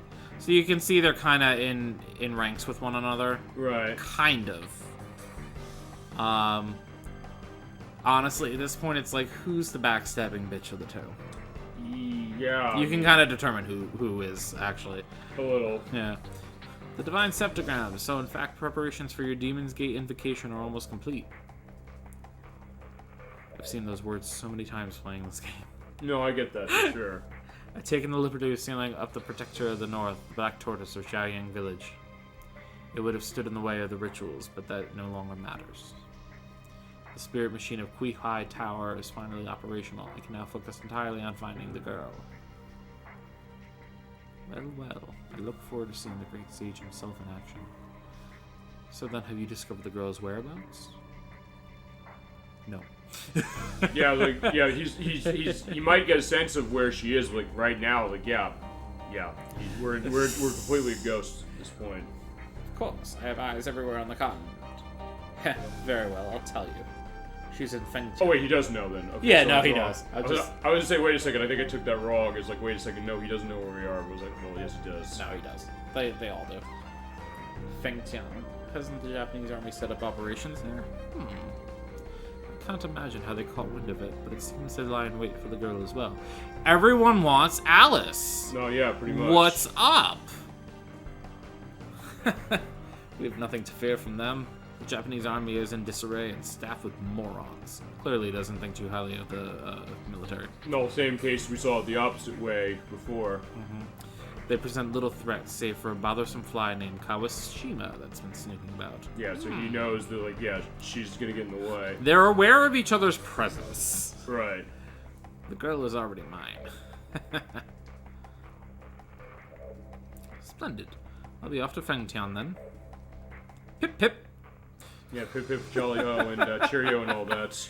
Or on your bike. It's basically going to be every single British indication. It's so stereotypical. Well, no, but you're right as far as, like, the idea of this look at this character and the thought of, he would say that. He would.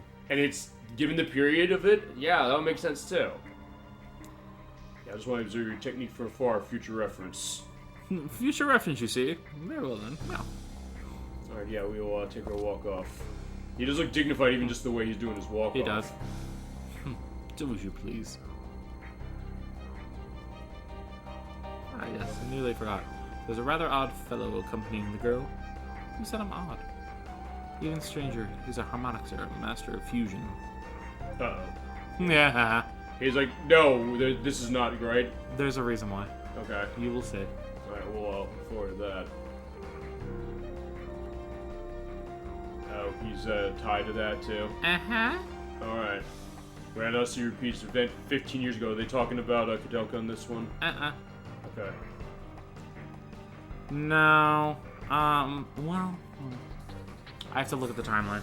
But no, they're not. So, remember they were saying before Daehwai kind of hasn't been active for 15 years? Okay. So, something happened 15 years ago that they will get into. Alright. Yeah. Mind you, this is still the beginning of the game! But I think, here's the other thing, because like, we were talking about this, actually, Nikki was mentioning this when we did that second part of Parasite Eve, saying that she doesn't mind the first couple hours of Kingdom Hearts setting up, or Kingdom Hearts 2 setting up as much as it does. I mean, this is setting up a lot too. Yeah. In some ways. I mean, in that case, it's going to be a question of, like, how is that executing itself? I mean, it's different, for sure. Yeah. A little bit. I love how he takes a shot at him. You wouldn't want to lose the half of your body that remains. Huh, that was uncalled for. Forgive me. So you're right. You're saying, like, it's a stereotypical element. It's like, hey, he's British and he's going to try to be polite even when he's trying to, stick the knife in. Oh, yeah. He was taking a definite dig. Uh-huh. The tricky old bastard. He spies on me with impunity. I just love the vocabulary they use in this. It adds to that authenticity, though, too. Very high level. And it's unique. As I said, when it comes to RPGs like this, it's... Yeah, honestly, up until this point, there are not many other RPGs that necessarily have this kind of lyrical quality quite this way. Or in the way this is. Not to say that RPGs didn't have that before, but the way this is operating, it does make it feel of a piece of when it's set, but also makes it stand out, too, of what I'm seeing, anyway. Yeah. Okay, so we are in Fengtian. Finally, we get to a location that's, like, bright and sunny. Oh, yeah, so there you go. But it gets you in that element of, the darkness as far as, like, the Halloween look, and I guess maybe a little fall-like in the sense of the color, the orange of the flowers over there. I just think it's funny, like, yeah, they definitely start off super dark and everything, and then just goes to show that there are some areas that are, like, actually brightened up. Pretty impressive for a girl, I mean. To walk all night? I mean, yeah. I guess that's the idea. How long do they walk? I'm not sure where Fengtian is in relation to Zhaoyang Village, but you gotta think, in 1913, there was no, like, real transport, I guess, in Asia at the time. I don't really know. So basically, I'm gonna walk 500 miles and then I'm gonna walk 500 more. Yeah. Something like that. Ooh, doggy. Little pupper. Hello, pupper. Actually, fitting so far to go back to things that have common of all the games you and I have played or been involved with. Dogs. Everyone's have dog. Space Shuttle 5, Majora's Mask, and Dog. now this one. Yeah. You are pretty cute, I guess, you dumb mutt. You're always playing the cool guy. Yeah, this would be cool. But apparently, I was gonna say the dog did that. But like, no, of course not.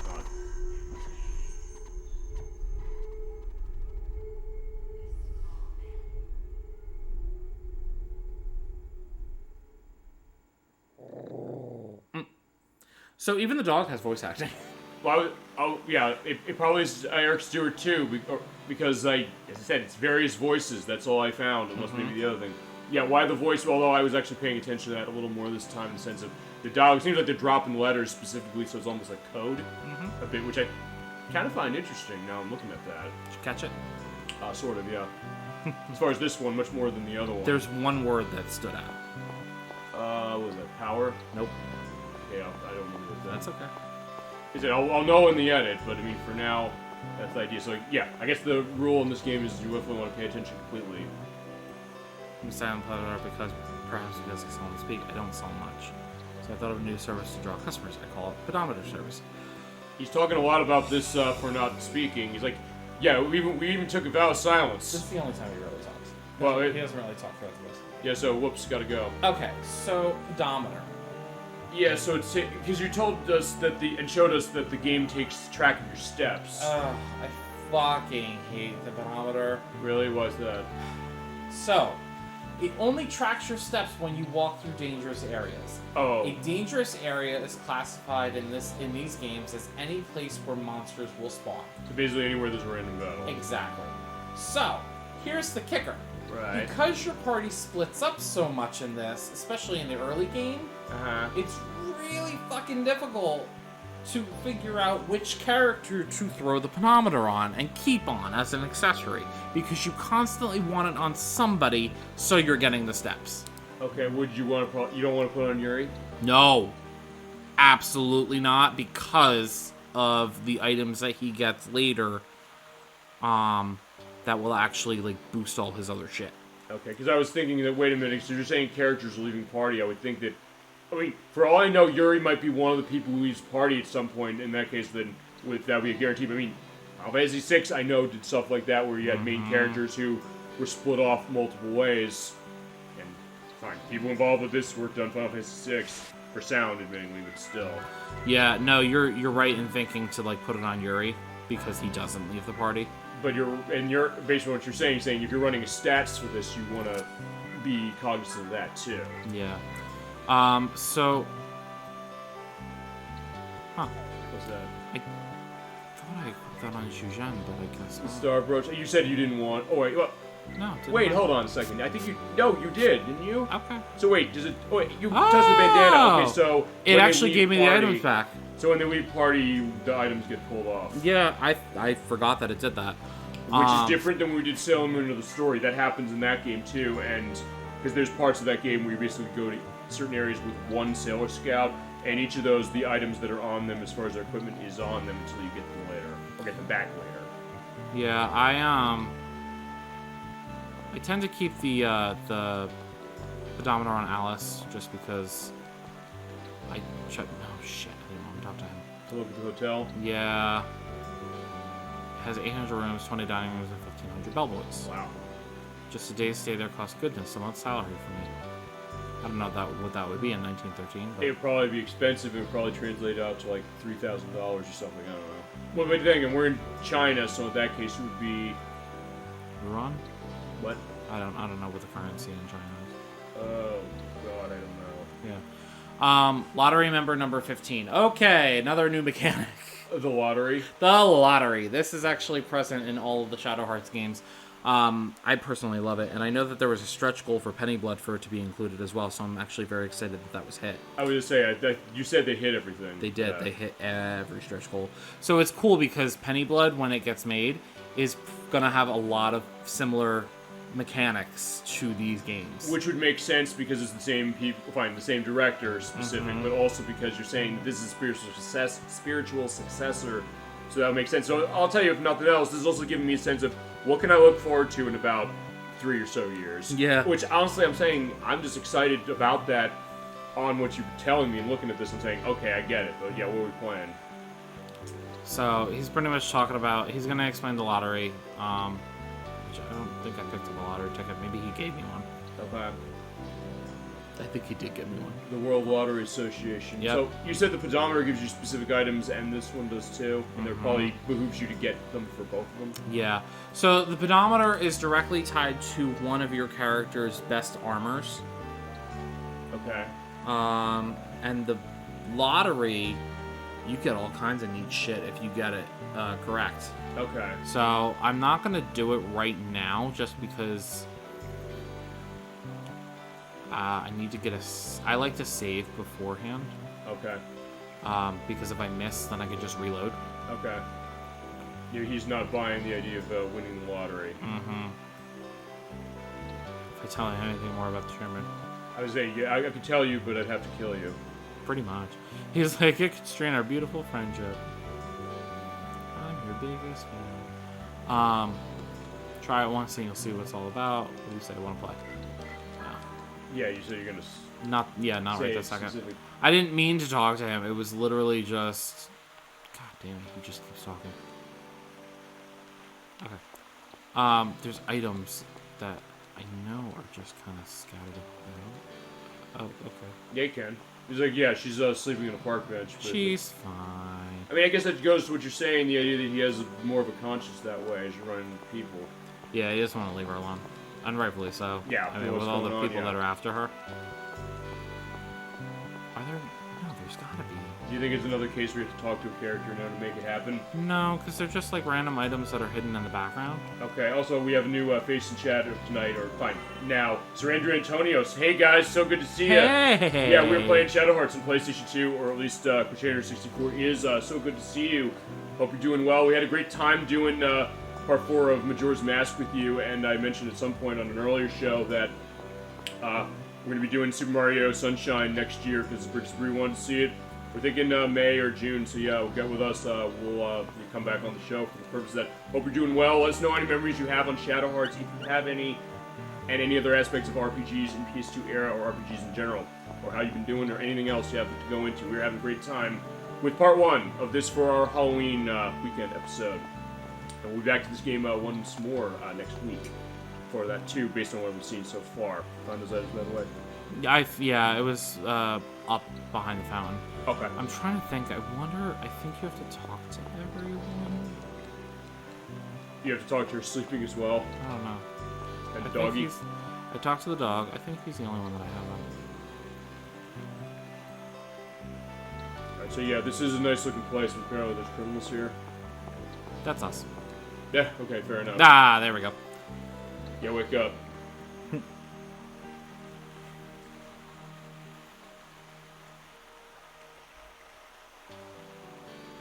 So yeah, it sounds like they're both doing that idea of, paying or caring for each other in the sense of, yeah, you're having a bad nightmare. Mm-hmm. Oh, she's talking Parasite Eve, specifically, because remember, we have the elements of the hospital, the dreams that Aya was having in that game. Oh, Not the same as that. She's clearly. referring to something in this game. Okay. Yeah. No, fine, okay. I knew it wasn't referencing Parasite Eve, but it was like, it looks similar to me because we still have that running. Well, hey, we did most of the story stuff except for the Chrysler Building thing, so that's really that. Yeah, what happened to the woman in your story or your dream. Got dark. All of a sudden, I couldn't see.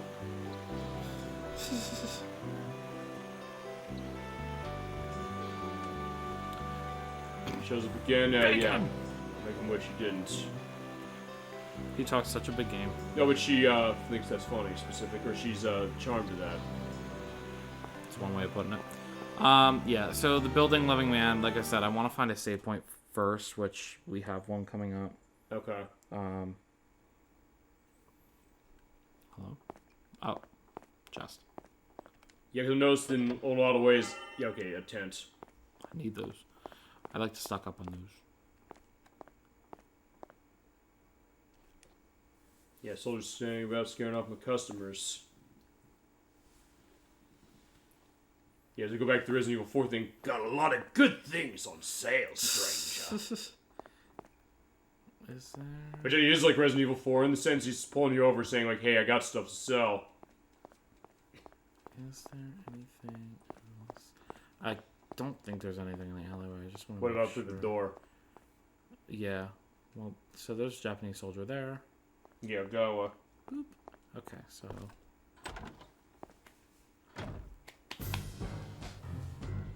That music change.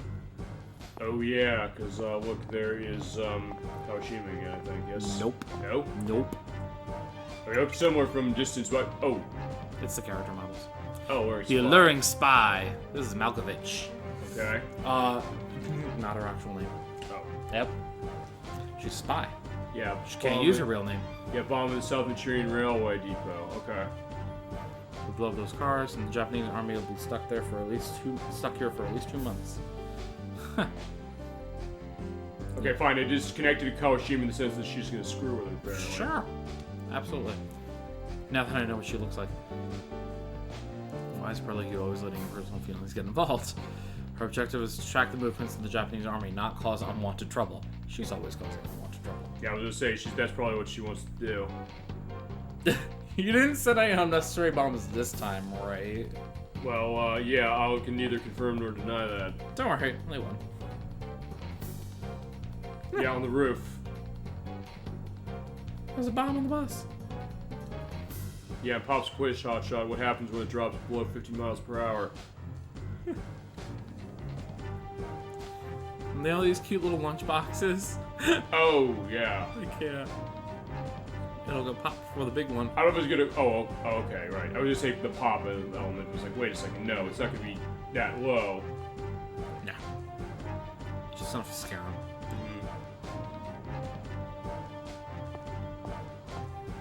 Oh, but she also wants the media attention. Is that the idea? I mean, she might like it. I guess the idea. I've mentioned Lupin the Third on this show a little bit before, and there's a game on the PS2 based on that character we play. But just the thought of, hey, she likes the notoriety, maybe that way. Actually, I love the look of the. I guess this looks like a bar to me. I think it's like a mixture between like bar and just like. But it does look really nice, the way the velvet red on the carpet and also on the walls. Oh, the lighting effects are really top notch. Yeah, it looks gorgeous. My God, again to go back to that. Okay. Even like the shadows there, I love the way that's looking. You're gonna talk to her. Okay, so because I have a guild card, Yeah. she's gonna pretty much explain it to me how it works. Like I said, it's how I get a discount or raise the price. The one I happen to have is called the Snake card, based on the design on there. Or price raise, so you can. I could sell for more, so I can raise the price by 5%, or I can get 10% off. Okay. So this is the first time we have access to new weapons Okay. and new armor. Alright, what are we grabbing? I can't afford everything, so I'm just gonna try my damnedest and see what I come out with. What do you usually pull first? Weapons, Okay. always weapons. Yeah, try. Oh.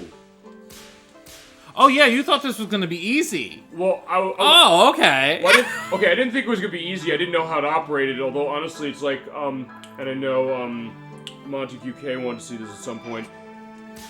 After you get this, you want to see the Elder Scrolls 4 Oblivion, which has a similar system in the sense you have to kind of sweet talk people you're gonna be buying stuff from.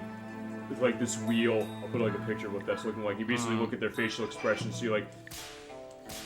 Can you get on their good side, like boasting about how great you are, being nice or something? Sometimes like get really angry or something like that. You'll see like the way they'll either be really happy, but then they'll kind of go down. They'll kind of look angry, saying like you'll tell a joke. He says like, "Yeah, that was offensive. Fuck you." Yeah. Something like that. They don't say that in the dialogue specific. That way, yes, he does. As far as that idea. Oh, right for Oblivion. At some point we'll figure Oblivion. I think the idea because it's another RPG. Yeah. You ever play any of those Elder Scrolls games? Nah. I mean. I know with that one, the way we're going to run that game at some point, I think what we'll do is we'll probably run the main story specific, as well as the DLC that goes with it, the Shivering Isles, and then on his choosing, we'll pick a guild to join. We'll go through that completely. Oh. Because you can do guild joins specific. I mean, that's more Western RPG in a little sense of them. Yeah. As far as how they play. But I really got into that one specific. I mean, and there's also Morrowind, which I know is one that Predator likes. And I have Skyrim. I've had Skyrim for quite a while. And like with Oblivion, actually, I think I told you this, I actually never finished Oblivion's main story. Because there's like all this stuff to do in between. I never got the main quest figured. I mean, he has the achievement of that game for the Hero of Cyrodiil in the end of that. Like, I don't. And I've had that game for, Christ, 15 years this year. Okay, so I just made some money back by getting price increases on selling my old weapons. Okay, so basically it's that idea of, say, like, you can sort of, you can judgment ring the idea of getting more money for your sales, and then paying less when you buy. Okay. So you can see up in the top right-hand corner where it says 1080. So that is the price that I will pay if I succeed. And if you don't, you pay the other one? The 1200. What if you don't have enough? What if, let's say, for example, this. Say you don't have enough to buy it normally, but the discount you have less, or does it not let you even buy it if you don't have enough for the base price? I'm trying to think. I think it does penalize you. I just can't remember quite how. Because even when I get higher up in the cards and everything, I tend to still stick to the lower percentages just because the higher ones are really hard to hit. Okay, because they basically make it a very small sliver on the ring. Yeah, and it's a bit faster, I think. I guess one thing quickly to go into with this game, since it is timing based as far as that, I mean, the way we're running this, we're not running a case of button lag, and I mentioned that to you because I remember we played Super Mario RPG. That was before I had this. The only part of Mario RPG we played that used the RetroTink 5X that I had connected with was the last part. Every other one I had it connected directly into the capture device there, and for the life of me, I got the sense there was lag on it, and I was playing it on the Super Nintendo specifically. It's not like, because I also have the Wii Virtual Console version, I know there's lag on that. Right. Because I think it's because of the wireless element of the Wii Remote, the Wii Classic Controller that's connected to the Wii Remote, so I think that's why.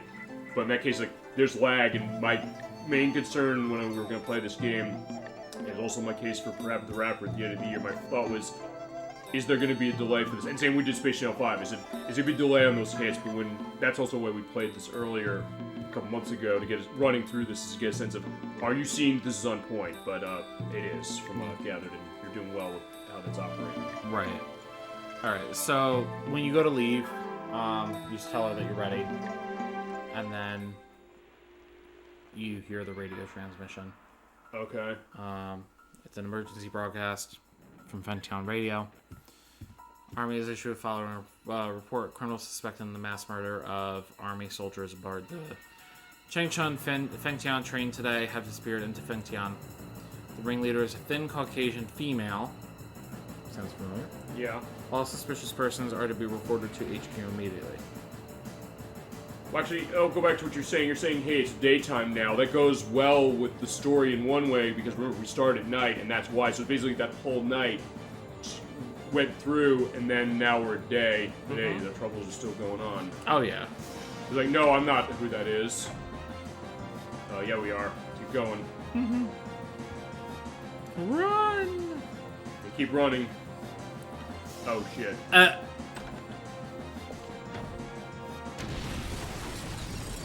Whoops.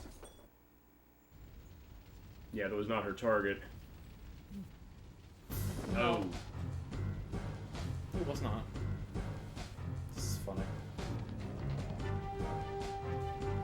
Alright, the big boom all of a sudden. It. I can see up your skirt, I guess, is the idea. Good, you're alive. Designed to save people, didn't end up killing them. Yeah. Okay. That was a small one, too. Oh, okay. We'll probably see more then. Okay, good luck. Thank you for my apology. Okay. Hey, we should fair. You should call some soundboard. Hello. And, you.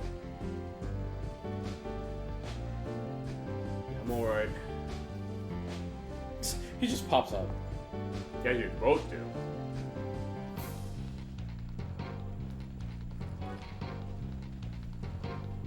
A white woman. Yeah, it's like, let's get running, friends. To be fair, that's not even like... No, I know. it's just because, like, 'Cause they're looking they're for- in Asia. Also, they're looking for the profiles. Like that was what the that was. But Yeah. the question's like, yeah, they see like that's her. So yeah, I gotta inform the captain. That's funny. Just about a white woman. Yeah, well, actually, I would expect from her.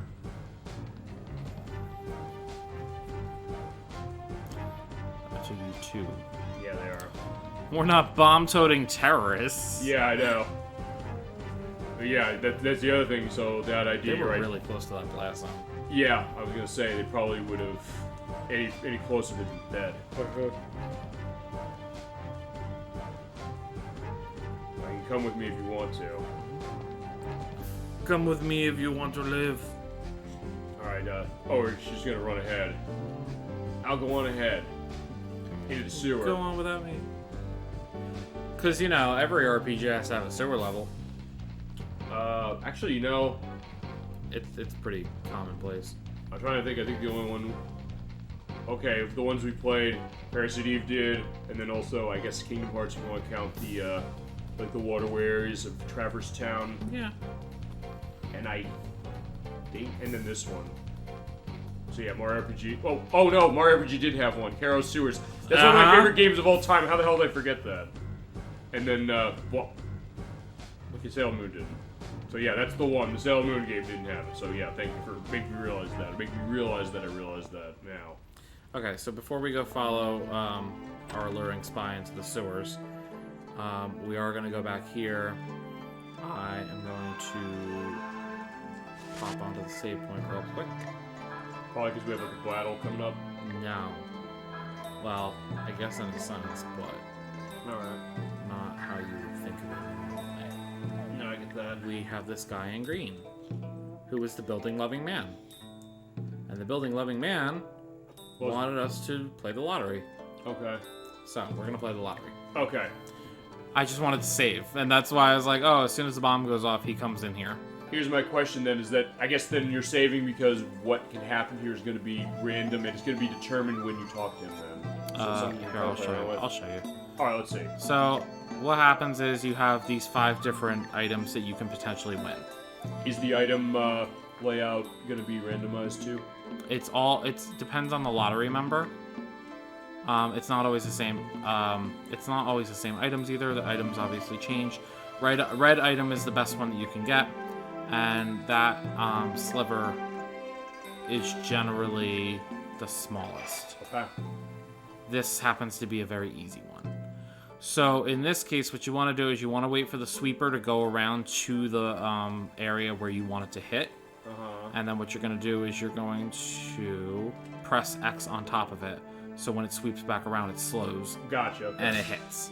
Alright. So I got that item. So it's not instant like the Judgment Ring, so that gets No. Okay. And all the rings are different in terms of placement of the wedges. And also some rings have abnormalities. So some of them are blind, some of them are fast, some of them are small. Okay. It just all depends. But in order to get a certain item, you have to play all the lottery, like at the end. But you also get some really good items along the way, including one of your character's best weapons. Okay. So I'm gonna assume we're gonna be playing that for every one of these. Oh yeah. Okay. I mean, we are running this game to 100%. Am I right about that? I'm not gonna say 100%, but I'm gonna get it as close as I can. Okay. What is there certain aspects that you can indicate now that would say you're thinking it wouldn't be 100?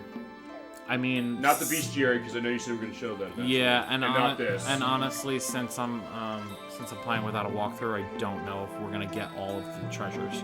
Okay. Like the hidden ones. I mean, I don't know. Does that count necessarily as a completionist element, really? Depends on your perspective, I guess. I mean, because by that standard, we technically didn't do Super Mario RPG to 100% only because of the fact that I missed one of the hidden chests. I mean, I didn't get all the hidden chests, and one of them is something that it's at the beginning of the game. If you miss that jump the way I did, you can't get it for the rest of the game. Yeah. And actually, that was before I was able to do resetting. Going back to the tech thing, I was not actually able to reset the Super Nintendo back then with the tech I had without a feed cut, so I couldn't actually go back and try it again. Okay, so we have a chest with a pure seed in it. So I'm already up to the point where they're giving me seeds as items, which are more effective than the leaves. And then we go here, we examine it, and we see creepy little eyes. Oh yeah, you're right. I do see that there. Mm-hmm. Is there somebody there? Another monster? I don't know. It's Oh, the the puppy! Oh, it's the puppy. Okay. Yeah, it's the same one from before. Okay. God damn it! Don't freak me out like that. Yeah.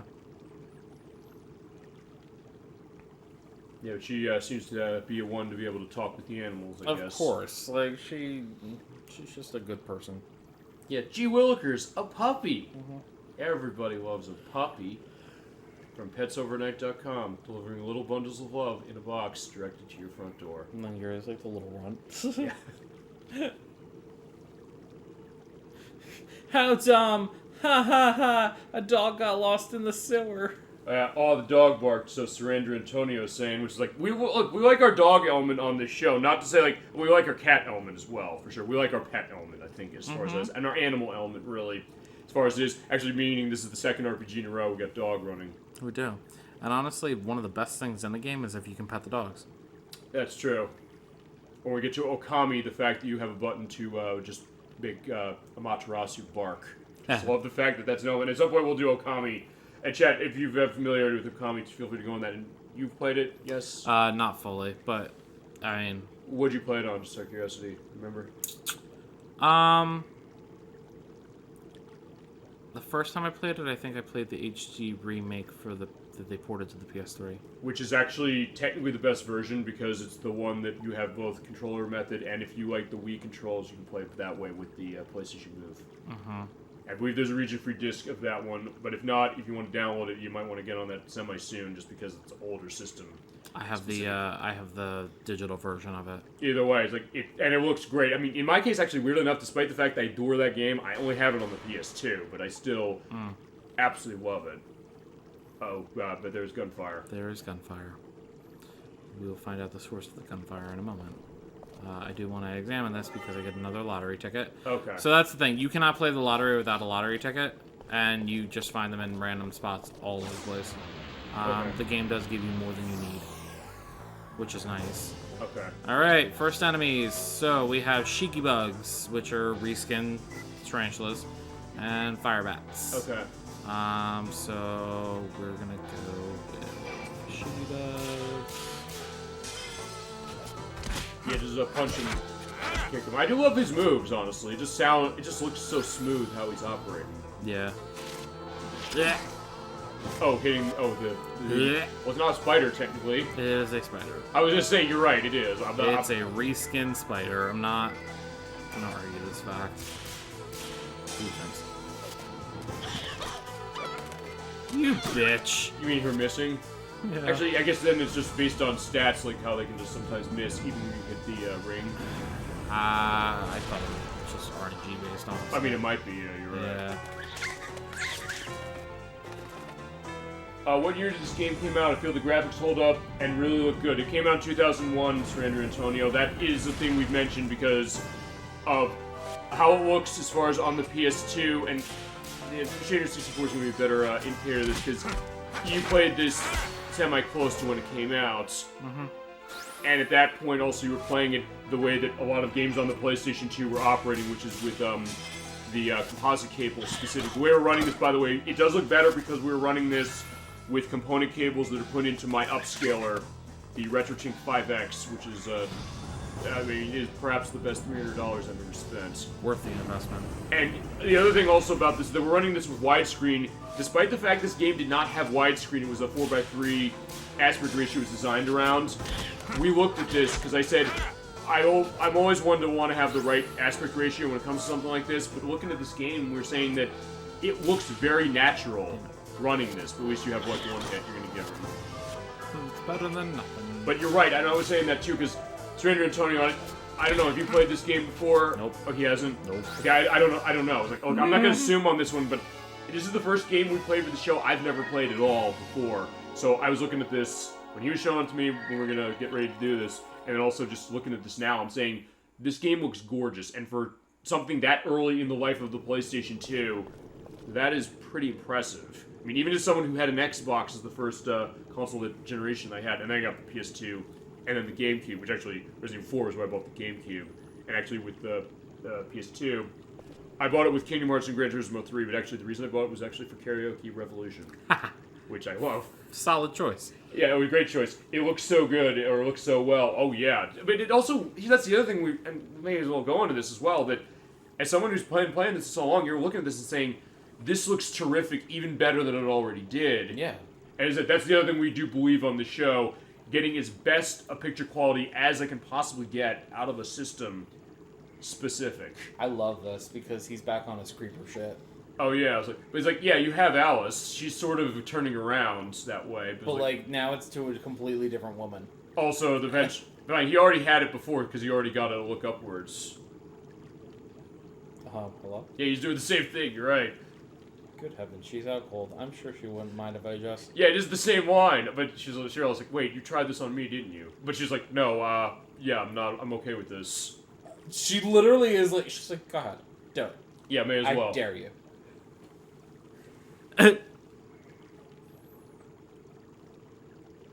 Yeah, look here, sonny boy. So, she comes off as older than she actually is. Uh-huh. Nobody actually knows her age because I don't think it's in the instruction manual, but she can't be more than, like, late 20s. You think there's, like, extended lore that goes to this? You said there's extended lore to this franchise, sort of, yes?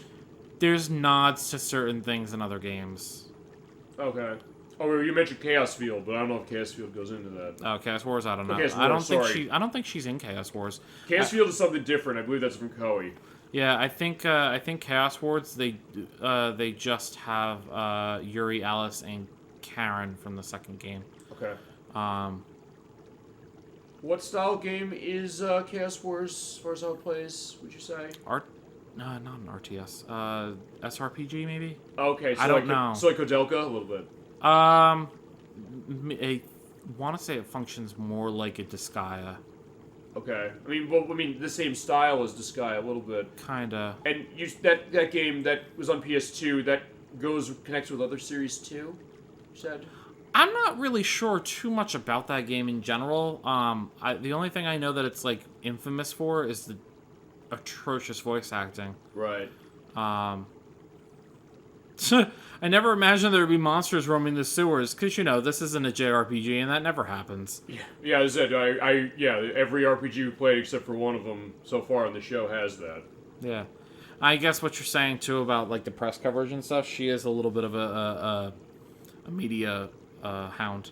I guess so, yeah. She likes the attention that way. Mm-hmm. I mean, that's why fine, two things. She said, go ahead, because maybe she wants him to do that, but also go ahead and I'll do something else. Or, like, talking my boy the wrong way, it's the wrong tone. Do it again, I'll stab you in the face with a soldering iron. Yeah, she was ready. She was challenging him. The terrorist boy and the mysterious girl. All right. I love how she's labeling. He was like, yeah, you're the terrorists. We're just a couple of helpless murderers. Not helping your case, Yuri, but hey, at least he's honest. I mean, that's the idea. You see the growth there. It's like, usually he would try and, like, hide that. But it was like, no, not now. Don't lump me together with those barbarians. I'm a spy. SP spy. Oh, God. This spy genius is a ravishing beauty. This is Malkovich, my code name. But, tell you what. I'll let you in on a secret. My real name. A little thank you for coming to save me. Alright. I think save you, and you don't have to tell me your real name. I love it. He's like, I don't give a fuck. Let's go. It's better without a name, is what he's saying. But it's like, well, no, but I think she's gonna tell us. She's like, no, I want to tell you. And say, look, now I'm gonna give you my phone number. This is what you want, right? She loves fucking with him, and it's great. I love that already. I love the dynamic between them. And then the idea of Alice looking back is like, I got it, okay, so what's your name? Yeah, he's like, I'm done with you. Alright, let's talk about who this is. Okay, so... Yeah, I guess I can't keep the way of the stick after all. Yeah. So now he doesn't care anymore, so as we go back and forth, like, fine, I want to know. I love it. But so is she, but alright, fine. Alright. Okay, so this is Margarete Zelle. Yeah. Who, is also voiced by Veronica Taylor, as mentioned, who, again, Ash from Pokemon. Mm-hmm. Old element of Pokemon, anyway. Mm-hmm. As well as Delia Ketchum and May, as far as that. And we mentioned earlier in the show, as far as other stuff. And we mentioned the Sailor Moon thing, Sailor Pluto in Sailor Moon Crystal. So fitting then the guy case, there's technically Sailor Moon Sailor Moon elements within the sewers. So there you go. Okay. Yeah. And in terms of background, Marguerite is she's French. I was gonna say that sounded French. I was French gonna say to just me. based on the name, yeah. Okay. Like her middle initial is literally G. Okay. And then her last name is Zelle, so like it's actually supposed to be pronounced Marguerite Giselle. Okay. Which sounds about as French as you can get. Yeah, pretty much. So. Oh, but she's a party member. She is a party member. Okay, so how's she operate? Marguerite attacks with handguns. Okay. Actually, I can't even just rule out to just handguns because I think at one point she does get a sawed-off shotgun. Oh, so she's basically just weapons-based. Yeah, but it does function just like a regular gun, so it Okay. doesn't really matter. Okay. And then secret weapon is her special skill, which is literally just like spy gadgets and shit. Okay, that's cool. Yeah, it's fun. It's fun. Do guild cards expire? Yeah, so this is what you were asking me before, if there's like some sort of penalty or whatever. There are rules, which I think it tells me here. If you lose on discounts 5 times in a row with insufficient funds, it becomes inactive. Okay. So, there you go. So as long as you have the money, you're fine. Okay. And I forgot that I can't go across that way. Can you jump over that gap there? No jumping.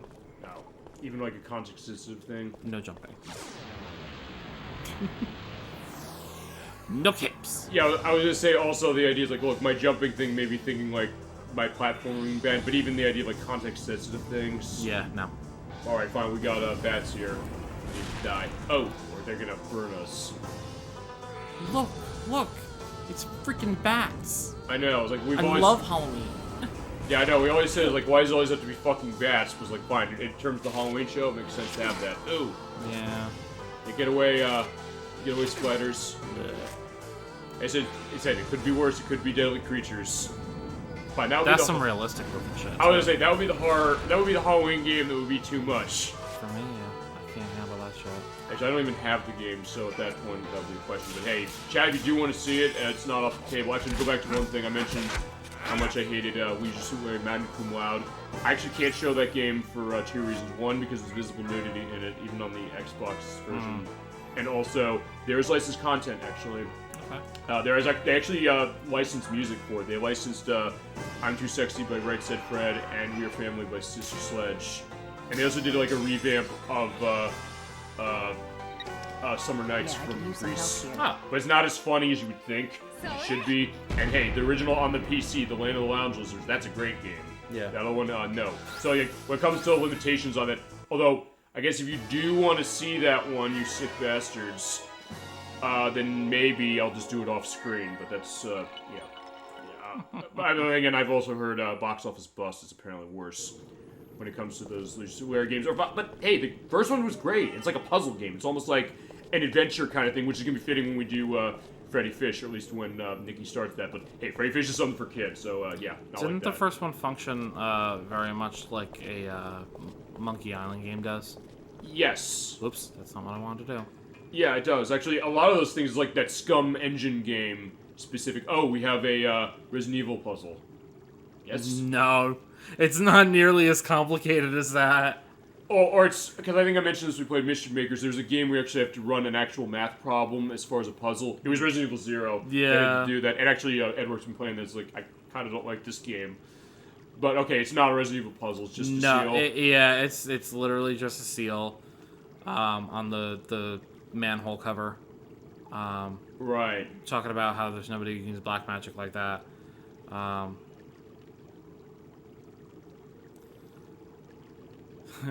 It simply reeks of it. Alright, I like that perspective of what she's going with. Doesn't look like we're gonna be able to get out of these sewers unless we break it. Break a Dawa seal. How? I don't have a clue. Yeah, we had a party member who could feasibly do this, but he ain't with us anymore. Well, so you're right in terms of we do need something that fits into that. Yeah. But, like I said, it's not nearly as complicated as anything Resident Evil has. Okay. Or Fatal Frame, because actually Fatal Frame was that way too. I looked at that, I was like, oh, that's like one of the puzzles I had to do for the first part. Open the lock on the other side or destroy its guardian.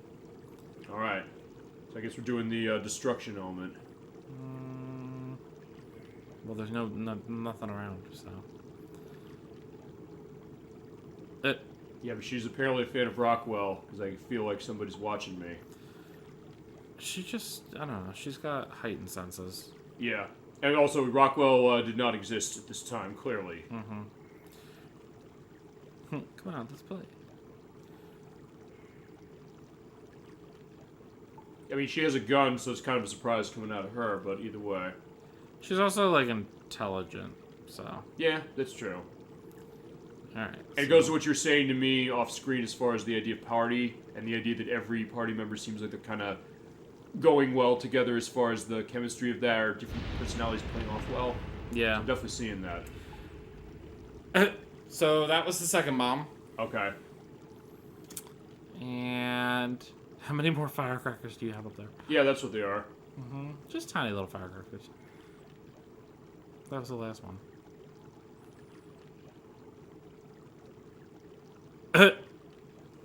Yeah, she could feasibly get us killed by this thing collapsing in itself. Yeah. Yeah, but I know what I'm doing, apparently. I'm Miss Spy Genius. I guess the question is she actually? Is if I'd make that kind of mistake. She's fine. Yeah, I was gonna It's say. all according to plan, every last detail. Except for this one. I can't believe this. I can't believe you've done this. Or I'm thinking the Robotnik thing from Sonic Adventure. No way! I can't believe this! Actually, hey, He does Robotnik... indeed say that. Well, what?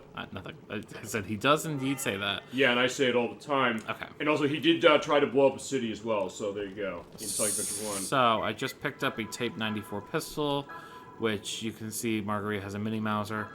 And it brings down her special attack, but puts up physical attack. So, it's kind of a trade-off either way. Margarete's an interesting one because you kind of can play her in a couple different ways. Yeah. You can kind of treat her as like all around, which is sort of what I do with her. Because she's, I'm not gonna say she's like a strong physical attacker, but she's like respectable. I mean, she does have a gun, you'd think that would be strong, but you're saying based on how this game is operating, it's not always going to be that expectation. Nah, it's not really that great. Did you say what character class she would be? No, we were talking about something else when it came up. So Margarete is water. Okay.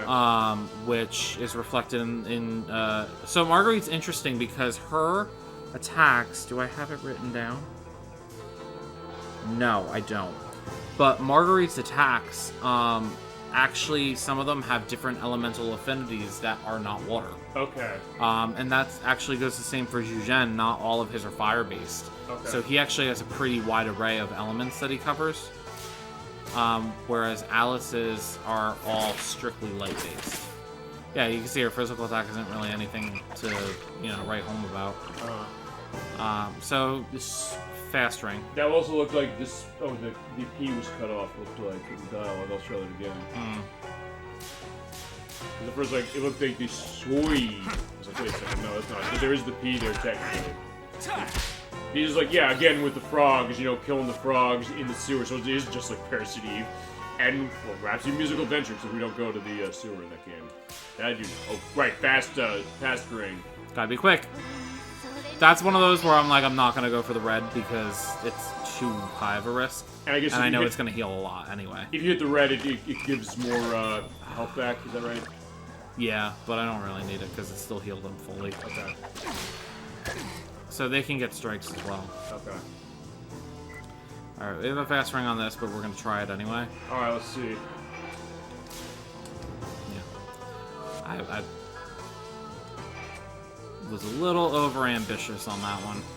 I mean, hey, it's worth trying. You said the risk-reward of the Judgment Ring makes sense. And that really puts it in play when that changes. Also, I know that some other streams that I've watched of this game, Yeah. the music, like the battle music, is always such a joke. In what sense? The woman in the background going, "Woo!" Well, it sounds almost like an Enya like thing, like a It's new just age thing. funny though. I guess they've said the idea that it sounds like maybe it's out of place. No, it's just funny because it's persistent. Like, I don't know. I guess people just find what the fuck. Actually, it didn't say miss, but It just like went back to 1. I guess I didn't hit anything else at all. so okay. Thank you for showing that. So I guess if it, because you said missing, gives a problem and it doesn't do it. But I guess if it gets around to where it started, that It means just also cancels doesn't it. happen. Yeah, Okay. it doesn't do anything.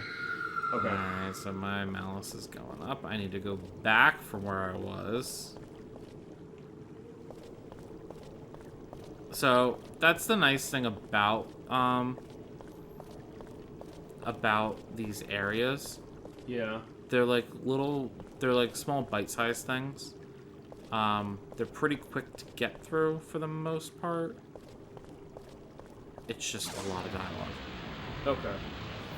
Which isn't a bad thing, but... I mean, it lets us soak this up more, which I like that. I mean, I think I've said that a couple times, but still, I think it bears repeating. Alright, so... we will do some cheeky, like... And then with Margarete, her secret weapon, so she also has an AoE attack. Okay. Which is good since Zhujian left your party. And her grenade is water-based. Alright, let's see. The Which water is good on the grenade. bats, because they're fire bats. Yeah, I could use some help here. Wait, hold on a second. You heard that. Oh yeah. Wait, Oh yeah. am I right in thinking that they have the Japanese voice as part of that? They did. Is Yep. she the only character they do that with?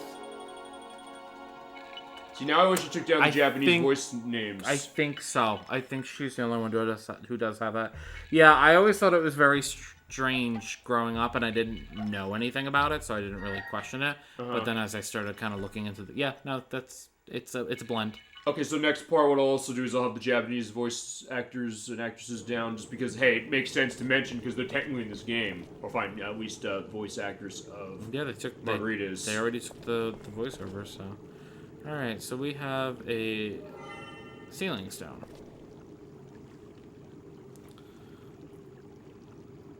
Oh, but did you realize, yeah, she did screw up. It is gonna cave in. And now she's basically pretty much saying that everything I'm planning, she's like playing 4-dimensional chess, I guess is the idea. But she's saying that, but then there's like, well, we're like, fine, alright, fine, you got me. It's a mistake. Ah! I love it. Alright, so... More backtracking.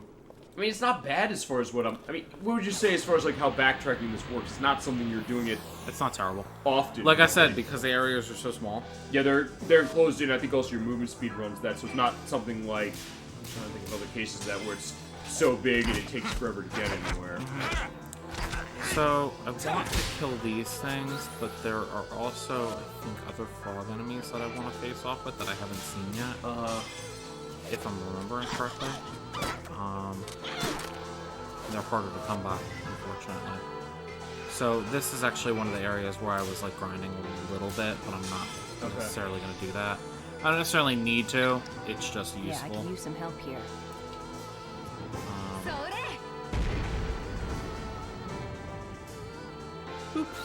Also, listening to her English voice that way, it didn't sound like Veronica Taylor, which is interesting. That like I wouldn't necessarily been able to tell because I mean, have you ever played any of the Ape Escape games? No. The second one, it sounds almost exactly like Ash does from Pokemon. So at that point, okay, I know it's her, but it's that idea that sometimes we mention that. And actually, there's one voice performer we'll probably hear from them next part or next week. I mean, maybe for that. she's just a really good voice actor. And She can is. change her voice like, No, she is. a lot. She is, but sometimes that's that thought of when you have someone who's known for a very well-known role, sometimes thought that, oh, you'll hear that voice similarly each time. Well, that's why I said to you, when you do finally hear Yuri's voice, you can hear the old James. Yeah, Eric Stewart. Yeah. Ba-ba-da-ba-ba-ba. Sucks I don't have anything extra. For what? So the frog, I think it was the frogs that I was grinding down here because they give me water elemental. Oh, you want to build that up? I'm fine not doing it because I have another means to deal with what's coming. Okay. Because Margarete joined the party. but I do want to clear out the malice. Okay. Yeah, your pick. Go ahead with whatever you want to do. I'm probably gonna get another evil 3. Oops. What determines that again? I don't know. Did you mention what determines whether it's going to be... Just how built up the color is. Okay. Maybe not, because the gold mask is the one that talks to me this time, so I might get evil 2. Oh, does it differ based upon what character talks to you? I think it does, but I don't know for sure, because I don't know if I ever paid that close attention. I think it actually does vary with like what you get based on who talks to you. Okay. So I think with the Grail Mask, he's the one who gives you evil 1. Okay. Which evil 1, you literally have to go after like maybe like 1 or 2 battles to clear out. So I've gotten 2, 3, and 4, which is good because sometimes I miss some of the later ones. Can you determine which one talks to you in what order? Like, say, if you hear the one talk, you say, no, I don't want to, you walk away and come back?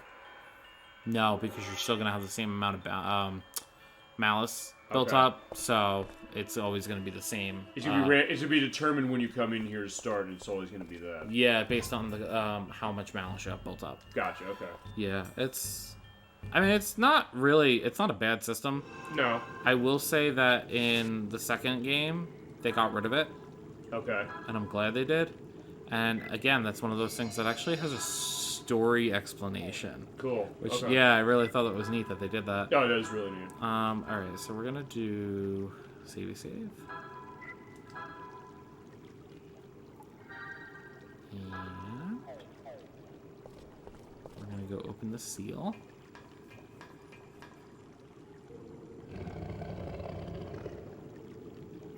Evil I sensed before, it's getting stronger. Alright, yeah, I think we got something going on. Indeed, I'm breaking out of it. This is just icky. Add the sewer isn't. Alright, let's go. Alright, so it's sort of Resident Evil-ish in the sense that it's a pre-rendered background you're putting something into, but it's Yeah. like, well, okay, it's not that. No. Alright, so yeah, what do we got in the darkness? Oh! Alright, we got 2 Kappa and a Water Tiger. Okay. We're gonna do The Raging Tiger. Yeah, I need the physical attack. And then what I'm gonna do.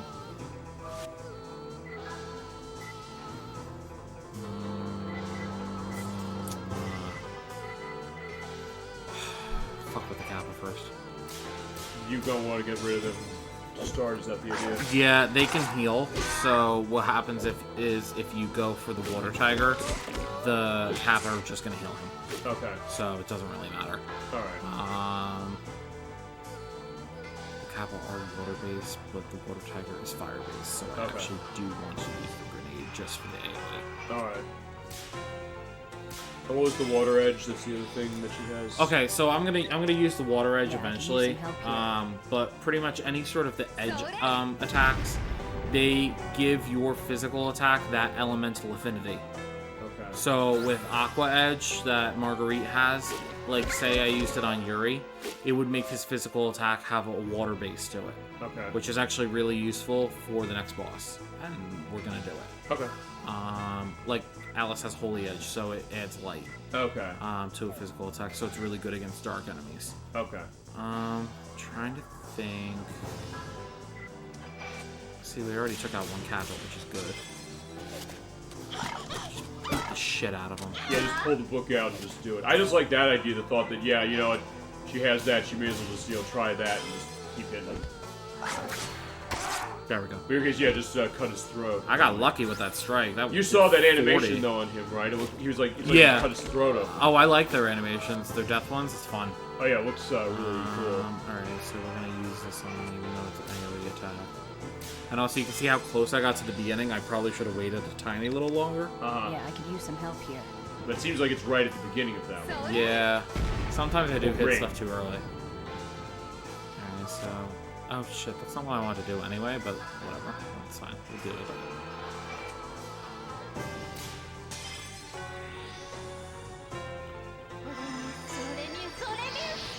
Wait, she does Japanese voice too in the battle. Oh yeah, I forgot about that. Okay. Actually, was it Japanese? It sounded it. Well, fine. It didn't sound like Veronica Taylor for that. No, I don't. So it might be one of those things that they didn't translate some of the dialogue in battles. I have to look it up because I know I have actually looked hers up because I was like, what the hell is she saying? Okay. And I want to say it's. I don't quite remember if it's Japanese or if it's supposed to be like a Latin type thing. I don't really know. Yeah, I could use some help. Either way, attention to detail. That one should just go nuts. I like that idea that she pulls a rope out and just drops it down. Yeah, it's like flash dance. And what does it do? It adds water class to his physical attack. Okay. Which we're gonna need because the Raging Tiger is a fire elemental. I like the idea that you can basically upgrade your normal attacks, your regular attacks that way with specific elements. That's cool.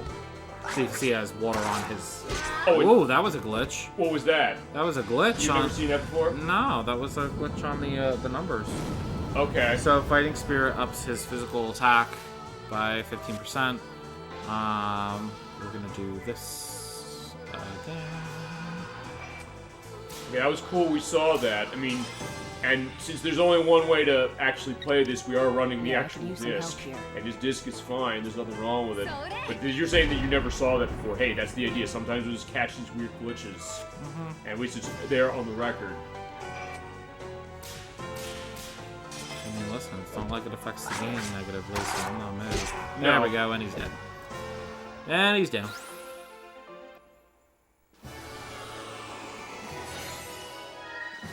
There you go. I got 2 tents, some spikes, which prevents knockback. Okay. Got some cash. Alright. And decent amount of experience. Everyone's gonna level up after the next boss. Alright. Which is good. Yeah, we're in good shape. Yeah, I think so. We're in good shape. We'll at least be able to get to the next area, which is good. Okay. Yeah, right. So remember they said, oh, you have to unlock the lock or defeat the Guardian. Yeah, we just said, like, we're going to do the fighting method. We're doing both. We did both. We did both. Yeah, because there's a Guardian behind it.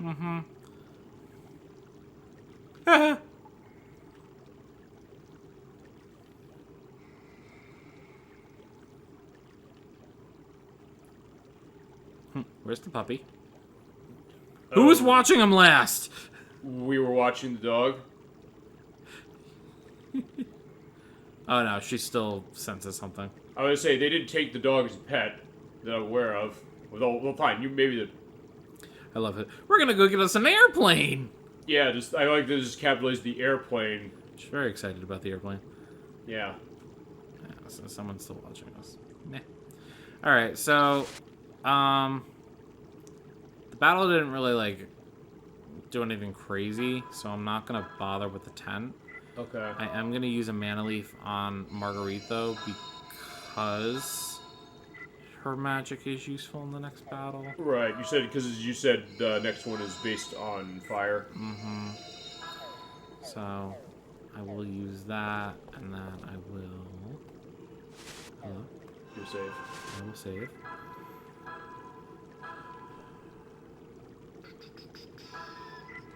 It's probably one of the few games that I play where I save frequently like this. Well, given what you said the penalty could be, that would make sense. I don't know, when you played this growing up, did you run into cases where you got game overs a lot? I guess to understand the idea of saving often. Not really. It's just one of those things where they give you a save point like every 5 feet. You may as well use it. Yeah. Okay, so we're in an airplane hangar. No, okay, you're right, fine. We guess we did take the dog. Yep, there's Tiny. Which I don't know when she named it, but she named it. No, he doesn't, he's ignoring the name, apparently. Yuri just wants to be an ass. It's fine. No, it's fine.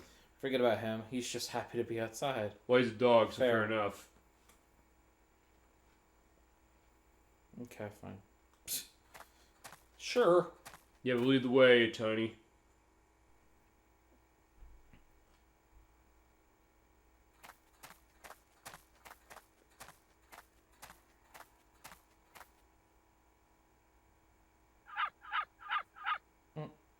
Yeah, there's Bow Wow Wow. Fucker. Uh-oh, troops. Yep. Dog fucking alerted us, or alerted them to our presence. Oh, no. Alright, so yeah, we got, this is where we're gonna be fighting next, yes. Yeah, there's some, Damn dog, yeah, she's right. Or he's right, I should say. there's some minor battles before the boss. Okay, alright, we gotta, take it down. Yeah. Yeah, this should be fun. Yuri's always into fighting. He doesn't give a shit. Yeah, he knows, I guess that's probably the easiest way to go, just like punch your way out of a problem. It's pretty much his MO. Yeah, but I mean, sometimes it might not work. Alright, fine, the soldiers are gonna go down. Shit. Ooh. And Alice can get shot. She is going to get shot. But I guess the idea is, like, remember, she's holding the Bible, so maybe the bullet probably hits the Bible, you know that idea? Power of Christ compels you! Although she was holding, I don't know if she was holding in front of her, so yeah, maybe they have really bad aim. I like the idea, it looks like she's actually hitting the gun specific and then it's still hurting him. She's like, repent! Yeah, thou There, shalt not... I can use a gun too. I was saying, thou shalt not kill. It was like, yeah, like, no, we are killing. Damn right.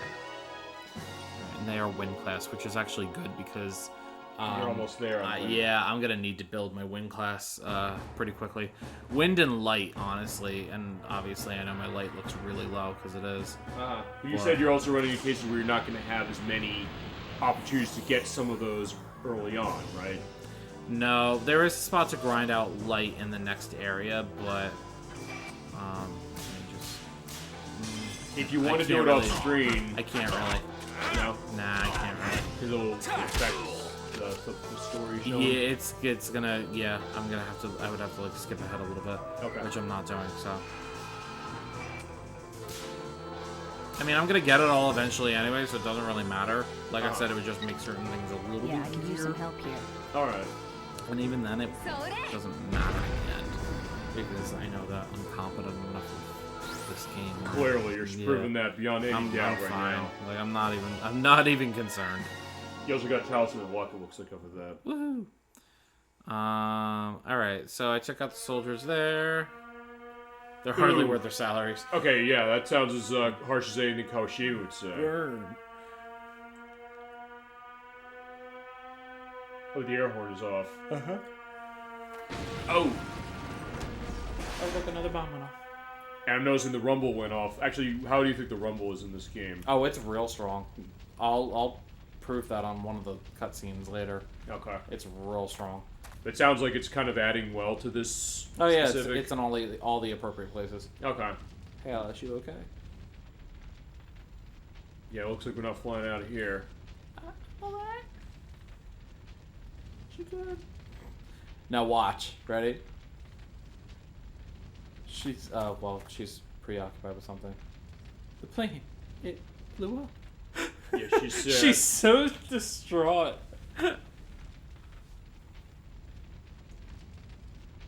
Alice is in distress again. Oh, the dog is Plowing. that intended visual effect? That's not glitch either, is it? No, that is the visual effect. Okay, I just want to make sure of that. You see auras around all kinds of things in this. Yeah. Oh, but yeah, you called the dog by name. It's possessed, I think. The dog's talking. The dog is talking. Yeah, this is the years before talking dogs came around. You're the one who blew up the plane. Yeah, like there you go. You're the one who alerted the guards to our presence. Who, me? Oh, I think I know who this is. Do you? We'll see. Hmm. Eden girl. Well, you're about to find out. Yeah, if I'm right. That's correct. You're bacon. Oh, that's who it is. Yeah, I thought it was, No, okay. I thought it was, what is it, Hai Hui? but it's not bacon. Oh, no. Alright, we'll see. How unbelievably lame. He's such a trash talker. Okay, don't worry about it. That charlatan. There you go. Yeah.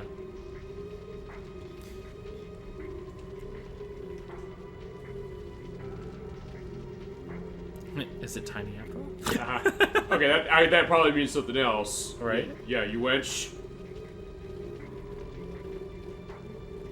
He's like, I don't care, but I want to kick your ass. Pretty much. Not stand for this. You show it. Yeah, dude, Daehwai. Daehwai. I was just saying, it's him. You were correct. It was just, yes, it's just the gasp, but it's also that idea. But we're fighting, demon dog. Doesn't look so tiny, does he? No. Nope. So this is Beast Dog. All right, how does Beast Dog operate? Fire. Okay. Lots of fire. Which can easily be doused with water. All right, but you have stuff to handle this. I have stuff to handle this.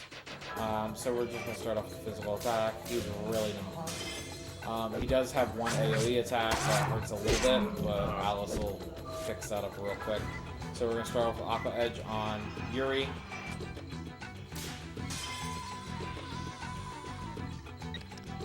Yeah, I could use some help here. Yeah, we'll just go call for a sudden rainstorm. That's it.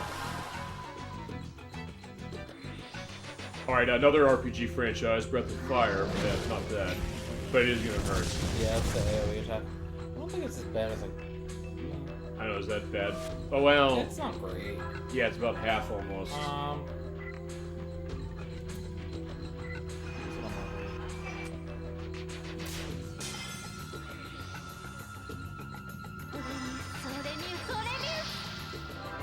He doesn't seem to use it too frequently, so at least there's that little bonus.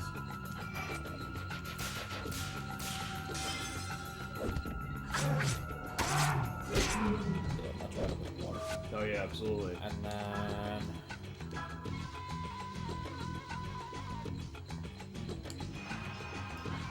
so Margarete, even though she's water-based, I don't think her physical attack is innately Yeah, I can use some water-based, help. so you have to still use it on her.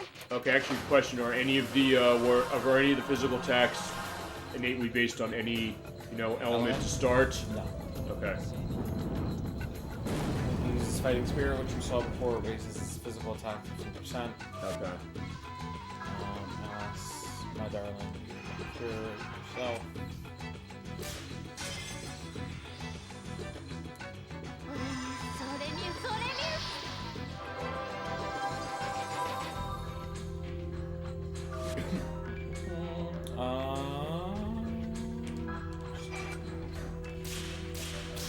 Nice. Yeah, that's what's working good.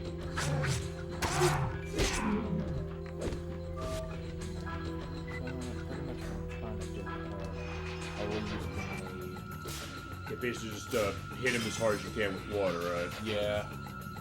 The physical Yeah, attack I I can was use just some kind of help doing here. as an insurance policy when I ran out of magic. All right. Even though I have items that can cure magic. But it does 54, so...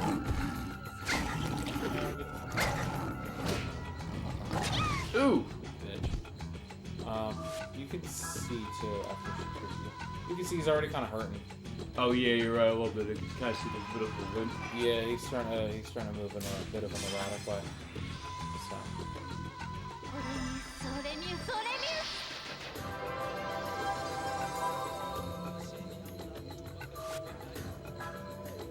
And the nice thing is, at least from what I've seen, Yeah. like the elemental additions to physical attacks don't run out. Okay. So as soon as you drop it, it's there for the entire fight, unless you change it to something else. Right. So I think that's a nice little bonus. That's Yeah, I great. can use some help here.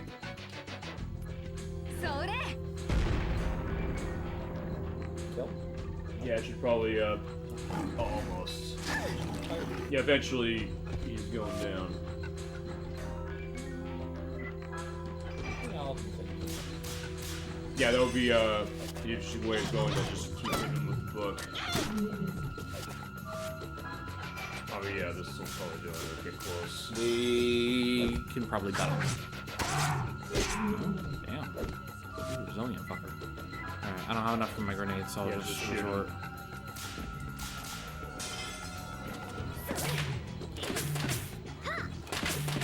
I was doing like Bayonetta moves there. I'm noticing. Yeah, it's so funny too because in this game you can actually see upskirt shots.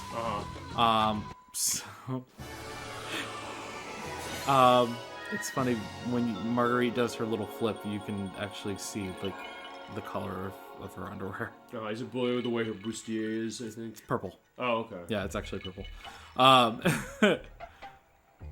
Actually, when I saw as far as like her blue thing, I would have thought that's why I got the sense maybe water.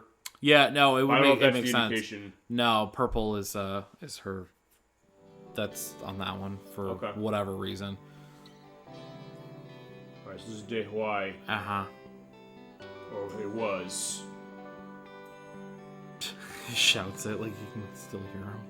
Yeah, De Huai! Not only that, but he seems to know about me, too. Uh-oh, yeah, that's not gonna be good. No. Gonna stay on our toes. I know a little something about that De Huai character. I'll tell you a little about it later. Meantime, I'll look for a plane we can use. Be right back. Alright. So this is our passage into the next area, which after we get there, I think we will call it for the evening. Okay. But we're off to a great start, I think. Oh yeah, absolutely.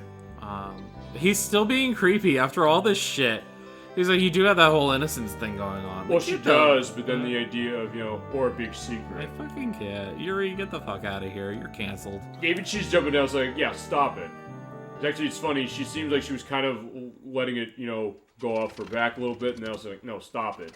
You have somebody else who's taking to your dances that way. Not even that, though. She's not afraid to put him in his place now. Right. Which shows that growth of character, and we're already showing that within the first 5 hours of this bout. Yeah. Yeah, pretty nifty, huh? It was abandoned, I think, but it started when I gave it a swift kick. That is the, that's the Yuri way of doing it, so fair enough. Yeah. See, why is Yuri kind of saying, like, I'm not comfortable? Oh, yeah, that's a hand-me-down, alright. Fine, okay. Oh, Yuri doesn't like flying. Oh. He also doesn't like boats. Yeah, good for her that way, I guess, as far as sticking up for herself that way, so like Finn says. Well, I mean, it shows growth of character that way. Love but it. he wants to go in this thing. He wants to ride in it? What? Yeah, stop your chattering and get in, kiddies. Okay, fine. We don't have a choice. Otherwise, we are not going. We'll go. Oh, yeah, it's midgets or what? Whoops. It was a product of the time. No, we get it. I think that's the point. Mention that. That's why I brought that up, and it was worth bringing that up. Yeah, why is this squeaking, though? It is shaking. You do see that. That's a great attention to detail. The fact that the plane is shaking. You're like, it looks rickety. It is rickety. It is a little bit of, I guess, a bit of a step up a bit from the Wright brothers plane. Yeah. Or I'm thinking of that episode of The Simpsons when Sideshow Bob steals the Wright brothers plane, and then they have the army jets, and they just blast past like he's going too slow. He should just get out and walk. Yeah, maybe this wasn't a good idea. Can you really fly this thing? I love how it's like the tail's going up and then like slamming down on the ground too. Yeah, it just says pull, but as soon as you go off of the cliff, it should be fine. Mm-hmm. And the vibration's going too when this is going on. Oh, you want to indicate that? I think. It did it once. Okay. You're a boy, for God's sake. Show a little gumption. Okay, fair enough. Yeah, full throttle. Maybe it did before. It did it once. Okay, either way, that's fine. Alright, yeah, we're taking off. Alright, so now we get some intermediary story real quick with Lieutenant Colonel Kawashima. Alright. Yeah, I think you do have to basically say the whole thing. I'd call her Kawashima, but yeah, it has to be Lieutenant Colonel Kawashima. You have to say the whole title. You can call her Kawashima, because I do many times throughout the game. I know her as Lieutenant Colonel Kawashima at this point. That sounds right, honestly, compared to the way I'm doing it. Yeah, the garrison failed to stop them. That's true. Garrison, your 4 soldiers? Yeah. How far, she's right. That plane's not gonna fly. It's awful. They call her Lieutenant Colonel, so. Uh-huh. So, yeah, there you go. Planes are prepared to fire. With your permission, we'll shoot them down. No, let them go. Yeah, we know where they're going, and besides, they're gonna die anyway, because the plane's gonna crash, apparently. Well, they don't know where they're going yet, because I don't even think that Yuri and them know where they're going yet. Okay. They know where they want to go. Right. As to whether they actually make it that far is a whole other ball of wax. Right. So, because I never imagined they'd be involved with that Malkovich. Yeah, sorry about the state of our troops. Are you, though? I'm heading for Dalian. Make the preparations. It's our next destination. I was gonna say, so she does sort of know where we're going, except just she took a look and guess. Yeah, I don't know how she actually knew that, to be honest. Yes, ma'am. Understood. Maybe they have spies in places too. It's very possible, honestly. Okay, so Dalian. Actually, before we even get into it, I can just save it here. Okay. So in that case, is that where we want to stop for the night? I'm gonna let you determine that. Well, that's your choice because you said, hey, when you were looking at this, is this where you're planning to be at the end of 5 hours? No. I would say I dragged us backwards. I think. No, not at all. It's just there's a lot of exposition to be had on a new game. Okay. No, honestly, at the end of my playthrough, when I was doing practice on this, I had finished Dalian. Okay. But we can always start at the next part with that. That's not a big deal. That being said, it is also worth pointing out that we are coming back to this game next week. Yeah, so it's not even that it's that long of a wait. It's more suspense. I mean, hey, fitting. If that's what you want to do for that, go ahead. I mean, as I said, we kind of hung on the title screen for 15 minutes, and I pulled as far as that, like, because of the discussion element, but thank you for putting up with that, and thank you for starting to show us Shadow Hearts for the PlayStation 2 already. I am very intrigued, and it's one of those cases where, on this show, we will sometimes do the same game over multiple weeks. I think there's only 2 cases we did that so far, which have been for the first 2 parts of Metal Gear Solid and for all of Sonic Adventure, because it was only 2 parts for that one. Yeah. But I think it's fitting for this. And hey, the Halloween element, we are not, stopping Halloween. Even though Halloween's in only 2 days, we're bleeding that over into November. So next week at 7 p.m. Eastern Standard Time, Standard 64 will be back with part 2 of Shadow Hearts for PlayStation 2. I am already looking forward to it. Hell yeah. I'm loving what I'm seeing in this game so far. Good. I'm glad you're enjoying it. This is looking good, and thank you for sharing this game with us, especially because it costs money. Not hugely, well, fine, not massively super, but still, it's sizable, and something to show that way. It's like, hey, you have this game, may as well show it. Yeah. And if you love it, there you go. You've proven so far to that end. Looking forward to continuing this game next week at 7 p.m. Eastern Standard Time. So we'll talk schedule. That is next week's program for it. As far as the rest of the stuff, we can go into that as well. 2 weeks from now, we're going to be playing Streets of Rage 2 for the Sega Genesis. I have the Genesis cartridge in the 32X over there. That's how we're going to be running for that one. And I'm looking forward to going through and playing through that with our nice beat-em-up action. Got to, in that case, get out of the Halloween mindset with that one, but I said, we got another week for that for November. Because, hey, this is Halloween week, so I guess it makes sense for that. The week after that, Electverse is going to have the viewer quest for November, because we are entering November next month. The 19th of the month, it's the 19th, because the 20th is the anniversary of this game. It's going to be the Magical Quest starring Mickey Mouse for Super Nintendo. And then, and this is the part I have to start practicing on now, especially because I don't have to play a game until Streets of Rage 2. The Dreamcast Racing Showcase, of which he provided San Francisco Rush 2049 today for the purpose of this. I will get a sense of what VMU I need to use, because I was going to say, wait a second, how many blocks does this need? It needs 6. So I can show off some stuff with this. But thank you for that, because this is the most expensive game we're showing on that showcase, which is 20 racing games for the Dreamcast. That's a good one. We've got many others as well to come for Thanksgiving weekend, so 2 days after that. And then December, since we do have an idea of what the schedule is going to look like December, we'll come back to this game again for part 3 on the first week of December. The 3rd. The 3rd. And then the 10th is going to be a Nocturne with Mega Man X4. The 17th is going to be up in the air. I don't know what I want to do. I'll think that over during the week, unless you maybe have something you'd like to say that I can do one part. I was thinking maybe showing off Batman Returns for Super Nintendo, but I just got that game about 2 weeks ago. It's kind of hard. It's also one of those games, it's a game from Konami. You ever play that? No. It's a beat 'em up as far as that, but it's like a lot of the old Konami games. You have to beat it on its hardest difficulty in order to get the best ending. I mean, I didn't do that with, not from Konami, for Final Fight 2 when we did that earlier this year. I don't know if that'll be the game. I'll have a think. That one's going to be an open slot to some degree, but the weeks after that, the last 2 weeks of December are going to be Friday programs. Which are going to be December 23rd, which is going to be Tetris Plus for the Sega Saturn. December 30th for the last show of the year is going to be Parappa the Rapper, also on PlayStation. So we're getting a lot of 32-bit elements going on. And then into January, first weekend of the month is going to be Mystical Ninja Story and Goemon. That's coming back to that game, finally.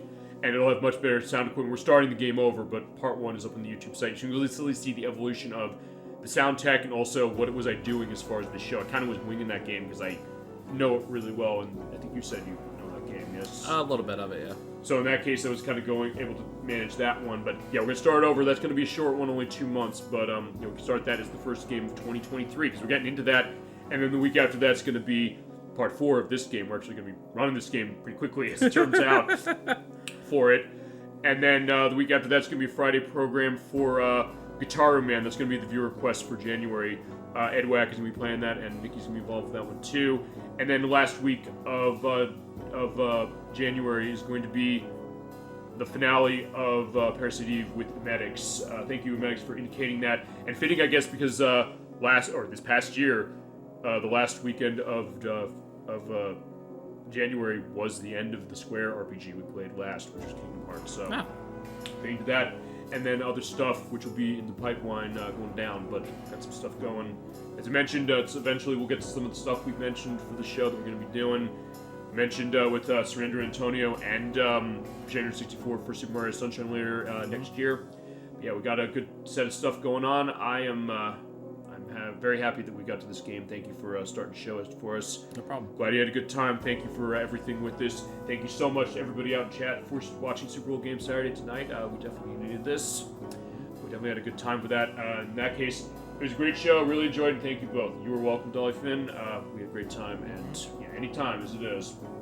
So with that, bid you a good rest of your night, a good rest of your weekend, and a good week coming forward. We will see you next week at 7 p.m. Eastern Standard Time next Saturday for part 2 of Shadow Hearts. Until then, keep being awesome. Have a wonderful night. Have a great Halloween, or happy Halloween in a couple of days. We'll see you next week. Take care, everybody. See you all next week.